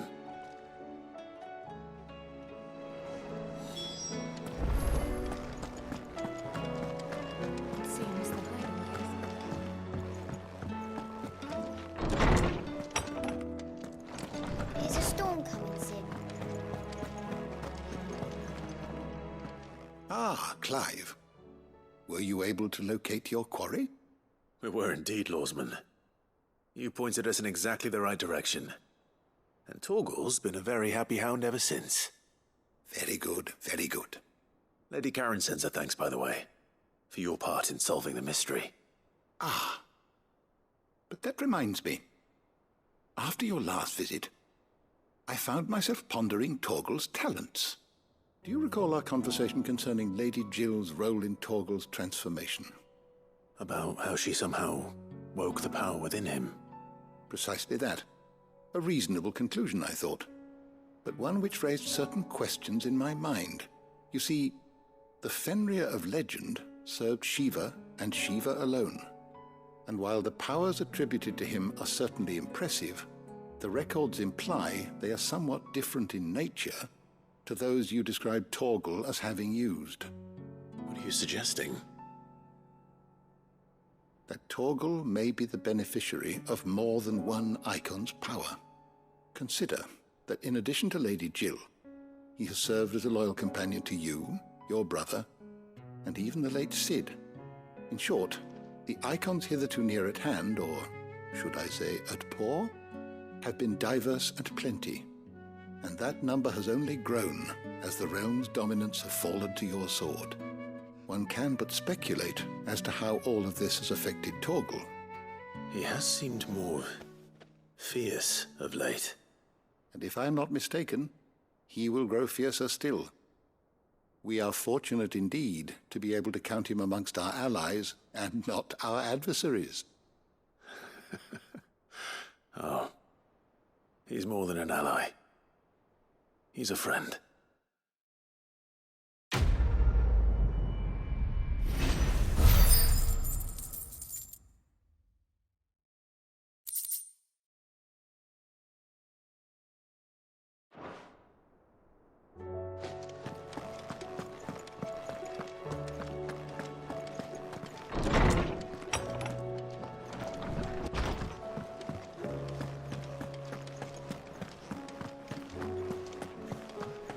Did you see the pair that got hauled into time?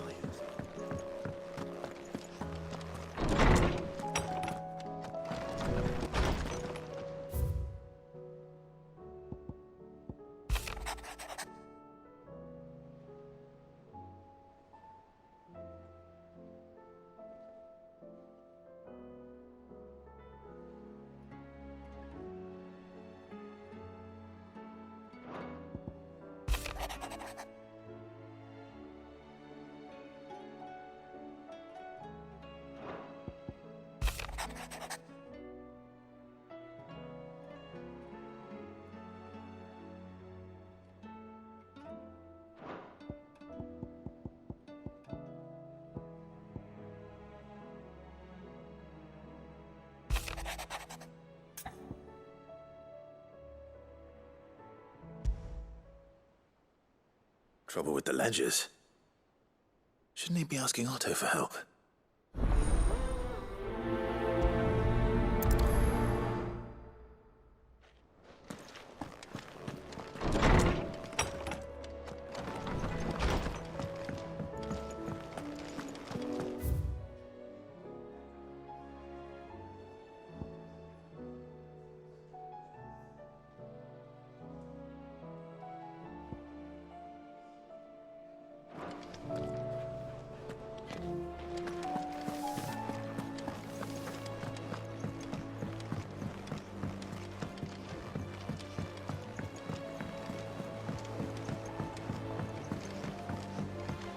Did you see that?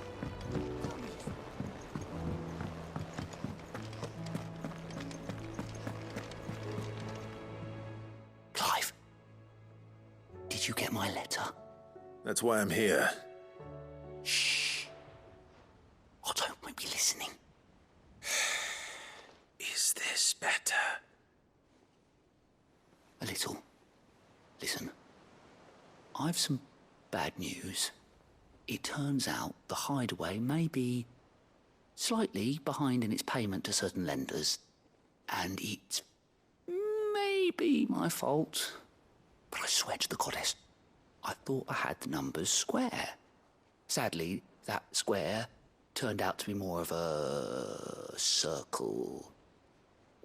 0, you might say.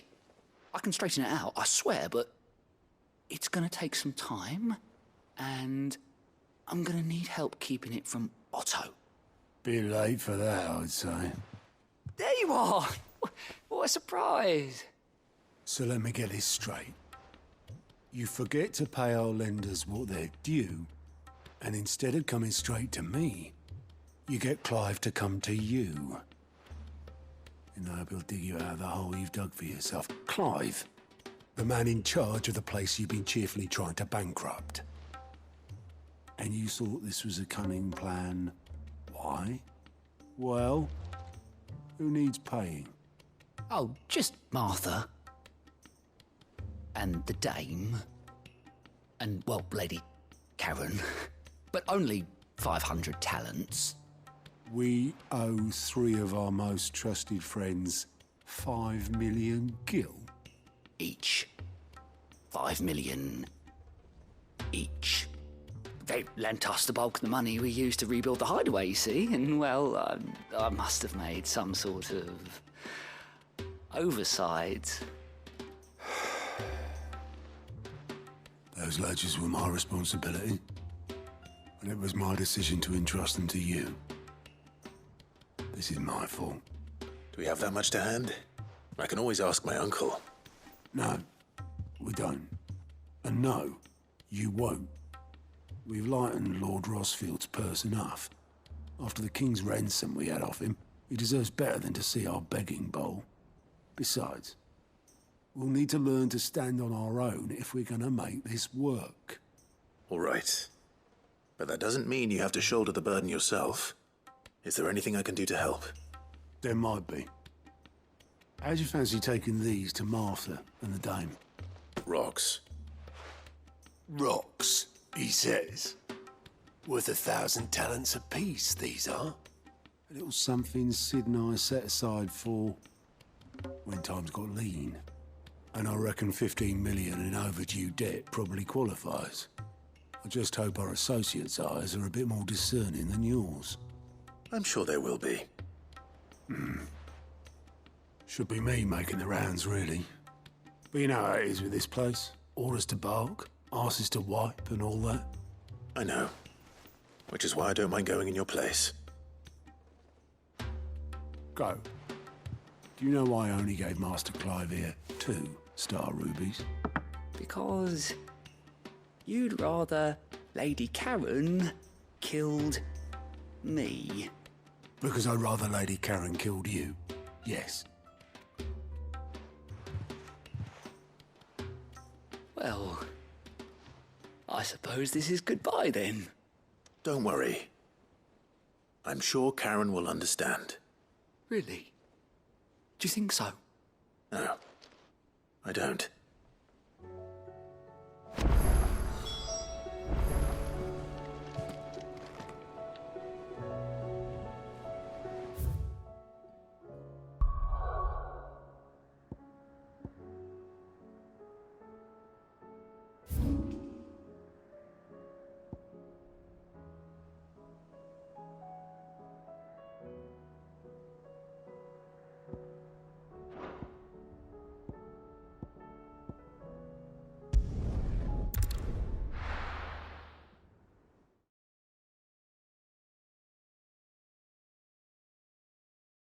First we find Isabel.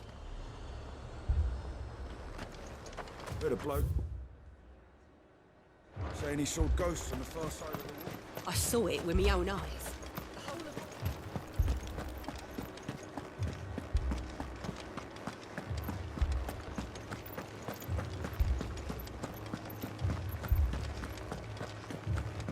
I can't do it.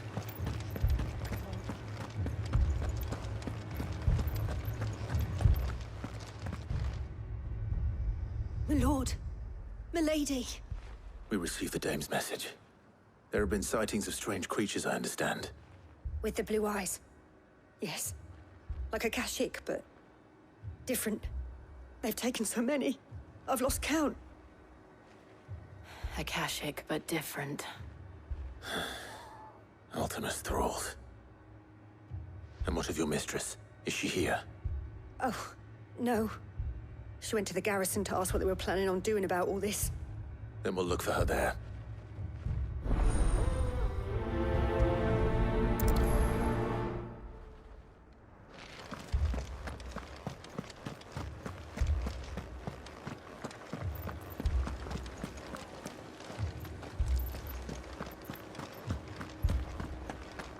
We could leave.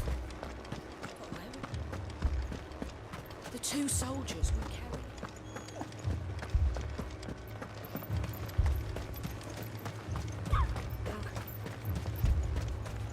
Madame, please! Half the garrison's been slaughtered by those things. We lost the captain this very morning. We've tried requesting reinforcements, but there's been no word from the capital or the Dominion in days! What more would you have us do? I would have you do your duty. Those at the Vale look to me for protection. And protect them I shall, because they are my charges, and that is my duty. In case you have forgotten, the people of this town are your charges. But more than that, they are your people. Your sisters, your brothers, your lovers. So you have a choice. Lay down your sword and watch as they are slaughtered, or take it up and do what is right. She speaks the truth, you know. This here, it's all we have. It's all that's left. What we have left is our lives! Do you really want us to lose them as well? Not if we don't have to. Look, there's a cask under the captain's bunk.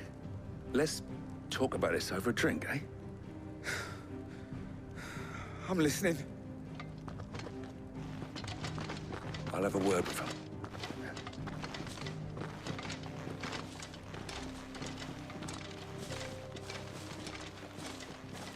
Ah, Clive. I didn't expect help to arrive so quickly. And sought to take matters into my own hands. It was a noble effort, but I thought you might still need some support. How like you to consider my needs. What we need to consider is where the creatures came from. The way the survivors speak of them, one would think they appeared out of thin air. And perhaps they did. It's hard to know what to believe these days. We'll talk to the survivors.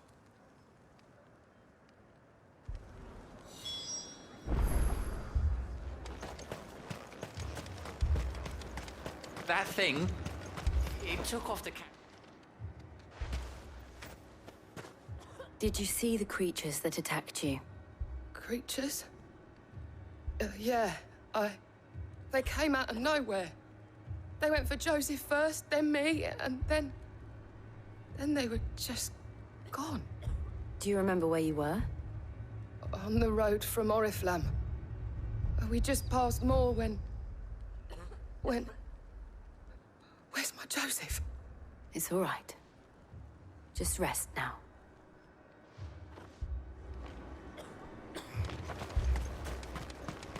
It's all right. My family. You're a pikeman, yes? What happened? I've got family in Moor. I heard the flood was spreading, so I went to see if they were all right. And a pack of them glowing things found me in the meadow. I ran for my life. I never did get to the village. Leave that to us. At least we have an idea of where the thralls might be now. We should head for more.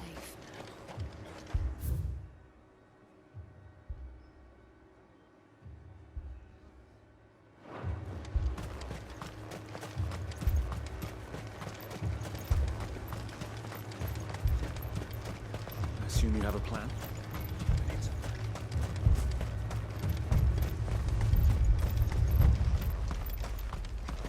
It was all they could do to escape.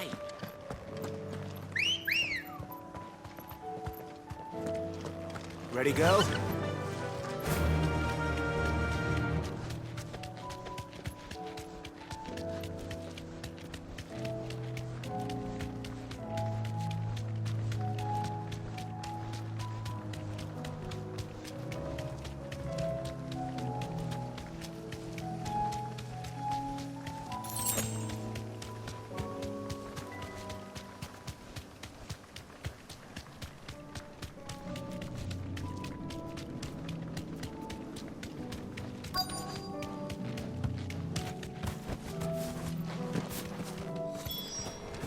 Clive, look! I see them. With me!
Do you think there are more?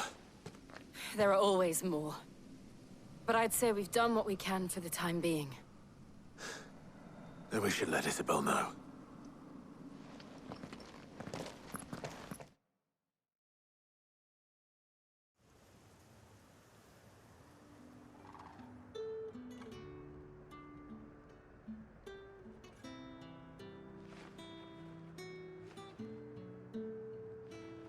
You have the town's thanks. Don't thank us yet. There will be more. Many more. And you'll need to be ready for them. Oh, we shall. Isn't that right, Captain? Yes, milady. The garrison will be ready. Philippe here has convinced most of the men to remain at their posts. For now, at least. Hearing that the Dane would look kindly on any man who committed himself to the task certainly didn't hurt. It's not the most selfless of motives, I'll admit. But whatever it takes, eh? Now me, I never needed convincing. I became a soldier to protect the people I love. And the people I love include the ones standing before me. Handsome and chivalrous. Now, if you don't mind, I have sentries to post. Milady.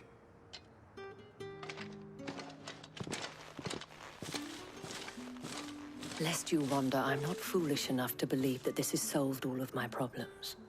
But it has solved one, and that's one fewer than I had this morning. Thank you again, Clive.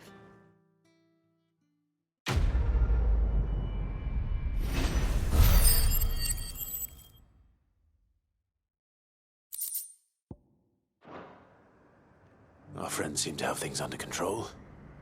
For now, at least. Let's go and put Otto's mind at rest. Philippe will make a good captain. He reminds me a little of you, Clive.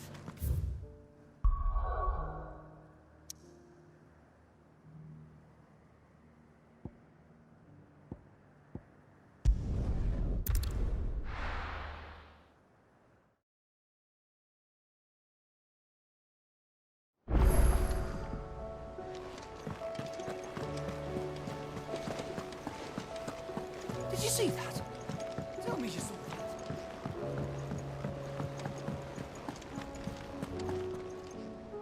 Was wondering when you turn up.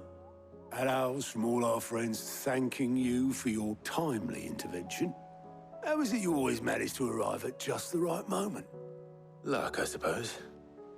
Any word on the rest of the realm? Let's see.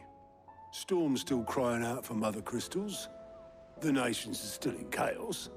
And the skies are still the color of a kick in the kidneys 2 days on. So... Right. Clive, we knew this was going to happen.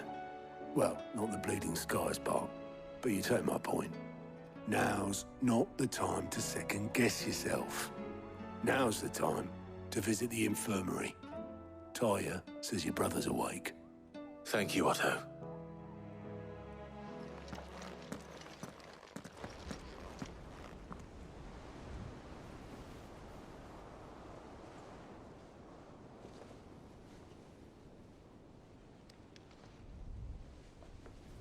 So it was not Sylvester, but Olivier who served as Ultima's puppet.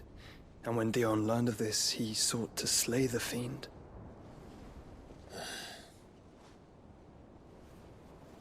Only for his father to take the spear that would have freed him. Enough to drive a man to madness. Small wonder he hasn't stirred. I would be afraid to wake. Had I but reached out to him sooner, warned him of the threat Ultima posed. But now, both an empire and her prince lie broken. Joshua, what do you know of Ultima?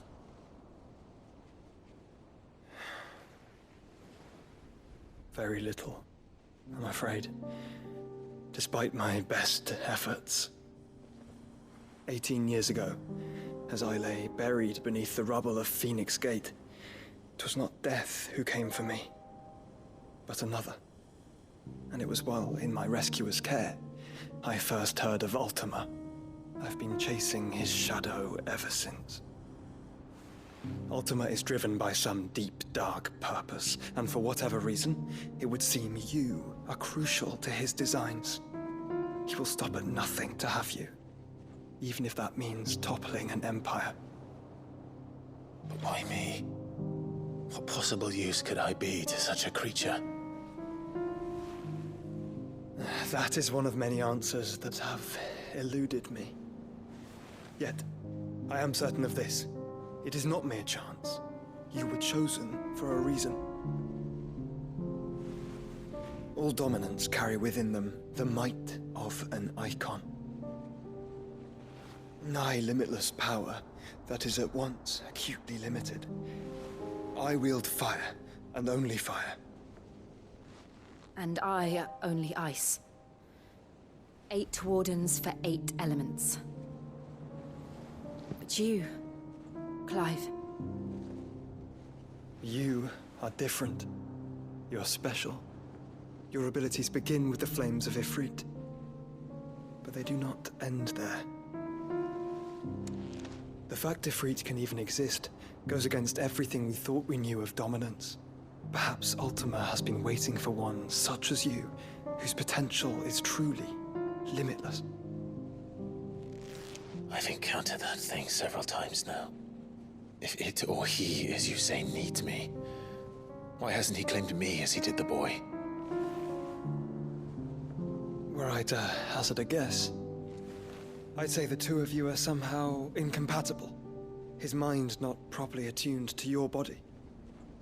His mind? Mind, awareness, spirit, call it what you wish. But I believe Ultima to be an embodiment of the concept. This is why I struggle and fail to contain him here inside me. I'm sorry. Inside you? With every setting sun, I feel my strength wane. And though the Phoenix's flames mend the prison I have made for Ultima, they do so at a cost. We must find a means to bring an end to him before I meet my own. What were you thinking? It was that or let him take Clive. And I've always had a soft spot for my brother.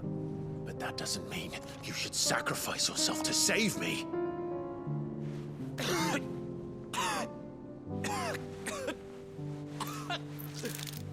Joshua. Clive, it's Gav. There's an army of Akashic at the gates of Kanver.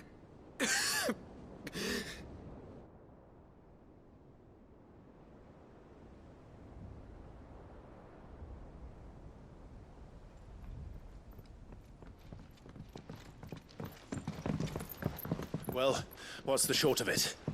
I thought Ty had told you. The capital of the Free Cities is under siege by an army of monstrosities. The city guard are doing their best to stem the tide, but numbers ain't on their side. What of Lord Byron and Mid? Were they able to escape? No, but they're all right for now. They're hiding with Gav at midship. We have to get them out of there. And we shall. Otto, prepare a Stolas. Tell Gav to stay exactly where he is. Understood. Vivian, what's the swiftest route to the Free Cities? That sounds like a question for the map. Look here. This road, through Tabor, should provide the least trouble. Good. What a coincidence. Tabor is exactly where I'm bound. Joshua, bed is where you should be bound. You don't think I told him the exact same thing? Were Tyre not such a talented healer, I would surely have been inclined to agree. But, thanks to her ministrations, I feel I may safely rejoin my attendant, who was to wait for me in Tabor if we became separated. All right, we travel together. Clive. If he stays close to me, he'll be fine. Thank you, brother. I'll look after after him.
It's like a dream.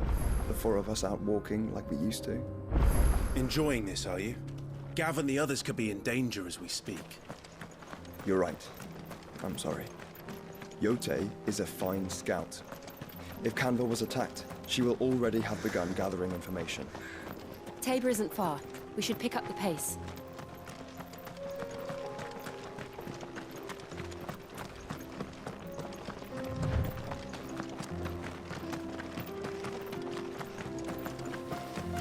We can use the ruins to cross the ravine. Assuming they will allow it. The Echoes have a will of their own.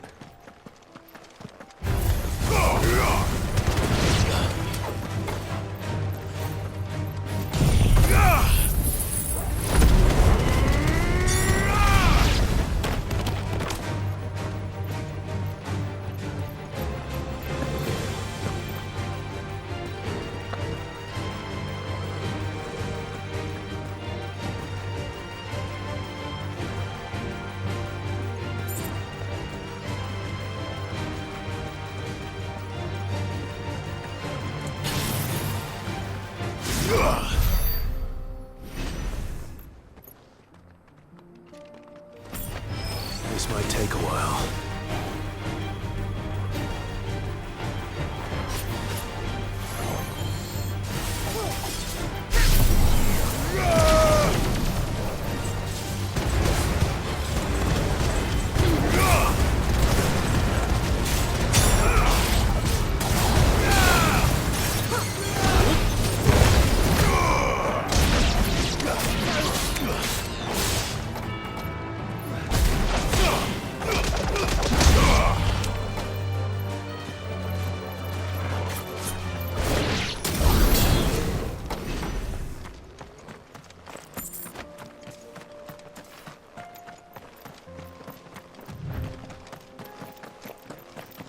Tell us about Yote, Joshua.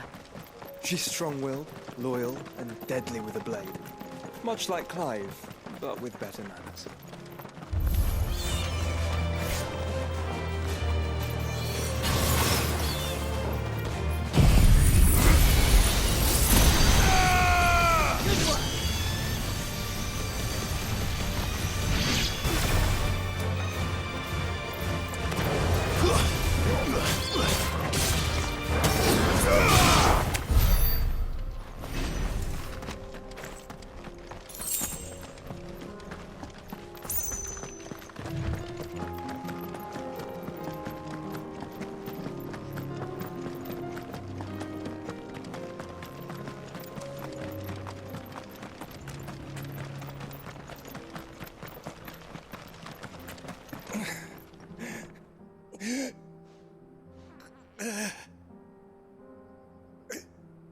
You're injured. What happened here? Where are your comrades? Ether flood. Up ahead. It swallowed our camp while we slept. My own men did this. Turned.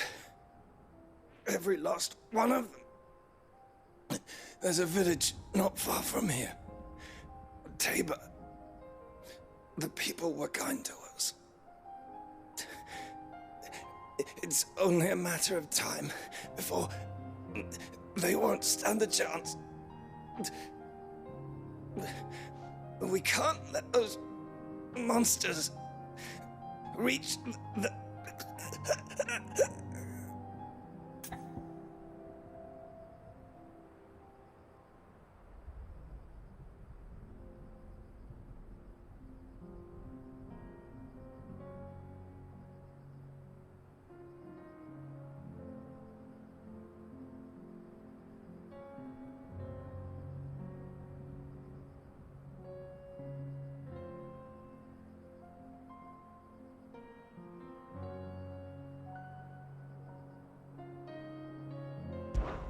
I'll go.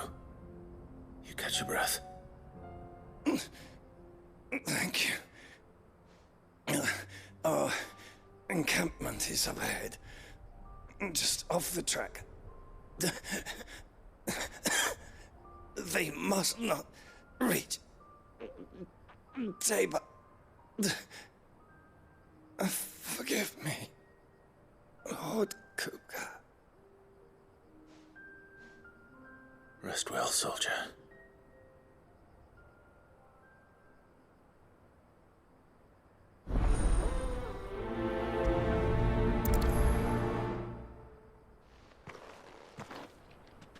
You said the encampment was close. Let's hope the Akashic are still there.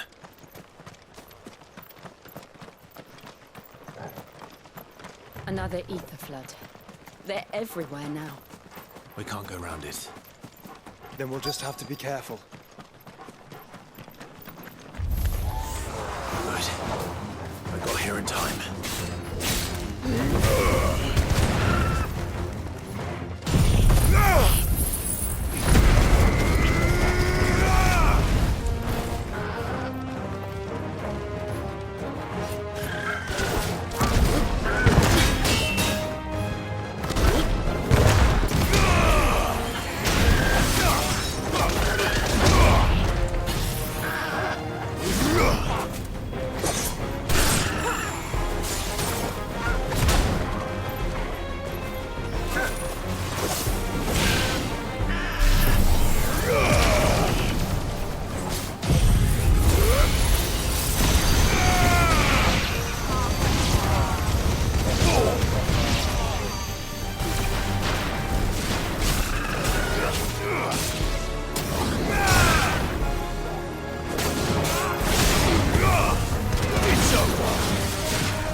Is someone there?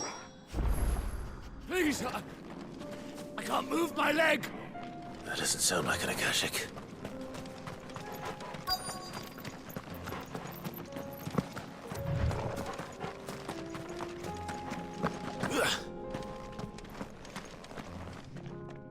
You're with the battalion? I am. I heard the fighting. Are the others? Taken care of. One of your brothers in arms told me what happened and asked for help. Another survivor? Where is he? Tell me. His wounds were too deep.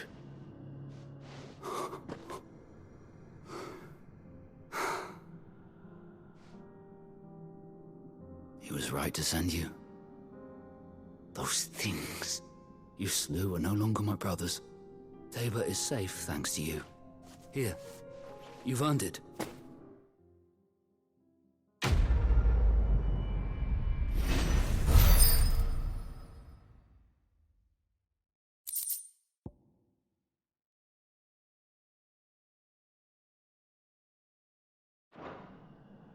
You seem familiar. Have we met? You must have me confused with someone else. Wait. That scar. Son of a whore. You're Sid. I was there, in Kosnis when you killed my brothers. I was there in Rosalith when you killed my commander! My war with Hugo Kupka is over. I bear no ill will toward those who followed him. And what of my ill will? Coward! Draw your steel. Lord Kupka shall be avenged! When your wounds have healed and your head has cooled, come and find me if you must. Though I hazard your life would be better spent in service of those who need it. Or have you forgotten your oath to the Republic? My oath? What would you know of oaths? I know how hard they are to keep. Which is why I'm giving you the chance to keep yours. No. I won't be deceived. Lord Kupka told us of your crimes. You are an outlaw. A murderer, not some... Man. Like you or anyone else. I am nothing like you. But if you're not gonna kill me, then go. Leave! Just know that I will find you, Sid. Someday.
We're nearly there. Have you been to Tabor before? There are a few places I haven't.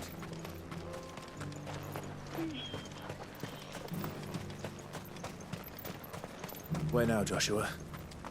There is a residence just inside the city gates. She awaits us within.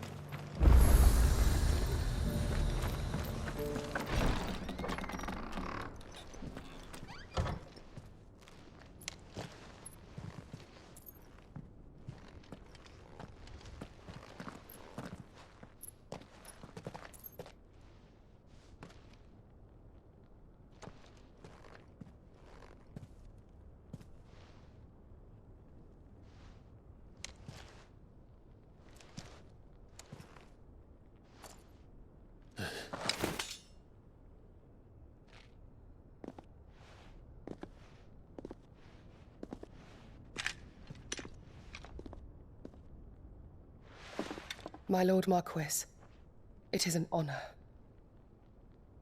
I am Yotei, Knight of the Undying, charged with the protection of His Grace Joshua Rosfield, Keeper of the Flame of the Phoenix.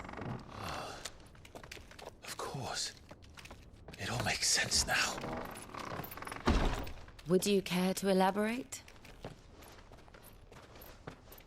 The Undying are loyal servants to the ducal throne.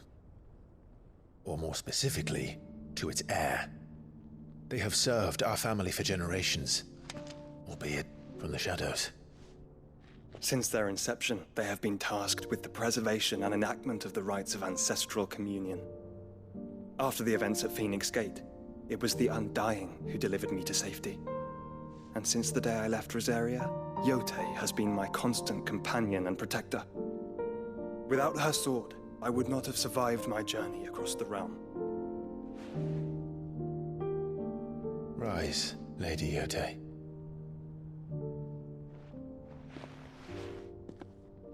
You saved my brother. I owe you a debt I can never repay. I but did my duty. Come now.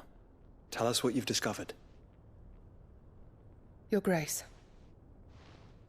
It is as you feared. The vessel we spied off the coast of the Crystalline Dominion on the night of her fall. It was the Einherjar. Beyond any doubt. The Black Galleon.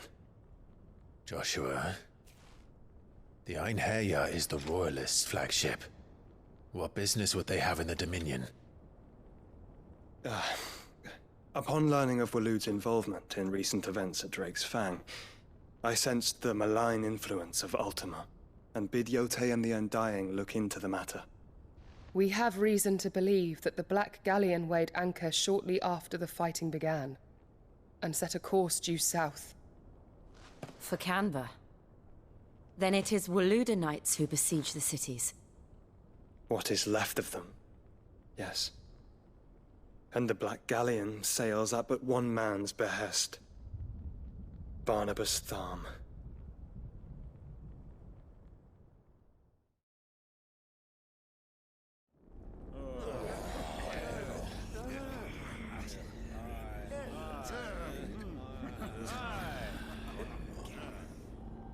But are we truly safe here in the Agora?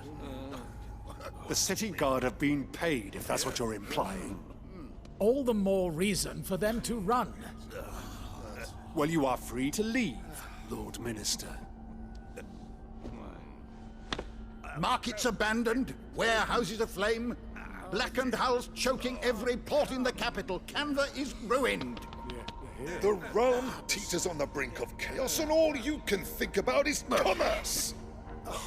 Forgive us. We were not aware Dhalmekia now subsisted on charity. How dare you!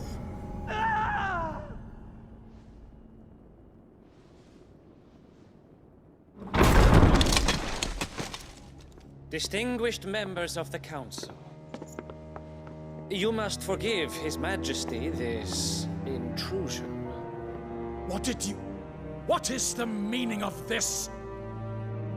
A trifle crowded, but I fear it will have to serve, my liege. Very well. My colleagues, do you not see? The King! He has come to save us from the Akashic!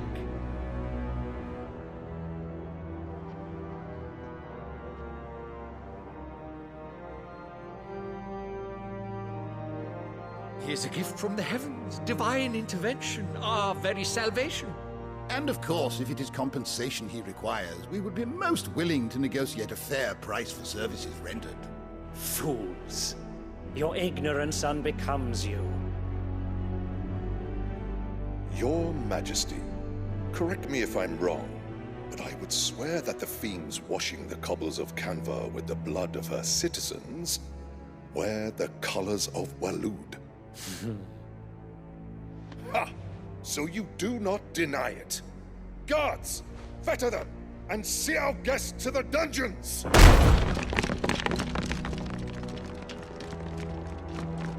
Enough.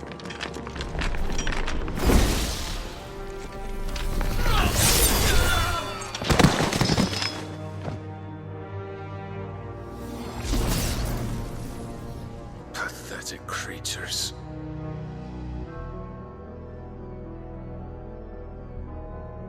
That you should imagine yourselves worthy of salvation. The girl is still here, somewhere in the city, her consciousness fair dripping with her late father's hubris. A consciousness to which Mythos is inextricably bound and inexorably drawn. See that he is made welcome. Yes, Your Majesty. Come, Mythos.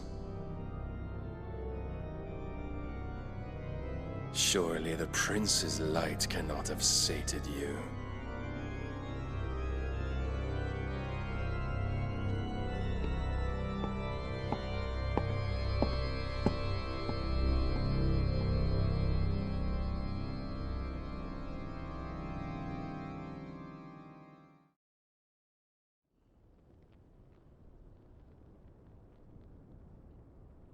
So then, how long has Waloed been under Ultima's control? How long indeed? Based on what we know of Barnabas's actions, I would guess some few years, mayhap more. But to what end? What does Ultima want? The tapestry. Show them.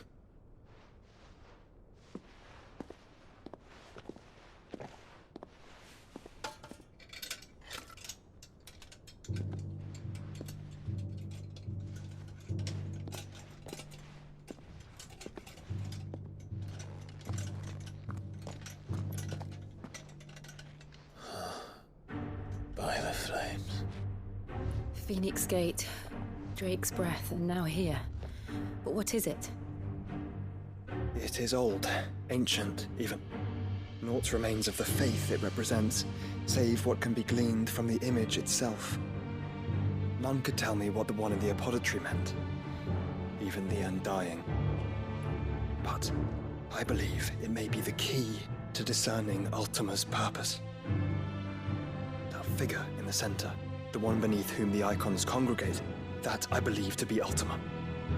He is a god, or at least godlike. His very existence beyond our ken. The icons, and by extension their dominance, are meant to be his subjects, and while some, like Barnabas, have accepted this role, others have rejected it, like you, Clive, which is rather inconvenient, as it appears he needs you most of all.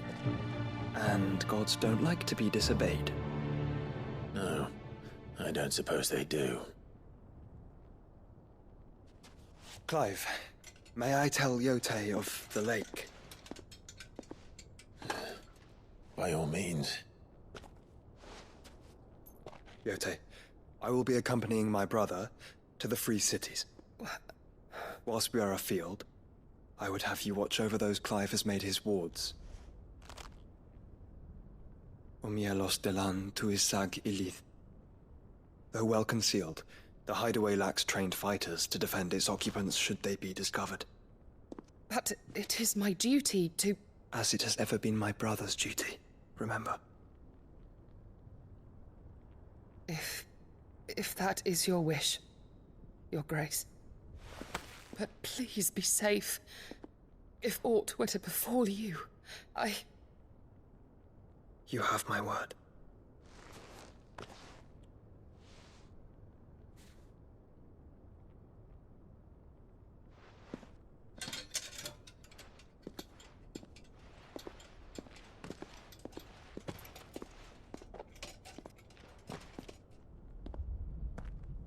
Farewell, my lord, my lady.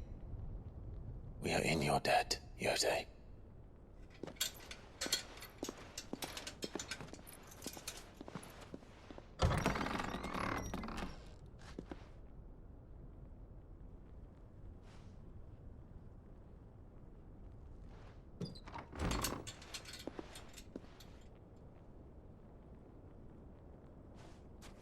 Let's find our friends.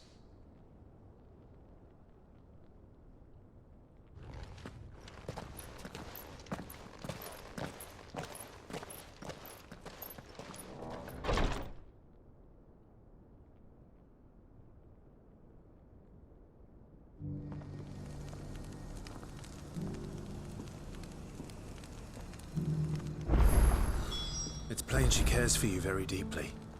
And I her, which is why I had to let her go.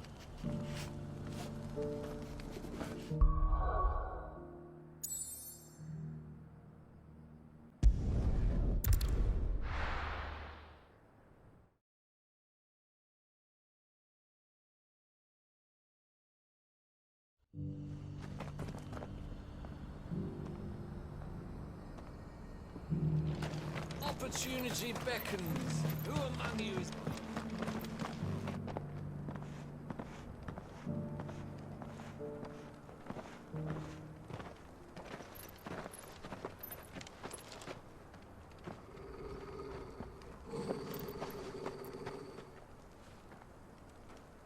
Cyril. How fares the search? Well, Your Grace, my report shall be with you ere long. Ah, yes. Yotei is otherwise engaged, at my behest. And the duty of wardenship? Fulfilled. For as you see, I've been reunited with my first shield. I am Cyril, Knight of the Undying and bearer of the Burning Quill, charged with chronicling the mortal deeds of His Grace, Joshua Rosfield, Keeper of the Flame of the Phoenix, and rightful Archduke of Rosaria. I entrusted Cyril here with overseeing the investigation into Ultima's origins. Findings from his brothers and sisters afield are delivered here to be collated and catalogued. Just how many Undying are there? Not nearly enough, milady. Yet we are glad to give our all in service to the Phoenix. Such is, and has ever been, our creed. I see. You have your associates, I have mine. But you may now think of them as ours. That won't be a problem, will it? The Phoenix is our sun, and we but the shadows that quicken in his radiance. It is from the darkness that we serve, both him and now you.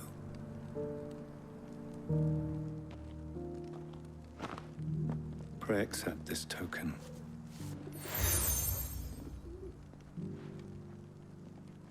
For as long as you bear it, members of our order will reveal themselves unto you. If there is nothing further. No. You are dismissed. Your Grace.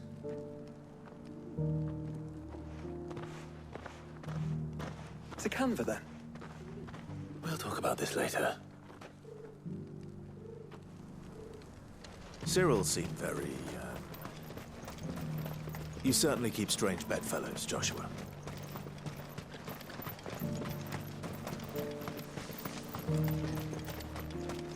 The free cities under siege?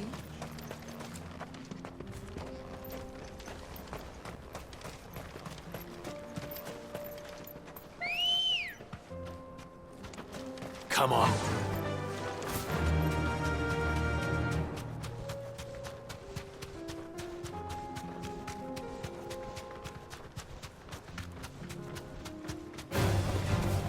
Orcs. Then let us be rid of them.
Clive.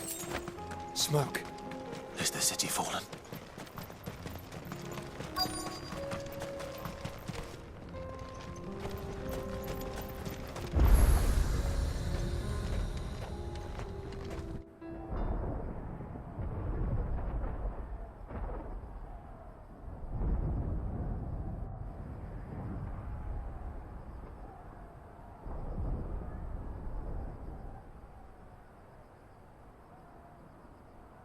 The free men are still holding their own, then.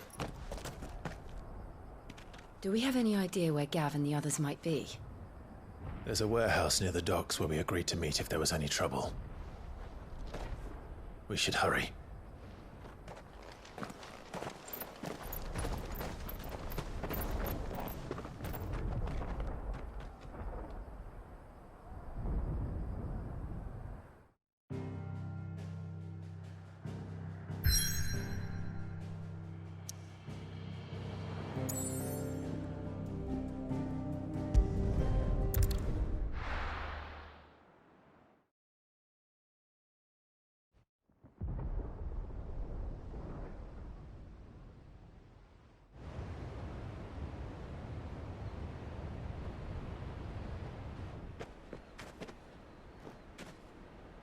Sounds like thunder.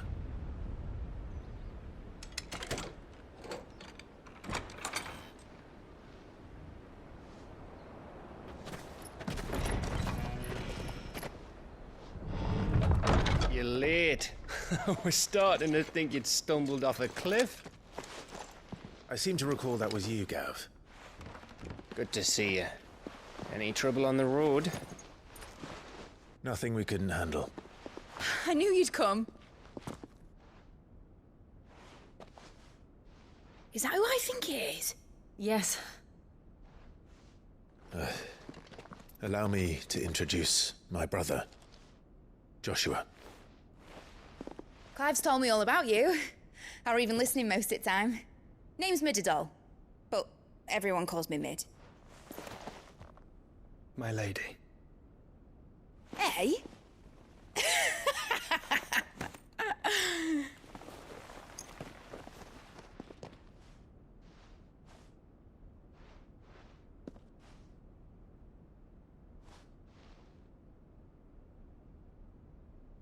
My boy.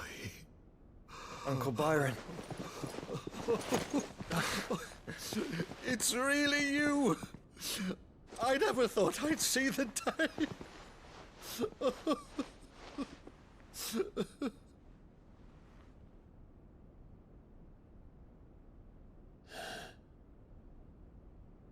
So these Akashic are being controlled? That's what it looked like. Empty eyes, eerie blue glow. No doubt they were turned, but silent as monks, every last one of them. Your man here speaks true, Clive. We saw more than a few in this city. They moved in ranks with a purpose, and not of their own. Ultima's doing. Perhaps. What of the city? The people? Dead, mostly. Mostly, but not all. A handful managed to lock themselves in their villas before the Horde arrived. Some in the merchants' district to the west, and a few others on the far bank. If the Akashic stumble across either hiding place, a few bolted doors won't hold them for long. We need to find them. And quickly. What do you propose? We split into two parties. I will make for the merchants' district, while you look to those across the river. Mind keeping an eye on my brother? Not at all. We find the villa and try the servants' entrance. Understood. And what of us? Mid, is she fit to sail? The ship, the Mithril engine could probably do with a few more tweaks. Then you better work fast. Even if we do reach the survivors in time, they'll never make it to the hideaway on foot. You leave that to me. See that Mid doesn't get herself into trouble, would you? Think I can manage that? I'll keep him safe. Looks like you stuck with me, Byron. That's Lord Rossfield, you little gutter snipe!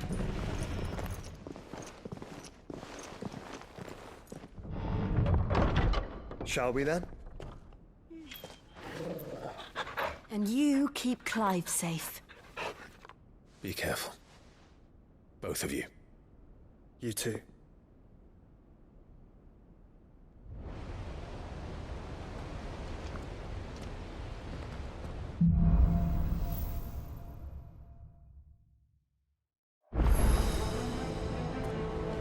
All right, Torgal. find those survivors.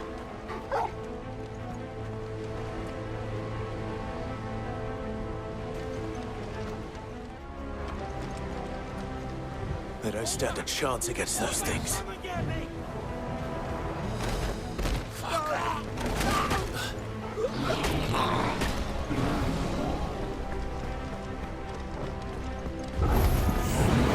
They've been routed.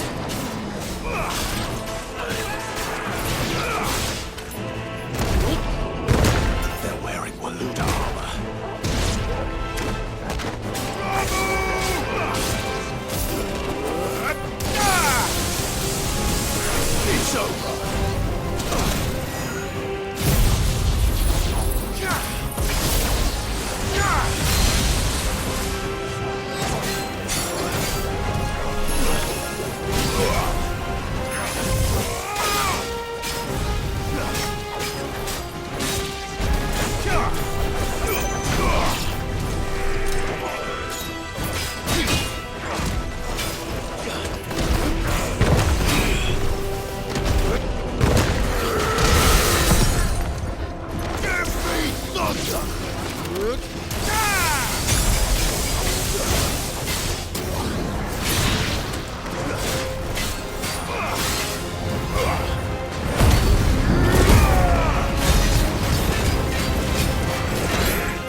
There may still be survivors inside.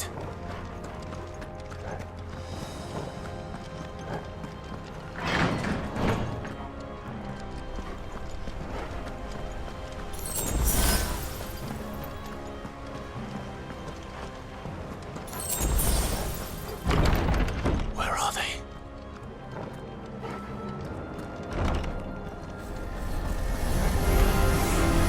These creatures. Does Ultima's reach extend this far? What the hell is going on here?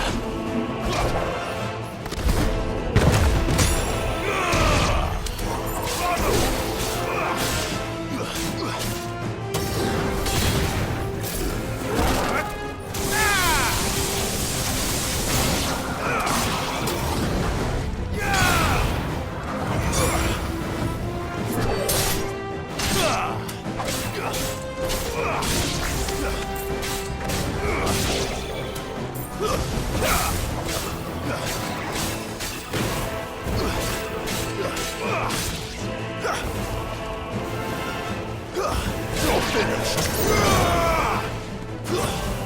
It's over. Where is your master? What does he want?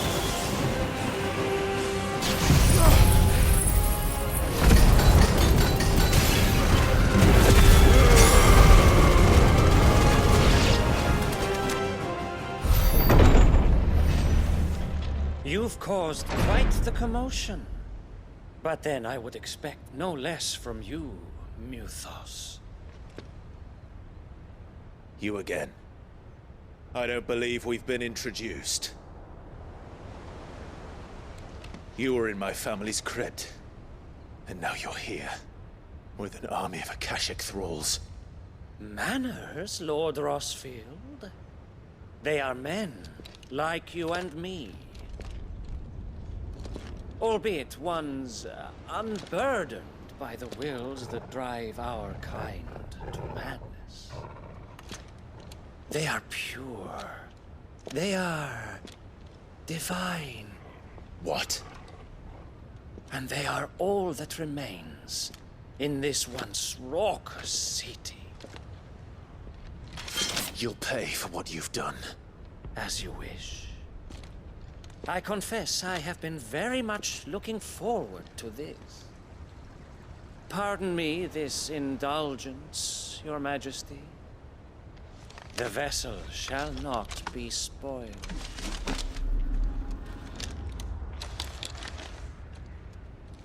I am Sleipnir of House Harpocrates, and you will yield. Or not. As long as you don't hold back.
You will forgive me if my performance seems uninspired.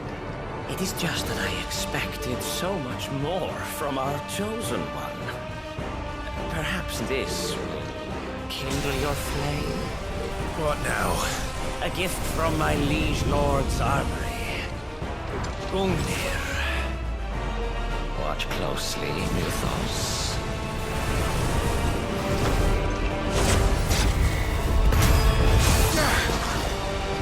Yes! Yes!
The vessel is strong. My liege.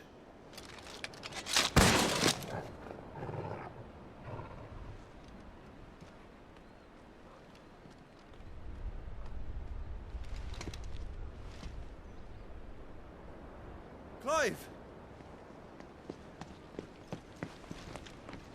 You're all right. As are you, I see. We are, yes. I'm sorry, but we couldn't save them. It was over before we arrived. Well, you did what you could. I fear we were all too late. What's wrong? Nothing. I hope.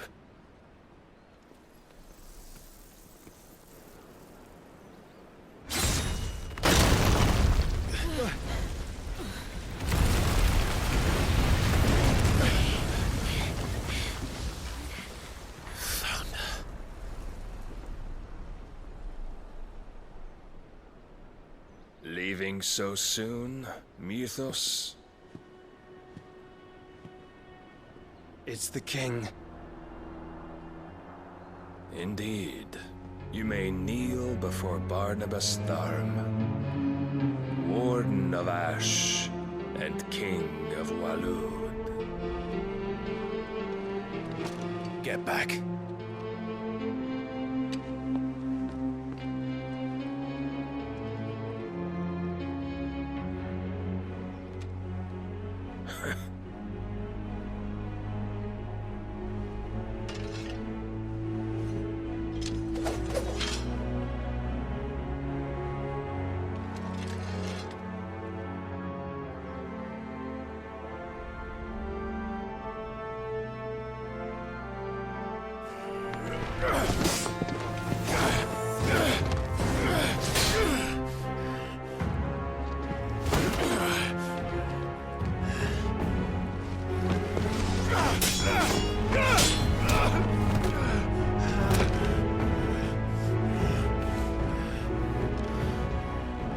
Wild and impetuous.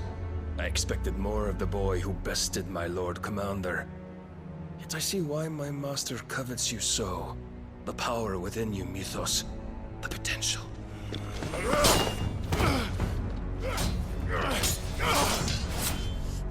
Stop calling me Mythos. But Mythos is everything. The cornerstone of all creation. The Lord's vessel. Your purpose. My purpose? To surrender my mind and body to that thing.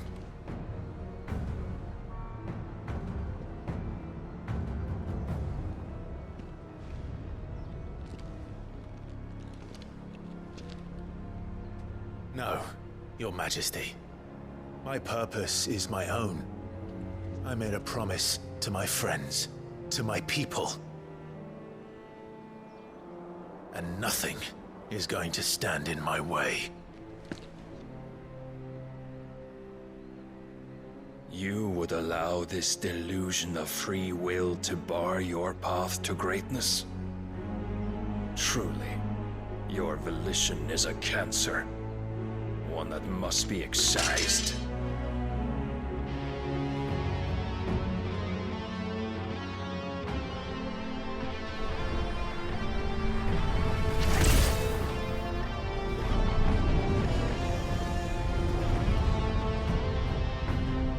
Try it.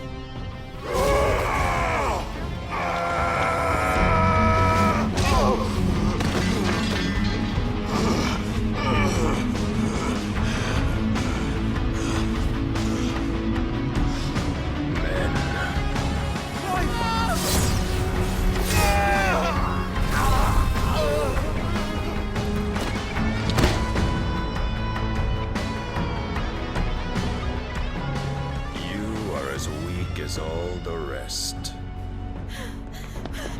Joshua!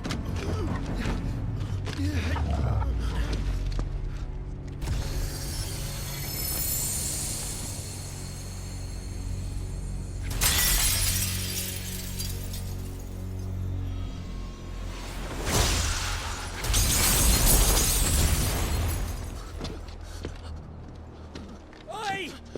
Oi! This way! Hurry!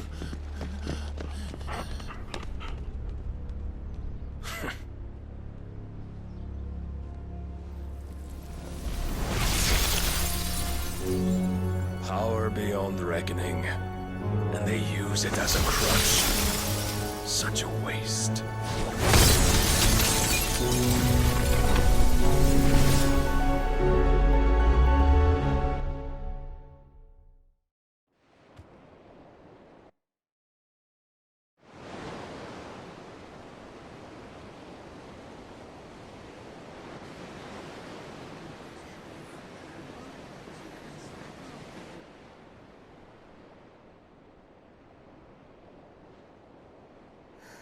Will he be alright?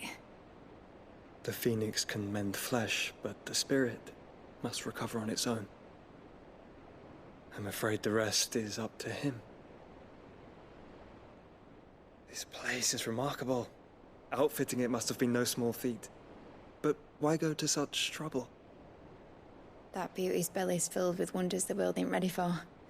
If the guilds caught wind of what we're up to, they'd all want a piece. All right? And how is he? Do not blame yourself.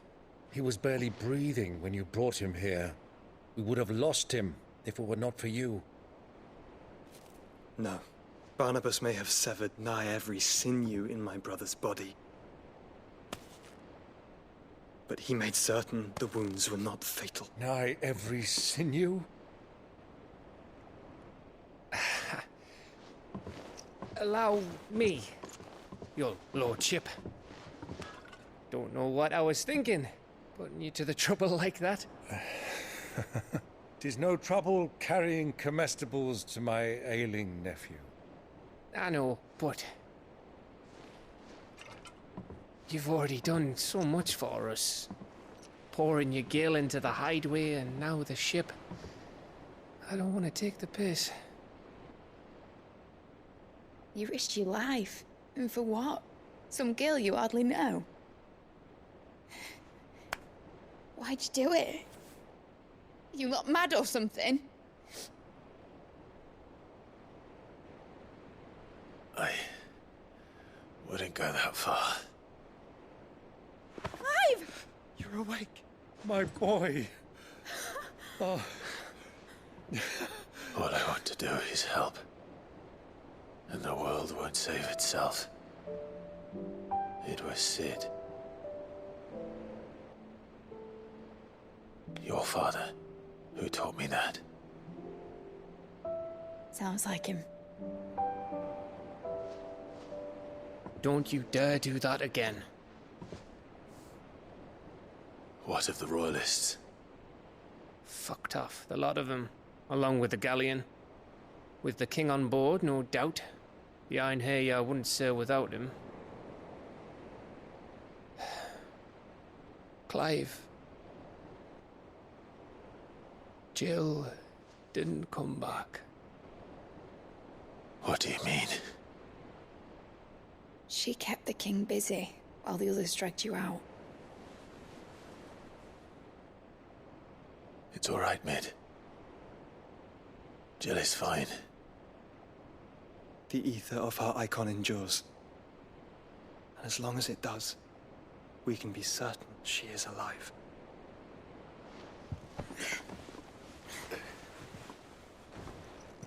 We must pursue the Black Galleon. Jill will be with the king, I'm sure of it.